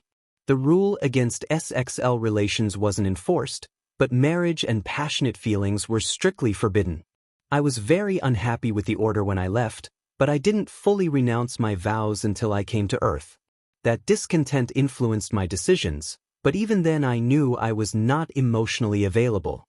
I don't regret the things I did, but I probably would not have had an affair with him if we'd met later once I was calm. She used the force to float her ice cream back into the refrigerator. Her appetite was gone and there was no point in letting it melt, but at the same time she didn't want to move from where she was. He made a thoughtful noise. Why did you leave? I disagreed with a decision made by the Order's governing council. I'd recently been promoted to the rank of Master and Council member, but I wasn't a voting member. I could only make arguments. There was a war going on and the Galactic Republic was struggling against a hostile cultural group known as the Mandalorians. We were uniquely positioned to minimize casualties and even perhaps end the aggression sooner, but the High Counselors were reluctant to become involved. She took a breath. The problem is that I'd been part of a team tasked with investigating a planet that turned out to have been conquered early on during the Mandalorian expansion. Kathar was outside of Republic space, but the planet had gone dark and the Republic was on friendly terms with them. Intergalactic communication is much slower than you might expect living here. It was some time before anyone realized something might have gone wrong. The Order agreed to send a small, fast ship to investigate and report back. Now came the hard part. We arrived to find the Kathar people had been wiped out. There was some evidence that their orbital and ground defenses held out for a while, and we eventually found a few refugees had escaped to nearby settled planets, but it was maybe 10% of the entire species. They were functionally extinct. The Republic did not move at that time. The Kathar and Mandalorians had bad history between them. The Republic Senate believed that the genocide was a tragic, but personal affair between the two groups, so there was no evidence of any greater threat. Later the Jedi High Council said the same thing when the Mandalorians began to invade Republic space. She startled as a big hand stroked her back. So that's why you had a mobile hospital. Tashinori observed. The Nike hadn't originally been hers, but she'd commanded it on behalf of a small independent planet as part of their contribution to the war effort. They'd eventually fallen under Mandalorian rule, and she'd inherited ownership of the vessel under interstellar salvage law as the commanding officer. It was a carrier of sorts, except the Nike carried small field hospitals instead of trooper transports. She donated most of them to the Republic's restoration efforts, but kept 2 for her own needs. The dropships were much newer than the carrier itself, which was hopelessly outdated even by the Republic's reduced post-war standards and would have been sent to rot in a scrapyard even if she donated it, so she wasn't shorting anyone by keeping it for herself. More importantly, she knew by then that she needed to leave known space. The carrier could have supported her for the rest of her life if she'd needed it to. It had certainly carried her beyond the Council's easy reach. That's right. I defected from the Order along with others who felt the same way. We all contributed in different ways. I was mostly medical support as a combat surgeon and later as a medical fleet commander, but we were boarded several times over the years. I saw action then. She kept fidgeting with his shirt. This may not be an issue, but Hisashi mentioned that I was restless sometimes in my sleep. I think I frightened him. That is what he felt you ought to be made aware of. Tashinori thought about it. Maybe once in a while. He said, much to her surprise. I slide your back until you settle down. You never seem to remember having a nightmare the next morning, so I've been letting it be. Inko felt her face flame up and was saved from having to say anything intelligent by the door opening. Izuku walked in, took one look at them on the couch, and held up a book to shield his eyes. I'm home and I didn't see anything, he declared as he made a beeline for his room. I think I'll go put my headphones on. She swatted Tashinori as he smothered his laughter with one enormous hand. I'm sure you must have walked in on your parents at least once. I don't recall them touching each other that often actually. I lost them when I was fairly young, so I don't have too many memories. He wiped one eye. They were fundamentalists of some sort. It's common enough in America. I assume that's where they were from, although I don't know for sure. They didn't believe in having SEC unless it was for procreation. Even an acceptable level of PDA in Japan was a bit much for them. That itch in the back of Inko's mind intensified, but still failed to produce any conclusions. I'm glad you're more liberal, she told him. His ears turned pink, but he smiled and said, oh, me too. He cleared his throat and slid a look her way. So, those vows you mentioned, you don't still, that taboo against attachment, marriage, and passion, is that still something you believe? Inko blinked. That was an odd question to be asked by the person whose lap she was sitting in. No. I fully renounced my vows when I left the Order. I still follow some of their moral teachings, but I'm not obligated to if I don't want. If I still observed those prescriptions, then I wouldn't have kept Izuku when he was born. Why do you ask? No reason. He seemed pleased for some reason. No reason at all. Izuku did not get kicked out on his first day, but it might have been a near thing for Katsuki. They both did fine in Aizawa's sudden death physical exam, although Izuku did discover that he could move an object further than he could reliably perceive it. Inko hadn't had an opportunity to test him for that, so she was already pleased with his new school. We had to throw a ball with a tracker in it, her son explained as he tied shirataki for her at the counter, and Toshinori made them all tea. They were having a hot pot because Toshinori was trying to catch up on all the things he'd been missing out on over the years as an expat with no stomach, and because hot pots were perhaps one of the things Inko liked best about Japanese cuisine: community and a good meal all at the same time. Eraserhead said to keep moving it as long as I could, and he'd tell me when it stopped. You were right about him being weird, but he was nicer than I expected. They were having dinner at Toshinori's place for once. His movements were being watched, but no one paid much attention to her, so until the heat died down they'd agreed to start spending time together at his place.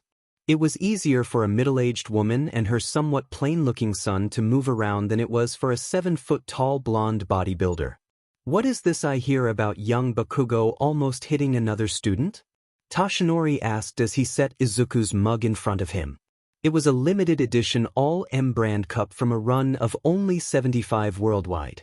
He'd sworn Inko to secrecy when he got it for Izuku and made her pretend she'd found it at the grocery store so the boy would actually use it. Inko hadn't quite worked up the nerve to explain that Izuku could detect lies and avoided making Toshinori any promises on that front. Oh, that. Izuku squinted at his tea. There was this guy I ran into during the exam. His name is Ida. He yelled at me during the briefing. I was, muttering again, and Kakin apparently decided they're mortal enemies. He looked back and forth between Inko and Toshinori like he was hoping for some input. One of the unanticipated side effects of making a romantic connection with someone was that Katsuki had 3 modes rather than his original 2, surly and bored, surly and excited, and now, you looked at my boyfriend funny so I'm going to rearrange your face. It just figured his love language was violence.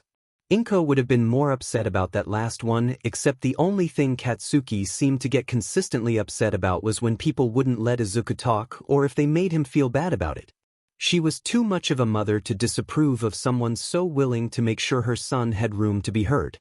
Izuku's mumbling could be frustrating, but she'd noticed he didn't do it as much around Katsuki anymore. He chattered like he had when he was a kid on a startling breadth of well-informed topics. Katsuki, meanwhile, seemed to like to deliberately get him started and then stood back, to just soak in the sound. He'd ask leading questions too if it looked like Izuku was about to wind down or feel stifled. They'd had a rough patch when Inko sat Katsuki down to explain the force bond. He'd long ago catoned onto the fact that Izuku was more than a telepath, but he hadn't realized it was something Inko shared with her son. He wasn't been happy about being kept in the dark, but after Inko demonstrated some of the more advanced force techniques for his benefit, Katsuki reluctantly agreed that the true extent of Izuku's abilities was something that should be kept private even from his own parents until after he and Izuku had their hero licenses. Inko kept her own history private. Izuku wasn't a Jedi, so it would be up to him to define his relationship with the Force, and she hated to paint him into a corner when he was a teenager. She did give Izuku quiet permission to discuss it with Katsuki when he felt like he might be ready. Katsuki was more annoyed with her than with Izuku anyway, near as she could figure. He was still pouting in her general direction whenever they met. Maybe it was because she was the adult and Izuku had been operating under her orders, but she suspected it also had something to do with the fact that somewhere along the line Izuku had received a permanent get-out-of-jail-free card in terms of Katsuki's temper, so he needed somebody else to be mad at. Given her upbringing, Inko wasn't all that familiar with what true romantic love looked like, but she was pretty sure that's what was growing between the two teenagers. She was getting less and less annoyed about the inevitability of paying out on that bet. I'm familiar with his family. Toshinori sat another cup down in front of her. That one was a pale blue ceramic mug without a handle and a design of cherry blossoms down the side. The Idas are a family of pro-heroes, but young Ida does seem to be wound a bit tight. He's not that bad. Izuku hastened to defend the boy. He came up to me before class and that was what Kaken didn't like, that and he was fussing because Kaken had his feet up on the desk, but he actually wanted to apologize because he thought I'd had some special insight about the exam. I didn't, but it was nice of him to say. Kaken calmed down after that, but Ida's an uptight rich kid so I don't think they're ever going to really be friends. That's okay though. There's this group of kids who keep looking at him like they've got the words, "target acquired," written on their foreheads. He twiddled his fingers. It'd be nice if Kaken could make some real friends. Oh. Inko leaned over in a silent invitation to keep going. Izuku blushed and it would have been cute, except he seemed more sad than anything else. I think he thinks everyone is like Ojiro and Kashima now. He explained. Ojiro's mom made a lot of trouble for him at school. I mean, fortunately for him, the principal would go to any length to avoid dealing with problems so it didn't really hurt his acceptance at UA, but the teachers started treating Kaken differently and Ojiro spread some gross rumors about why he got suspended so our classmates did too. He says it doesn't matter, but it does. I can tell. He tapped his temple. In that moment Inko made a mistake. She forgot Toshinori was in the room. Don't get so reliant on that bond that you forget to talk to him. He can't hear what you can. He won't know what you're thinking unless you tell him. Oh, he covered his face with both hands and groaned. That's fair. I didn't think about it like that. Bond. Toshinori looked back and forth between them. What bond? Izuku made a noise eerily like a startled bird and turned bright red as he too remembered Toshinori was there. He shot up out of his chair. I need to go to the place by. He bolted out of the room to go hide in the bathroom probably. She kind of wished she could hide with him, but if she ran then Toshinori would go after her. Inko. He prodded. Izuku and I aren't just telekinetics. She pressed her hands to her cheeks to cool her face. This is what came of putting off difficult conversations. Sometimes when a person like us gets very close to someone else, a connection forms. We discovered a little while ago that Izuku and Katsuki-kun have developed that connection.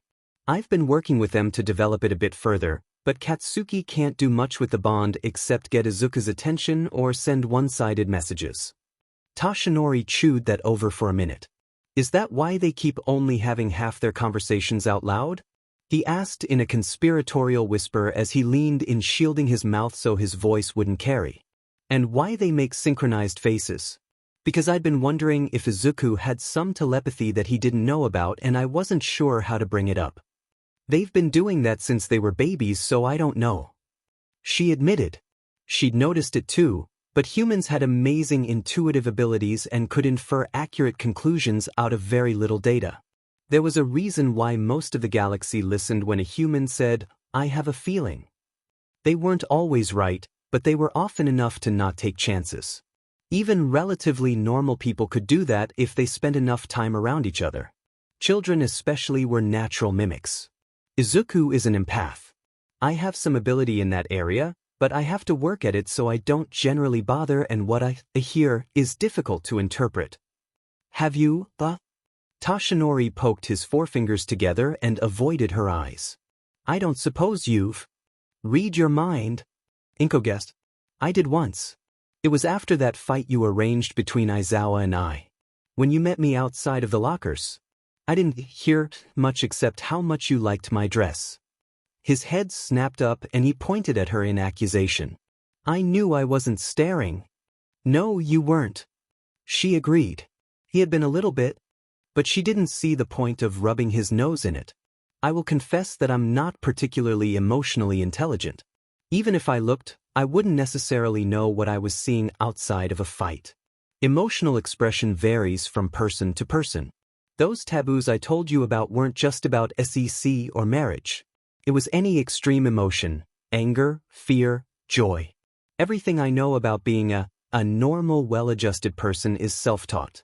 Izuku is better at interpreting other people's minds. I'm not so literate. I think you're underestimating yourself. Toshinori said that, but his relief was palpable. She might not understand complex emotions, but even she knew people needed to feel private in their minds. So, young Izuku and young Bakugo are psychically married now? No, no. Inko snorted. It's not that kind of bond. It can happen between parents, siblings, and very close friends. It's more common among young people, but even then it doesn't happen that often. Ah. She could tell from his tone he was a little disappointed now. Well, perhaps it sounded romantic to someone who didn't quite know what was involved. The boys share each other's nightmares sometimes. She told him. They had a screaming fight the other day because they got caught in an emotional feedback loop when Katsuki got upset about something and accidentally infected Izuku with it until I had to knock them both out and let them sleep it off. Izuku was instinctively regulating Katsuki-kun's mood disorder, but now that they're learning to use the bond they're both a little destabilized. It didn't help that Katsuki's new psychiatrist was reluctant to attempt medication due to the chemical nature of his quirk and the fact that he'd just started school. They were going to attempt a trial over the summer break, but that was a long way off. Toshinori grimaced, looking into the middle distance as he imagined it. That is not quite what I'd been picturing. He shifted his weight from side to side. Then he snuck a glance down the hall to make sure Izuku wasn't on his way back. Did you realize it's been about 10 months since we met? Yes. She blinked at him, confused. Was that a significant date? Was there an anniversary she'd missed? I know we've only been together for 2. I say that because I don't want you to think I'm being presumptuous or trying to rush things. Toshinori cleared his throat and she noticed he was sweating. Oh goodness gracious, he was going to ask her to move in. If he did, she was probably going to say yes because she had discovered she had a problem with telling that ridiculous mountain no, and she hadn't even considered discussing the possibility with her son. You may have noticed that the guest room is maybe a little, it's not a guest room.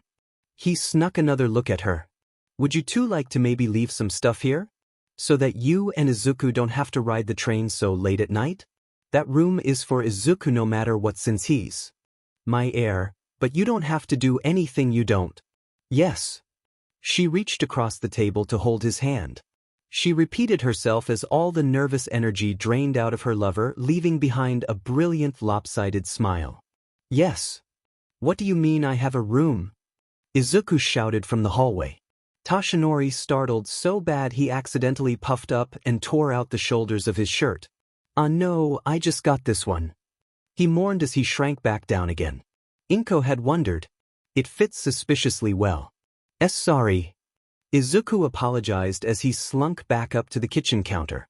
Do I really have a room here? You caught me, my boy. Toshinori boomed, reverting to all-might mode as he usually did when confronted with his #1 fan. Would you like to see it? If that's all right with your mother? They turned nigh-identical pleading expressions on her and she smiled. Honestly, she was curious too. She'd only taken a few peeks through the open door in passing. Let's all go look. It wasn't a room for a teenager, she realized as soon as Toshinori led them inside. It was almost a small apartment unto itself.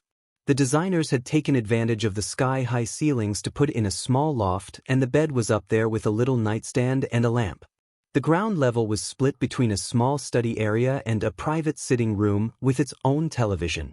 The design firm went a little overboard when I told them I wanted the option of hosting a future sidekick.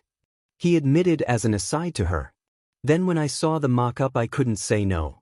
It turns out that the floors below this one have been left empty, so I had one of them turned into guest housing. That way I don't have to have strangers in my actual house. There's a big gym down there too.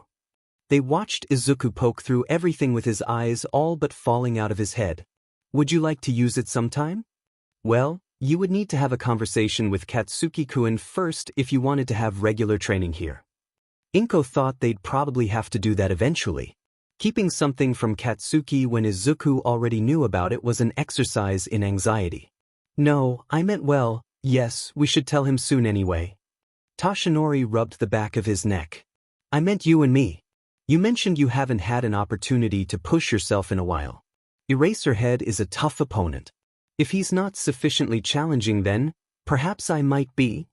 Inko's entire body flashed hot.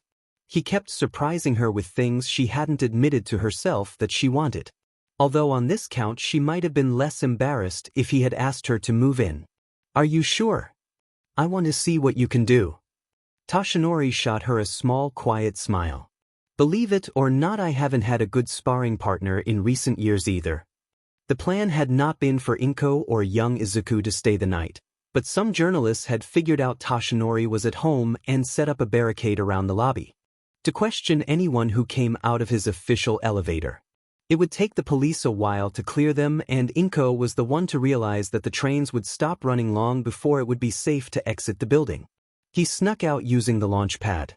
It occurred to him that he could probably clear the media frenzy by turning on the spotlights so people could see him leave from the ground level. He could have snuck them out the freight elevator into the garage too. The press hadn't figured that one out yet, but he didn't actually want either of the Midoriyas to go. He'd almost asked Inko to move in. It was too soon. He knew that. He'd almost done it anyway. Only the deer in the headlights look on her face had stopped him. Given the things she told him, it was already a minor miracle she was willing to try dating at all. Tashinori knew he should be content with what they had so far. He wasn't used to feeling greedy. A year ago he had made his peace with the limited time he had left. Now he'd been freed from the prison of his illness, but Nightai's prophecy was still looming on the horizon, and Tashinori was faced with the need to try and fit an entire lifetime into a couple of months. It wasn't fair. Nothing about his life had really been fair, so he wasn't all that surprised that he'd only found the person he wanted to spend his life with once it was almost over. His entire life had been either feast or famine, so he usually wasn't afraid to steal what moments came his way. He retrieved a few changes of clothes from the Midoriya apartment plus some extras and the reference books young Izuku had requested for his homework. He told himself all of that was going to go back in the morning. This was temporary. Still, the apartment looked small, dark, and uncomfortable without the inhabitants present. It hadn't been his imagination then. His own penthouse suddenly seemed more like a home with the right people in it. Most of the lights were out when he snuck back in from the launch pad. Inko was sitting up in the library and reading by the light of a lamp. He could see light coming from young Izuku's room along with the soft sound of music. "I sent him to get a start on his homework." Inko set the book aside and padded over to greet him. "I sensed some news drones trying to fly up to this floor, so I turned down the lights. The drone baffles deterred them though." That was new. He was glad to know the air jets were working, but nobody except the installation company had tested them before. "I wonder what has them so excited?" He wondered out loud and then held up the canvas tote bag he'd liberated from her shopping bag collection. "I brought the things you asked for." "All might, sir."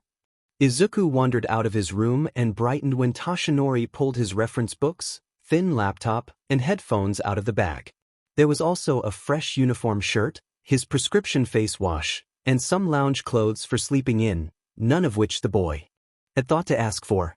He liked to think he was getting better at this business of wrangling a younger person. "Yes. Thank you." Inko leaned into his side as young Izuku made off with his spoils, already muttering about quadratics. They weren't going to hear from him again until he started getting ready for bed. The boy's mother said the hyperfocus was common for people like them, and that he shouldn't be worried, but Tashinori could help it. "I found that thing you asked for." He handed over the odd little flashlight-shaped thing. It had been hidden under the bed frame in Inko's room. At first he thought it was a weapon or a machine, but it didn't seem to have an on button. It seemed a little industrial, looking to be a religious implement. It might have been a medical device, but his inner child kept insisting, "Sonic screwdriver, sonic screwdriver, sonic screwdriver." She accepted it and slipped it into her pocket before kissing him on the cheek. "Thank you. It's foolish, but I have a hard time sleeping without it close to hand." A tense, self-deprecating look flickered across her face. He'd gotten the impression that she was embarrassed of her own trauma, and that worried him too. "I had it in my purse the last few times I stayed over." Even if it was a weapon, it wasn't the worst coping technique Tashinori had ever seen among veterans. He wasn't about to judge her. Inko hooked a finger over the edge of the bag and peered inside. Then she looked back up at him with one eyebrow raised. "I don't see a nightgown in there," she observed. "Oh darn. I must have forgotten." Tashinori couldn't hold back his smug grin. I've got a t-shirt you can borrow. She squinted and he realized that they'd washed up on one of the many rocky shoals of pop culture she didn't know about. Inko was more likely to know about books than television due to the time and practice it took her to become literate in Japanese. He knew he was starting to be one of her most trusted people when she started asking him to translate the more esoteric kanji for her. Is that a FTSH thing? She asked with the kind of candor she only displayed around him and young Izuku. A little bit. He admitted. More affectionate than secretary. Well then, that's all right with me. She looped her arm around his waist. As long as it's at least a bit secretary. That evening was a small sneak peek into a life he'd never considered for himself. Inko finished her book while Toshinori worked on his lesson plans. Eraserhead and Blood King had forwarded him a highlight reel from their physical exams so he could do it on the couch next to her. When she got up to make tea, she brought him a cup too. The children had a fascinating range of talents and he was really looking forward to working with them. The amount of time on his clock had doubled in the past few weeks, although he was still off active duty for the moment. Inko had given him a tentative green light, but then he saw an interview on the news where one of the younger local heroes admitted on live television that he'd been afraid that having All Might around was going to impact the amount of work he'd be able to get. It wasn't a perspective he'd considered before, but it made sense. Heroes were a bit more freelance in Japan, and he was used to the regulatory agencies in the US which had kept heroes of his caliber on call for a specific category of threat. He'd thought they were worried about him getting old, but in retrospect they might have been keeping an eye on the opportunities available to younger heroes as well. He didn't have a handler in Yuzurifu to coordinate his movements, so he was going to have to start thinking of those kinds of things for himself. His instinct was to feel guilty about not doing enough, but at the same time it meant he didn't have to shortchange his students. He'd been feeling guilty about the possibility of that too. Young Izuku came in for some help with his English homework. It was just some light reading, but the text had specific jargon related to heroics that he wouldn't have encountered in middle school. Later, when he was washing his face and changing into his night clothes, he could hear Inko gently but firmly badgering young Izuku into shutting down the computer and getting ready for bed. "No buts," she said. "You have to be up early. I want this," he thought as he lay in bed that night. Inko was a warm, quiet presence in the darkness. All the time. It was hard to make himself shut his eyes, but eventually he drifted off only to be rudely woken up after what felt like 5 minutes, but was really about half a REM cycle. Inko sat up blinking with her hair in his face as he reached for his phone, which was making the ungodly racket that had woken them both up. "What is it?" she asked. "It's the security system on my parents' storage unit." Speaking of guilt, the storage unit was one of the main reasons he'd come back to Japan. It needed to be cleaned out. He'd taken over the lease when the original term his father purchased ran out, but Toshinori had never been able to make time to deal with it. The owner had upgraded the security system several times over the years, and now the alerts went straight to Toshinori's phone. Someone broke into it. "I need to go." She kicked out of bed. There was an odd tension in her shoulders that Toshinori didn't like to see, but was also feeling himself. "I'm coming with you." Maybe that made sense. He wasn't feeling great about an emergency that made him run out of his house in the dead of night by himself after a day when the press had been particularly keen about his private business. Civilians weren't supposed to use their quirks as part of their careers, but most journalists had some sort of passive predictive ability. They were rarely on a par with Nitai's prophecies, but the media always knew when trouble was brewing. Inko hopped into her pants while texting with one hand. "I'm leaving a message for Izuku," explained. She put away her phone and held out her hand. The little metal cylinder from earlier flew out of her purse, and she clipped it onto one of her belt loops. "Better safe than sorry." "Liberty." Toshinori addressed the room and the lights dipped. During the day she would answer him, but at night she stuck to silent acknowledgement, especially if there was someone crashing in his guest room, or in his bedroom in this case. "If young Midoriya wakes up before we get back, please let him know we had to run an errand and we'll be back before morning." The lights dipped again. "Oh." Inko blinked. "Your house is a droid?" "Not exactly. The smart features are remotely operated by an AI." That was an important distinction he'd learned to make. The droids she was used to were housed in their bodies, which just wasn't possible on Earth yet. The robots he was familiar with were piloted by intelligent synthetics who lived in giant server banks, and the AI piloting a robot was not always the same one from day to day. Liberty had ignored him for the most part since he'd moved into the penthouse. His boring day-to-day hadn't merited that much of her vast attention since he'd come to Mizudafu. Liberty's servers aren't housed here, but she's run all my bases and private residences for the past 10 years. Goodness, you should introduce us properly later. They mediated out of the building without disturbing the teenager. Toshinori had flown with people before, but despite a lot of loud fantasizing by newscasters, he'd never been in the air with a girlfriend before. He held her against his side as they sailed through the darkened city sky. She had her arms around his neck, and he supported her with a forearm comfortably underneath her hips. It was kind of like a movie, which he shouldn't have been so excited about at age 47, and yet. It wasn't the most efficient way to carry someone, but he did not give a good goddamn about efficiency right at that moment. The storage unit was part of an old business in Mizudafu close to where their old house used to be. The old place had been torn down years before, but the neighborhood looked mostly the same, maybe a bit cleaner. The storage company had open-air units, and Toshinori quietly let them into the lot. Someone is still inside. Inko told him quietly. It was nice having an Esper on his side for once. That he's frustrated. There's something he's trying to turn on and it's not working, or it's defying him. Whatever she was picking up on made her crinkle her nose. What did your parents do again? My dad worked construction, and my mother, she wasn't a housewife. She was the primary earner. He realized he didn't have an easy answer. She wasn't always around.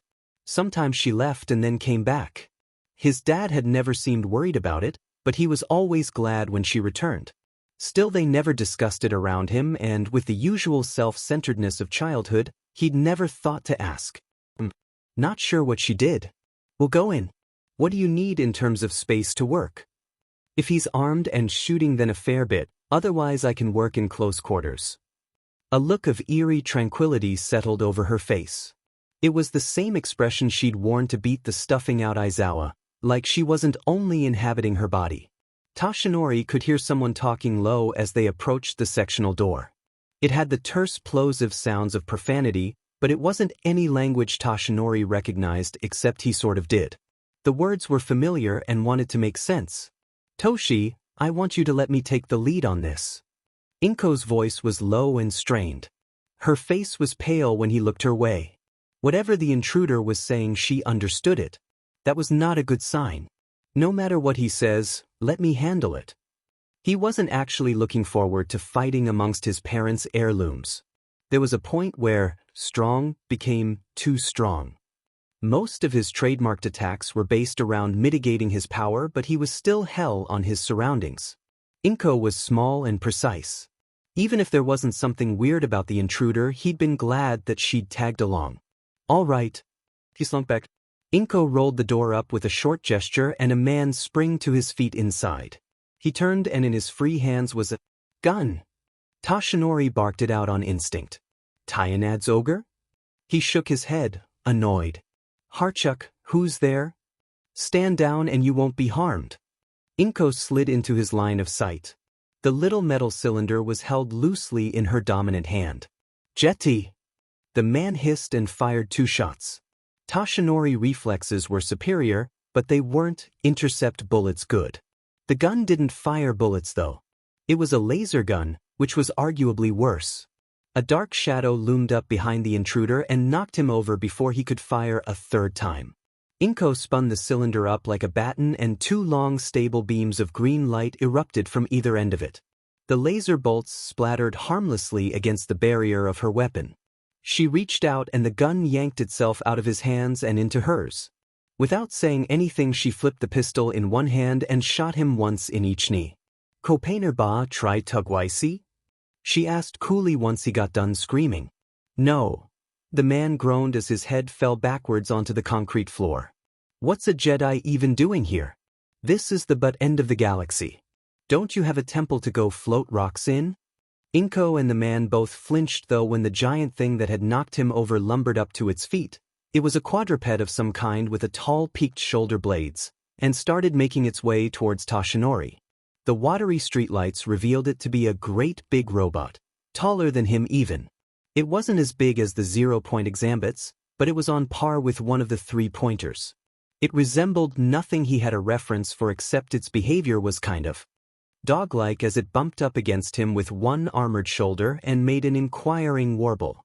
That, Inko's tone was unreadable. "Dot is a basilisk."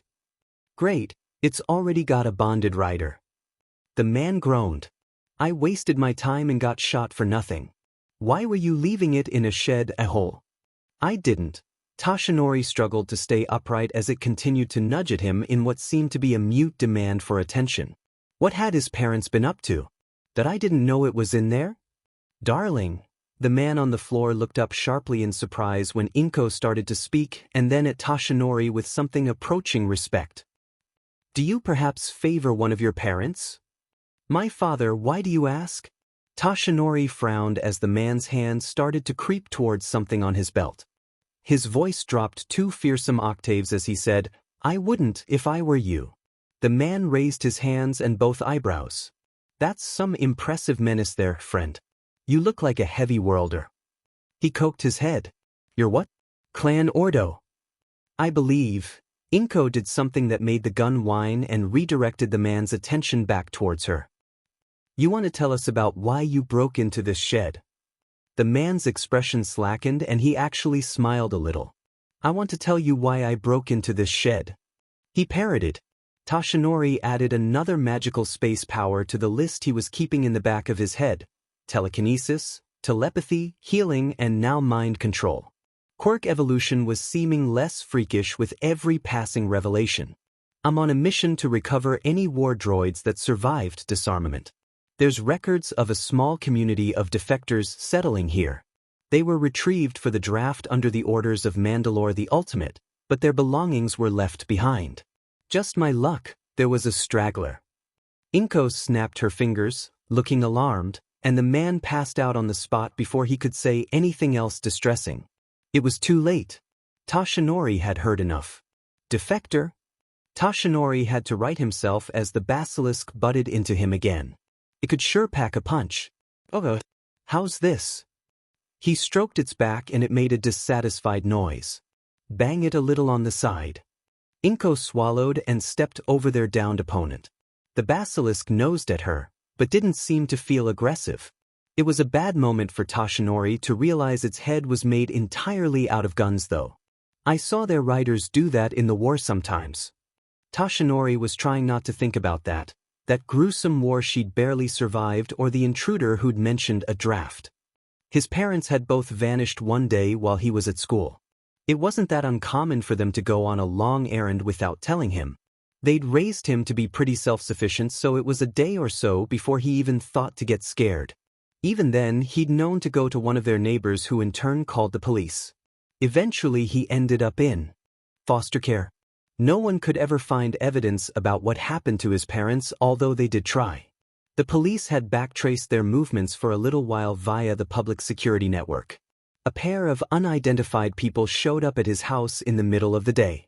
His parents left with them willingly, as near as anyone could tell from their body language. They were seen boarding a train, but no one could figure out where they got off. The authorities declared Toshinori's parents missing and then finally dead 6 years later. Part of him had always believed they were still alive somewhere. When he was a teenager, he'd harbored a sickening suspicion that they'd abandoned him because he was quirkless. It was hard to believe even then. They were both quirkless too and had never seemed all that impressed by quirks. They'd loved him in their own Spartan fashion and he'd never questioned it when they were still around. Now a terrible, horrible realization was growing in the pit of his stomach. What if his parents hadn't left of their own free will? What if they went quietly so the people who came for them didn't realize they were leaving someone behind? "Toshi, I can make him go away." Inko spoke to him in a low, urgent tone. "Then we can leave. Do you trust me to take care of this?" The basilisk leaned into him and Toshinori gasped on an aborted laugh when it became clear that it was trying to comfort him. "All right." He knelt down next to the robot and it draped its strange head over his shoulder. Then take the basilisk out of sight. Tashinori obeyed. His head was full of a low buzz as he tried and failed to deal with any of the revelations that had just landed in his lap. His parents were aliens. He might be an alien.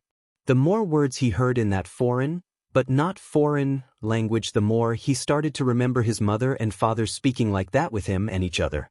Mandoe was what they exclusively spoke at home. His parents were relaxed about most of his schooling except that, but he'd never met anyone else who'd even heard of it. For a long time he thought they'd been preserving a dying language like Ainu or Sami, but maybe not. If he concentrated he could sort of pick out the words despite not having spoken it in over 30 years. Inko had said, Kopainer ba try tugwaisi? If he hadn't just lost his mind then that meant, wanna try that again? Inko joined him after a few minutes and held a finger up to her lips. The man was quiet for a minute and then, having apparently forgotten everything that just happened including getting shot twice, banged around in a storage unit across from Tashinori's, muttering in that alien language and then finally stomped off. They waited until Inko nodded. It's safe to move. She sighed. We can't leave Basil here. Tashinori had considered it for a brief moment, but then he realized that the droid had probably been awake and alone in that shed for 35 years. Waiting for someone who was never going to come back. After that it wasn't a choice. Basil? Inko pet her head.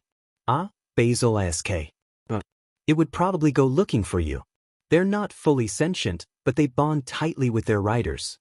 I've heard them scream when their riders are shot down. It wasn't meant to be alone. She held out a hand to Basil, who made a gesture sort of like sniffing it. I've never been this close to one. She glanced his way. Toshi. Not here. His voice sounded raw even to him. The bottom level of the penthouse is armored. It can stay there if you don't think there's a risk that it'll attack anyone, but I don't know how we'll get it up there. They aren't aggressive on their own. They only attack on command and they only accept orders from their bonded rider. That appears to be you. Inko considered Basil. I can lift it if you can carry it. Are you sure? It might weigh more than I, he yelped as his feet left the floor. Both he and Basil floated about 2 feet up off the ground. He glared at his girlfriend. She wasn't even sweating. Inko. She smiled up at him. It won't be a problem. Getting Basil into the penthouse straddled the border between hilarity and tear-inducing levels of frustration. They absolutely woke Izuku up. He came staggering out of his room only half awake with spectacular bedhead only to stop dead at the sight of the giant droid they'd brought home in the dead of night. Tashinori would have felt bad, except the kid wanted to be a hero and that was what hero life was like sometimes. He'd need to get used to weird nights and rude awakenings eventually. Might as well start now. Basil wasn't sure about him until Tashinori sort of remembered the alien, or rather, the Mandoe word for friendly. Fortunately, it was a bit like riding a bicycle. The more he spoke, the more he remembered. Inko still had to correct his pronunciation, but the droid seemed to get the idea and unilaterally decided Izuku was its new person. Izuku took it about as well as could be expected considering Basil was about 9 feet at its tallest point and wanted to bump into him like it did with Tashinori. Izuku had to grab onto its armored shoulder and let it lift him off his feet. The only reason it could even get around the apartment was because the doors and halls were designed to let Tashinori get around as all might. It still would only reliably take orders from Tashinori, but Izuku turned out to have enough Mandoe that he could get it to move out of his way if he asked nicely. When Tashinori expressed surprise that Inko had taught him any of it at all, she looked at him like he was the weirdo. I don't understand only being able to speak one language. She sniffed. The minimum in the core worlds is 3. In rim space people speak at least 5 and usually understand more. Basil meanwhile settled itself on the floor in Izuku's room like an enormous sleeping dog and refused to budge. Tashinori didn't quite have the heart to force the issue either, and Inko seemed very confident about it not being dangerous, so Izuku ended up sharing his new room with a very large new roommate. Inko waited until they'd gotten both teenager and war droid put back down for the night after they had retreated to the master suite to say, well, he always wanted a dog. The laugh that escaped him sounded like it belonged to someone else. Tashinori dragged a hand across his face as he sat down on the bed. Love, please tell me my parents weren't genocidal maniacs. I highly doubt it. She turned towards him and her expression said she'd taken the question seriously. How old were you when they vanished? 12. It was 3 lonely years before he'd met Nana-sensei. That was 35 years ago. She nodded. Then they were very early objectors. I only know the rumors, but there were some questions about the legitimacy of Mandalore the Ultimate's right to rule. He was the clan overlord at the beginning of the Mandalorian expansion. There was also a prominent objector at the end of the Battle of Kathar, which happened around that time, who argued against exterminating a fallen enemy. Inko's gaze turned inwards. She was gunned down with the last survivors. That triggered another wave of defections. A minority of the Mandalorians felt that went against one of their sacred laws. I hadn't heard anything about them hunting down their deserters, but this region is considered unknown space. Anyone who noticed wouldn't have risked reporting it to the Republic Senate even if they could. Toshinori had known in his heart for a while that his family was dead, but getting answers after all this time wasn't bringing him the closure that he'd hoped for. That Mandalore person sounded like a dictator. Dictators weren't known for letting their traitors live long. It sounded like he was already dead and had died in total defeat, which gave Toshinori at least some savage comfort. He scooped Inko into his lap and flopped backwards onto the bed. I'm an alien. He wheezed. It was slightly less terrifying a concept now that he knew Inko was 1-2 and that Earth wasn't a tiny bastion of life in an otherwise empty galaxy, but rather a quaint little backwater where frightened people went to hide. Maybe not. Inko patted his chest. Mandalorians are forbidden from leaving any abandoned children they find. They must either raise the child as their own or reunite them with their family. It's part of the Risolnair, the 6 tenets of Mandalorian culture. That word tickled his brain. I think I remember that. He squinted. There were a lot of things he remembered from when he was about 5 or so that his parents suddenly stopped talking about or doing around the time he was old enough to start picking up on them. They'd probably decided to integrate into Japanese culture. There was this nursery rhyme, Bodger Ball Beskergam. Lie it? He squinted as his already overtaxed memory began to falter. I can't remember the rest. Mando A Bal Mandalore and Venquayan Emichai. That's the one. Inko nodded. Education and armor, self-defense, our tribe, our language and our leader all help us survive. They would have explained the tenets more as you got older. She paused to give him a look over. You do look like a heavy worlder though, tall, muscular. She admitted. You'd need to take a genetic test to be sure, but I wouldn't recommend it. No, he agreed. That was a terrible idea. The YUREI labs already went nuts over every tissue sample they got from him even though the results they got were inevitably boring. Whatever he was, his genes weren't weird enough to have raised any red flags already.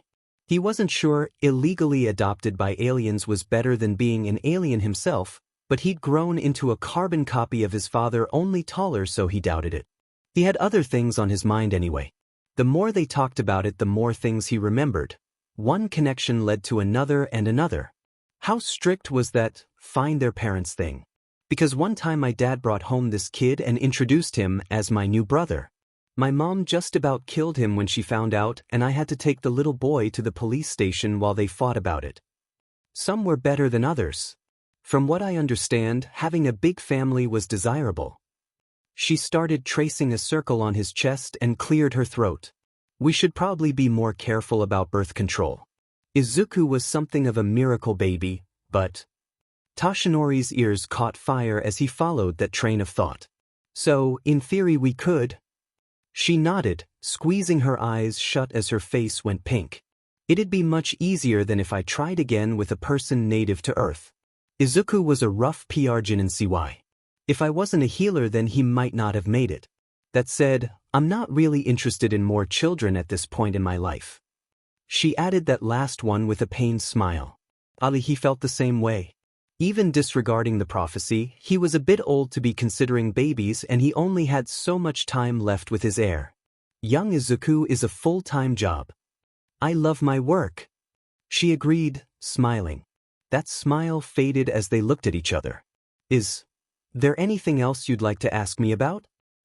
Laser staff. Mind control. The ability to lift 1.25 tons of mass and hold it for the space of a 10-minute flight seemingly without effort. A few. He agreed. What exactly is your quirk? Does Akatani know about that staff? Akatani should probably never find out about the bullet-stopping laser staff. He knows. She shook her head. It's a sword, actually. The lightsaber is a traditional weapon for members of the Jedi Order. The materials to make one are very rare though. Kyber crystal doesn't occur on Earth as far as I know, so they wouldn't be able to recreate it. She huffed a sigh as something occurred to her. I'm going to have to find some eventually when. It's time for Izuku to finish his training. Every Jedi makes their own saber as a rite of passage. I'm not one anymore, but I'd like to give him that experience. Something sharp and angry shot through his chest as Toshinori realized he probably wasn't going to get to be part of that. It sounded like it would be amazing, an actual quest for a magic crystal. That was the kind of adventure his job hadn't been in a decade. For the first time he really, truly began to resent the sands draining from his hourglass. He didn't want to go. My quirk is it's hard to explain. She fidgeted some. It's harder in Japanese. There are words you just don't have. There is something it would be called the force in your language. It's an energy field created by all living creatures. I can manipulate. No, that's a bad word. Communicate? That doesn't work either. She scrubbed at her hair. Is there a Japanese word for something that is too big and complex to be a person but is still alive? Not really. This was starting to sound like actual space magic. She sighed. The force is like that. It's too vast to be known, but you can interact with it if you are born with a certain sensitivity. That sensitivity lets us perceive it. Our abilities aren't unique, although we do all have different aptitudes and talents, so you can't quite call it a quirk. It's not instinctive like a quirk either. It takes years of study and meditation to learn. His girlfriend was a space wizard. Too bad the press could never find out about it. They would lose their minds, but would also make Inko and Izuku's lives unbearable, and that wasn't acceptable. So I wasn't making it up? I bounced back from surgery faster than I should have. She nodded. I did help with cell therapy and managing your symptoms, but most of your post-op recovery was due to the Bacta and Kolto treatments. Your quirk was involved too. I couldn't tell what it was doing aside from ejecting damaged tissue your body would have usually reabsorbed. That last bit was the least surprising thing he'd learned all night. One for All could still catch him napping after all these years. They relaxed together for a moment before one final question occurred to him. What are we going to do about Basil? Did droids come with a safety? Its whole face was made of guns. People lived in his building who weren't him. Do you know how to deactivate its weapons? No, she made a thoughtful noise. But I think I know someone who can ask. Inko found herself a little disappointed the next morning that Toshinori hadn't asked her to move in because his kitchen was easily 3 times larger and more efficient than her own. It was a joy to work in. When she got into the cabinets and found a set of 3 bento boxes clearly meant for 2 men and a small woman, she was forced to consider the idea that he had meant to ask and then chickened out at the last minute. She'd noticed the night before too that the fridge had been fully stocked. For a Japanese cook who used all the same brands she did, despite the fact that Toshinori himself did not cook anything except steaks, gigantic cheeseburgers, and oven fries. Like most Jedi, she'd been used to eating either bland temple food prepared by the members of a support cloister or ration bars when she was away from the Order. The Republic's military rations had actually been a step up for her diet-wise, so she hadn't learned to cook until she came to Earth, and Japan was a good place to learn. She hadn't expected to enjoy it as much as she did. Temple life didn't automatically preclude hobbies, but acolytes were steered away from anything that needed too many materials. Cooking was useful and necessary, which appealed to her practical nature. Lunchboxes could be a creative outlet, and there used to be little passive-aggressive competitions among the mothers when Izuku was in grade school for who could make the best composed, most attractive bento box for their child. Inko didn't want to think she was competitive, but no one set out to learn to make onigiri that looked like soccer ball for their own sake. It certainly hadn't been to get her son to eat. Izuku would devour anything she put in front of him so long as it didn't smell off.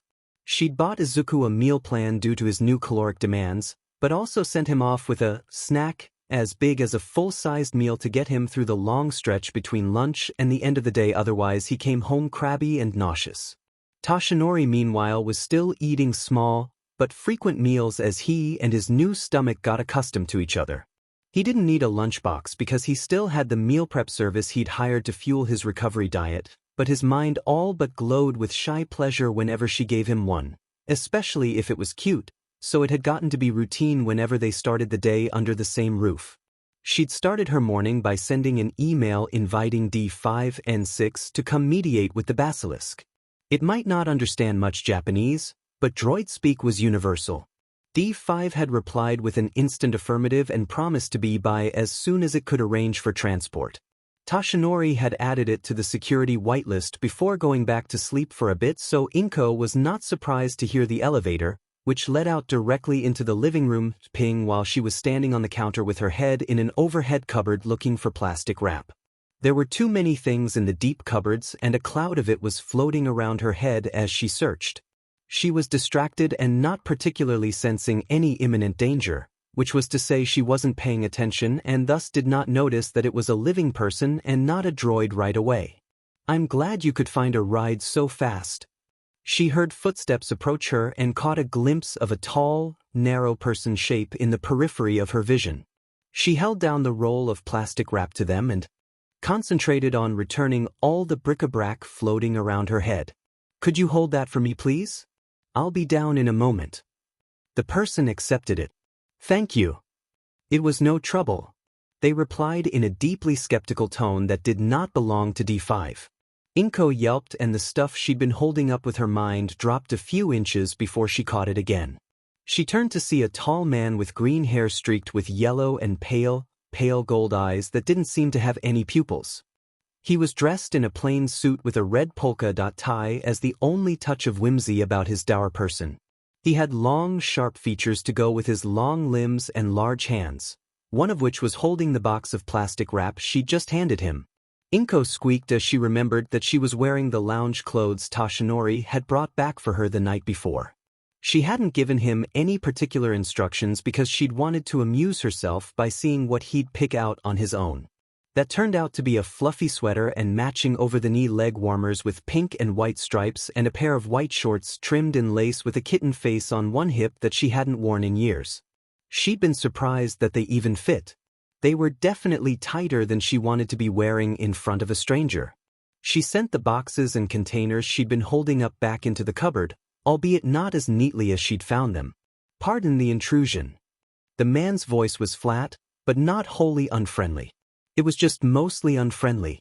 "I did not realize he had a house guest. I didn't realize he was expecting anyone either." Inko hopped down from the counter, buoying herself lightly with the force so she didn't make noise when she landed. "Can I help you?" His gaze flicked up and down as he handed the plastic wrap back to her. Doubt it. He didn't feel dangerous, but there was a simmering current of hostility running just below his placid surface that told her, unless something drastic changed, they were not ever going to be friendly. "Well, then would you like a cup of tea while you wait?" She did not want to say Toshinori was in the shower, but he was in the shower. Neither he nor his pro-hero level hair routine would be out anytime soon. Instead, she gestured towards the living room with all its comfortable furniture that was not immediately in her face. "I've got some things to finish up here."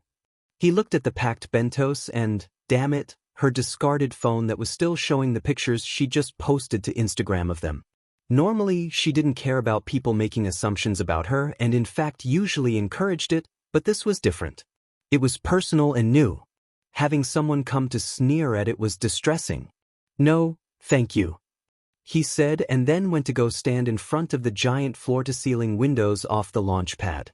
Toshinori mercifully came wandering out of the bedroom, hair wet and wearing just his slacks and undershirt, just as she was wrapping the lunchboxes. "Inko, do you remember where that salve got off to?" He stopped and stared at the man, who had turned to watch him with a stern expression. "It's in the fridge." She retrieved the Bacta-infused ointment she'd given him for conditioning his surgical scar. You have a guest. Yes, thank you. Toshinori didn't quite put himself between Inko and said guest. She could read the fear that came off him in waves, but not the nuances of it. His body language said he didn't expect violence, but he was afraid all the same. Night Eye. I wasn't expecting a visit from you. Really? The man, Night Eye, observed coolly. You must not have seen the news this morning then. It's fortunate that I have both of you in that case. He took a phone out of his pocket and held it up to show a news article. Inko beckoned the phone over to get a better look, and Night Eye released it with a raised eyebrow. The headline read, All Might Spotted During Midnight Rendezvous, and below it was a picture of the two of them about halfway between the penthouse and the storage unit. It was actually a really good picture, but also damning if Toshinori's management team wanted to try and deny that he was seeing anyone. Their body language was too comfortable and NTMT. Her back was to the camera, but they caught her leaning into his chest with her hand on his sternum. Toshinori was watching her from the corner of his eye with a soft, fond expression that was not at all platonic. It looks like the paparazzi caught a picture of us last night. She handed the phone up to Toshinori. Oh boy, he squinted at the little phone and then sighed in relief. The picture was from the way out and not the way back when they'd been carrying a wardroid.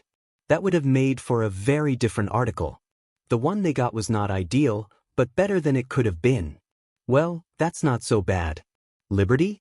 How is the crowd outside? The lights dipped and a woman's voice sounded from the speakers. I'd recommend staying inside today, sugar. A bunch of them swarmed in a few minutes after Night Eye came through. She had an accent Inko couldn't quite place beyond somewhere specific in America. She also seemed to have tons more personality than the other Earth AI she'd encountered heretofore. There was a crowd brewing at UA2 right up until this news broke. Now they're all headed over here. Principal Nedzu has left a message asking you to let Eraserhead cover your classes today. They were harassing some of the students headed in for early morning duty. In that case, please let him know I'll draw the media fire this way. Toshinori did something with the phone screen and Inko didn't realize what until she heard his phone chirp. There's no reason to fear. Because a message is here, from the other room. Did you just send that to yourself? Inko asked. He looked a little guilty. It's a really good picture and I want a copy. But, hate to interrupt. Liberty chimed in once more. Miss Inko, you have some guests coming up from the garage level. I've routed them around the hub in the lobby.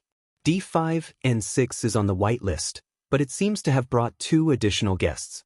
Can you confirm that T3M1 and T3J7 are friendlies?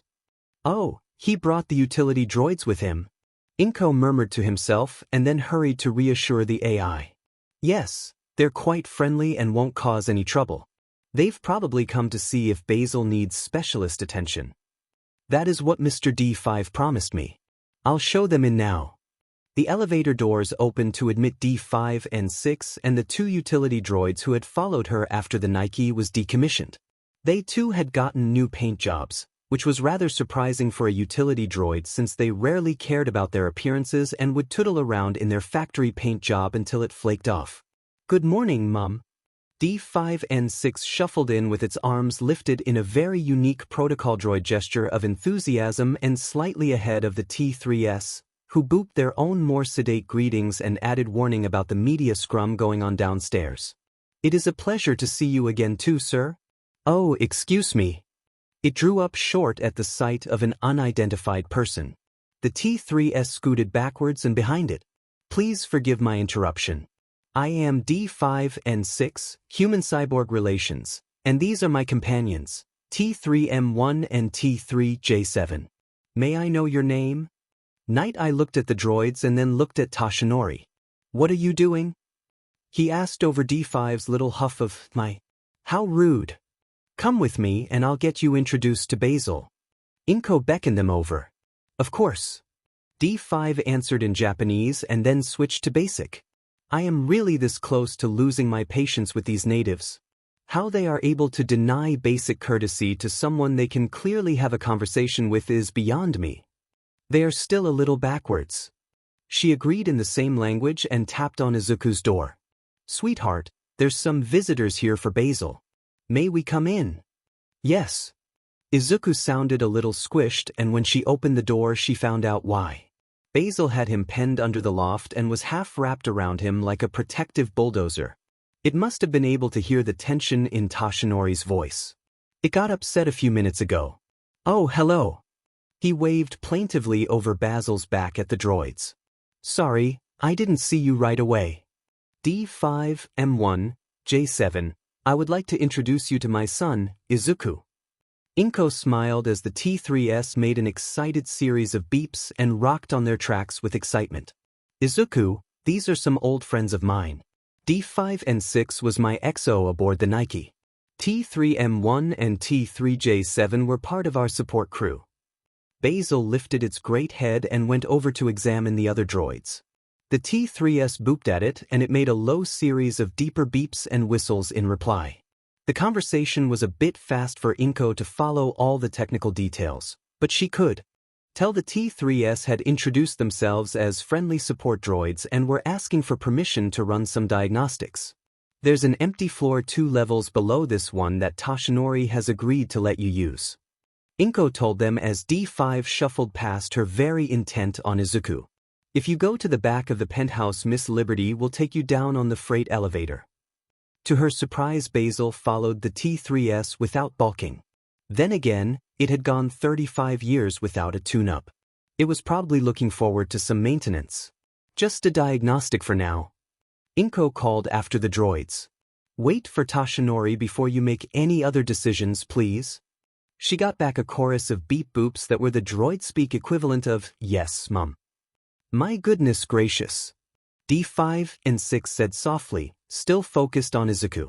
He is your splitting image at that age, Mum. Oh, please excuse me, young Master Izuku. I have been serving your mother for many years now. After we settled here, I did not think I would ever see another Padawan of hers or, dear me, a natural child. I am both honored and pleased to meet you. Me too. Mom used to tell me stories about you when I was little. Izuku was a bit more natural with AI than the adults she'd met. For one thing, he didn't have much experience with the more limited AI of Earth. She'd raised him with the general attitude of the Republic where anything that could talk deserved courtesy until it started shooting. Did she? Why, I am flattered. We did have so many adventures. D5 and 6 shuffled towards her. Mom, I think young Master Izuku and I can keep each other occupied for the moment if you care to return to Sir Toshinori. His biometrics were showing high levels of agitation. It told her that last part as low as it could. I am reluctant to leave him alone with that person. Thank you, I will. She looked to Izuku. Izu, sweetie, you're staying home from school today. Have you met Liberty yet? I introduced myself this morning and warned him he might want to stay out of sight until Sir Night Eye is gone. The AI in question spoke from a small speaker on the desk. I normally trust All Might to handle his own business, but if you wouldn't mind playing referee out there, I'd appreciate it. Those two were very good friends once, but they had a falling out and you saw. She had. Inko gave Izuku a smooch and left him with D5. Who was already peppering him with the sort of busybody questions droids asked when they met someone they wanted to keep. She'd have to warn Izuku later that droid affection took the form of extreme nosiness.